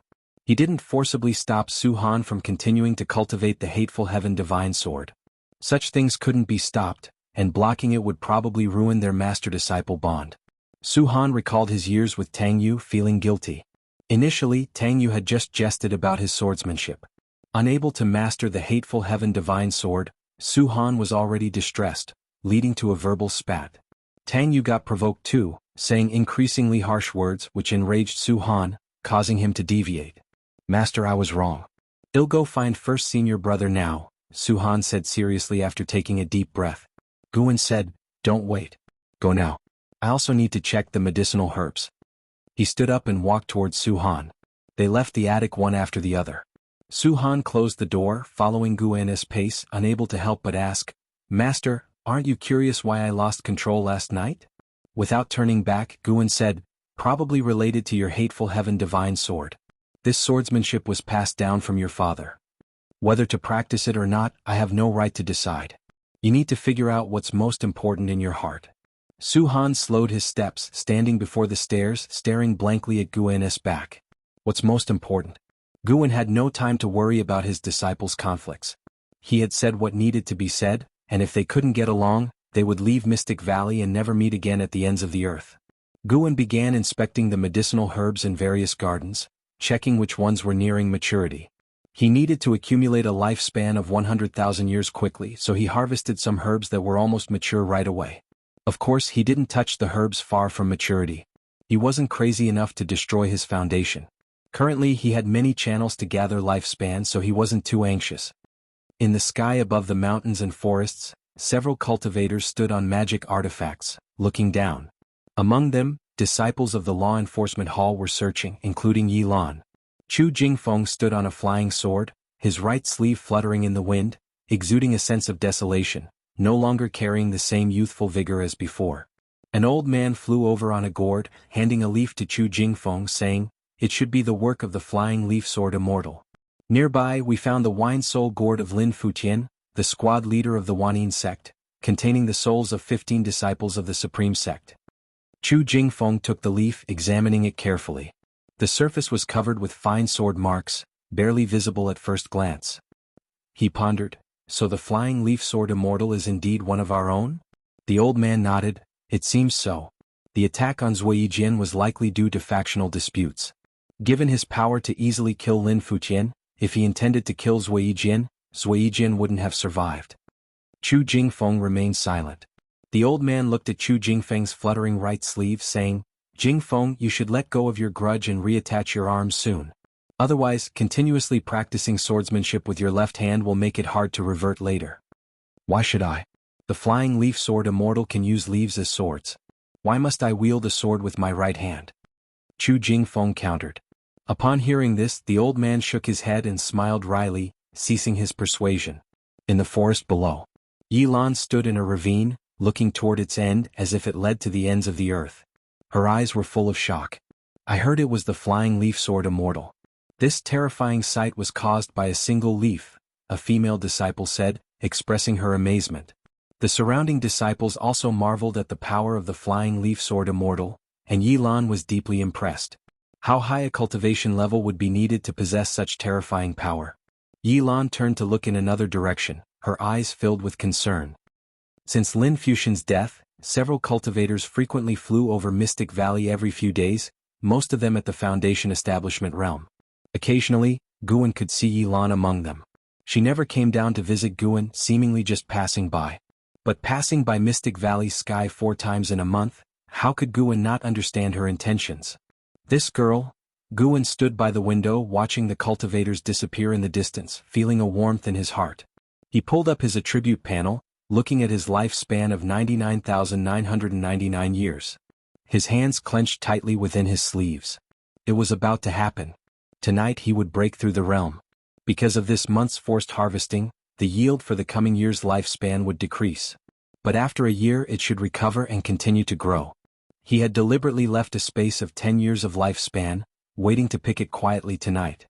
He wanted to fully enjoy the feeling of burning life. Seeing it was still early, Guan couldn't sit still, so he went downstairs. Arriving in the courtyard, he saw Su Han practicing his sword on the eastern mountain peak from a distance. Since that night's conflict, Su Han had become reclusive, and others dared not disturb him for fear of another outburst. Tang Yu and Su Han's relationship had recovered. After learning the origin of Hateful Heaven Divine Sword, Tang Yu apologized to Su Han, but since then he had trained even harder. Apology aside, he didn't want to lose to Su Han again. After all, he was the first senior brother. Guan came to the wooden fence of the garden, looking around with a smile. Master, what makes you so happy? Zhen Qin came running, asking curiously. Guan ruffled her hair, smiling. What? Do I not usually smile? Zhen Qin giggled. Master, since you're in a good mood today, why not teach me the residual wind leg? Guan asked in surprise. Didn't you hate practicing swordsmanship and leg techniques? What's changed your mind? I want to be like Aunt Yilan and become a disciple of the law enforcement hall. Zhen Qin said excitedly, clenching her fists. As it turned out, earlier Wuxin and Xiaochuan had seen Yilan and marveled together, overheard by Zhen Qin, who was weeding nearby. Learning that Yilan wore a robe belonging to the law enforcement hall, Zhen Qin greatly admired her. Guan smiled, saying, All right, I'll teach you. Sending this girl away sooner would be good. She always disturbed him when he was reading. Thus, Guan began teaching Zhen Qin the cultivation of the residual wind leg. When night fell and all the disciples returned to their rooms, Guan then quietly left Mystic Valley. Before leaving, he also picked 2 third-tier medicinal herbs from the garden. Chapter 41. Top-grade Heavenly Spirit Root, Breakthrough to Divinity Transformation Realm. Under the night sky, Guan swiftly traversed through the forest. The direction he was heading was opposite to where he had previously slain Lin Futian. This time he intended to make a breakthrough 100 miles away. Over the past month, he had observed that there were no law enforcement hall disciples patrolling in the dead of night. As he advanced, a series of prompts suddenly appeared before Guan. You have successfully obtained the bitter root grass, 3rd stage, with 6 years of lifespan. You have successfully obtained the bitter root grass, 3rd stage, with 7 years of lifespan. For the first time, your lifespan breaks through 100,000 years, activating the lifespan deduction function. Lifespan deduction. Consume lifespan to deduce the cause and effect of the great Tao and fate, the amount of life. Span consumed depends on the causality deduced. Lifespan deduction? Guan couldn't help but furrow his brow. He suddenly smelled the scent of a conspiracy. Was this aiming to drain his lifespan? Could it instantly exhaust his lifespan? Guan decided to try it lightly first. When this new function appeared, he had a certain understanding, knowing how to use it. The so-called deduction was actually a way of asking questions with lifespan. Guan silently asked in his heart, using lifespan deduction, is Qiong now intending to kill me? About 2 breaths of time passed. It requires consuming 300 years of lifespan. Proceed with deduction. No. Too expensive. Guan directly refused, but after this trial he felt much more reassured. At least the lifespan deduction would notify him in advance of how much lifespan it needed to consume, avoiding his lifespan being suddenly drained. Guan no longer probed and focused on his journey. He would rather not use this function unless absolutely necessary. Consuming lifespan to explore the unknown seemed unworthy to him for now. Along the way, Guan was very cautious. His divine sense constantly spread out to avoid encountering nascent soul cultivators again. The night was lonely and silent. Although he could not see any demon beasts along the way, he did see traces of wild animals, mostly herbivores like wild rabbits and mice. About 50 miles from Mystic Valley, Guan suddenly saw a white spirit rat. In the forest, this creature was entangled with a rabbit, following closely behind the rabbit's backside.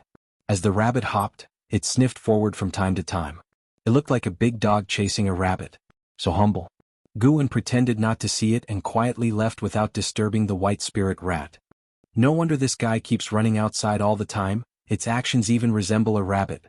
Guan couldn't help but laugh and cry as he recalled the scene he had just witnessed. The white spirit rat seemed to be raised poorly, but luckily he still had the sky dragon. Thinking of the majestic demeanor of the sky dragon, Guan's mood improved. Half an hour later, Guan arrived in a dense forest where leaves intertwined thickly. Even if someone flew by above, they wouldn't see him. Guan sat down under a large tree, took a deep breath, and brought up his attribute panel. Looking at his lifespan of 100,003 years, a look of expectation appeared on his face. With a lifespan of 100,000 years, he was indeed wealthy. This time he could significantly enhance his attributes. Let's enhance the spirit roots first. A greater investment, considering how difficult it is to improve this. How many years should I invest? After hesitating for a moment, Guan decided to be generous and invest directly 10,000 years. You invested 10,000 years of lifespan into evolving your spirit root? You comprehended nature and the heavens for 100 years, your perception power of 5-element spirit root improved? You comprehended nature and the heavens for 200 years, your perception power of 5 elements spirit root improved. You comprehended nature and the heavens for 2,000 years, finally capturing a wisp of heaven and earth's true meaning. Your spirit root underwent a transformation, and your 5 elements spirit root began to evolve into a top-grade spirit root, with wood and earth attributes being prominent. You comprehended nature and the heavens for 4,000 years, your perception power of 5 elements spirit root improved. You comprehended nature and the heavens for 5,000 years, you felt the arcane of the 5 elements between heaven and earth. Your spirit root qualification went through a qualitative change, and your 5 elements spirit root evolved into the 5 elements heavenly spirit root. You comprehended nature and the heavens for 8,000 years, finally capturing a wisp of the wood spirit law of heaven and earth. Your wood attribute spirit root underwent a transformation, evolving into a top-grade wood attribute heavenly spirit root. You comprehended nature and the heavens for 10,000 years, your perception power of 5 elements spirit root improved. One line after another of prompts popped up crazily, there were dozens of prompts, which made Guan reluctant to blink. When the last prompt appeared, he immediately activated the lifespan barrier. In an instant, the grass under his feet emitted a shimmering glow, even the trees behind him glowed with faint green light, and the area within the barrier was illuminated. The 5 elements heavenly spirit root. Guan instantly became excited. The heavenly spirit root was the strongest spirit root he had heard of so far, even Ji Xiaoyu from the Ji family couldn't compare. The heavenly spirit root usually belonged to a single attribute. However, the cultivation speed of this single attribute was far beyond that of dual spirit roots, like night and day. According to Liye, the heavenly spirit root was the darling of heaven and earth. It either required extraordinary fortune to be born or took generations of effort from a millennium-old family to have a chance to nurture such a spirit root. The Taicang dynasty currently had only one cultivator with a heavenly spirit root, residing in the supreme sect. As for the specific identity, Liye didn't disclose. Guan suspected that Li Xiandao was also a heavenly spirit root, but he hid it well. Just as Guan mused, nature's spiritual energy began to pour into his body, making him feel itchy all over, yet indescribably comfortable. Another 10,000 years. In the abundance of lifespan, Guan suddenly felt that 10,000 years was nothing. Thus, he invested another 10,000 years of lifespan into his spirit roots. A series of prompts crazily popped up before him. Spirit root perception power improved. Spirit root perception power improved. As he saw the same prompt repeatedly, Guan's Taoist heart began to tremble. Something's wrong. This is bad. Really bad. Until 5,000 years later, his earth spirit root evolved into a top-grade heavenly spirit root. For the next 5,000 years, all the prompts were about the improvement of spirit root perception, like a bottomless pit, continuing until it ended. Guan's heart bled. He practiced the divine wood pure yang skill, relying on the wood spirit root would suffice. In other words, the latter 10,000 years of investment wouldn't increase his cultivation speed again. Spirit roots were determined at birth. In reality, there was no known cultivation technique to enhance the spirit roots. Reaching the 5 elements heavenly spirit root from an ordinary 5 spirit roots was already unbelievable. No. Try again. I can't let this 10,000 years of lifespan go down the drain. Guan gritted his teeth and invested another 10,000 years of lifespan. Another series of prompts quickly popped up, and Guan's expression darkened. An investment of 10,000 years resulted in the fire spirit root evolving into a top-grade heavenly spirit root. Will it really take 10,000 years to enhance a single spirit root? Guan invested another 10,000 years of lifespan into his spirit roots. The nature's spiritual energy pouring into his body increased, now gray and red light spots surrounded him. After dozens of prompts, Guan's water spirit root evolved into a top-grade heavenly spirit root. If I gather all 5 elements, will there be a qualitative change? Guan continued investing another 10,000 years of lifespan. Finally, his metal spirit root also evolved into a top-grade heavenly spirit root. In the attribute panel, the spirit root section directly indicated a top-grade 5 elements heavenly spirit root.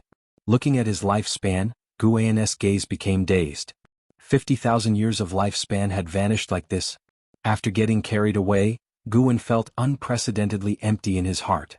Earth spirit energy crazily poured into his body, his physical body entered a marvelous state, feeling both itchy and warm, yet without any discomfort. Countless points of light stars floated around him, fire being red, wood green, water blue, metal yellow, earth gray, like a splendid galaxy. Guan's expression became dazed and his thoughts disordered. Time passed by quickly.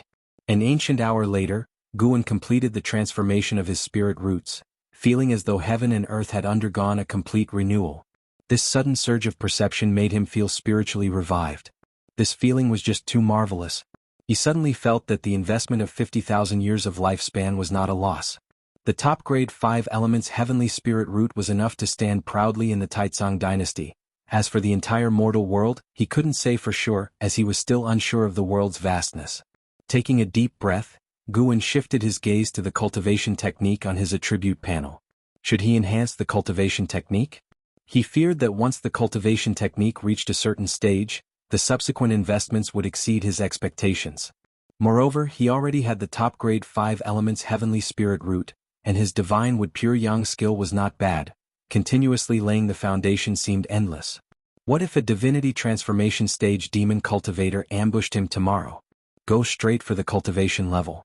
With the new spirit roots, don't let me down. Start with another 10,000 years first. Cultivation level was the most important thing and worth the big input. Begin investment. You invested 10,000 years of lifespan into evolving your cultivation level. You practiced Qi absorption cultivation for 10 years, with the great accomplishment of divine wood pure yang skill, forcefully impacting the divinity transformation realm and beginning tribulation crossing. You did not survive the 5 elements heavenly tribulation and failed in the tribulation crossing. You practiced Qi absorption cultivation for 100 years, with the great accomplishment of divine wood pure yang skill, forcefully impacting the divinity transformation realm and beginning tribulation crossing. You did not survive the 5 elements heavenly tribulation and failed in the tribulation crossing. Watching the constant prompts of tribulation crossing failure, Guan's expression remained calm. One tribulation crossing every 100 years, he could accept it. He could not believe he would fail 100 times. Fortunately, the situation was not as bad as he thought. You practiced Qi absorption cultivation for 2,700 years, with the great accomplishment of divine wood pure yang skill, forcefully impacting the divinity transformation realm and beginning tribulation crossing.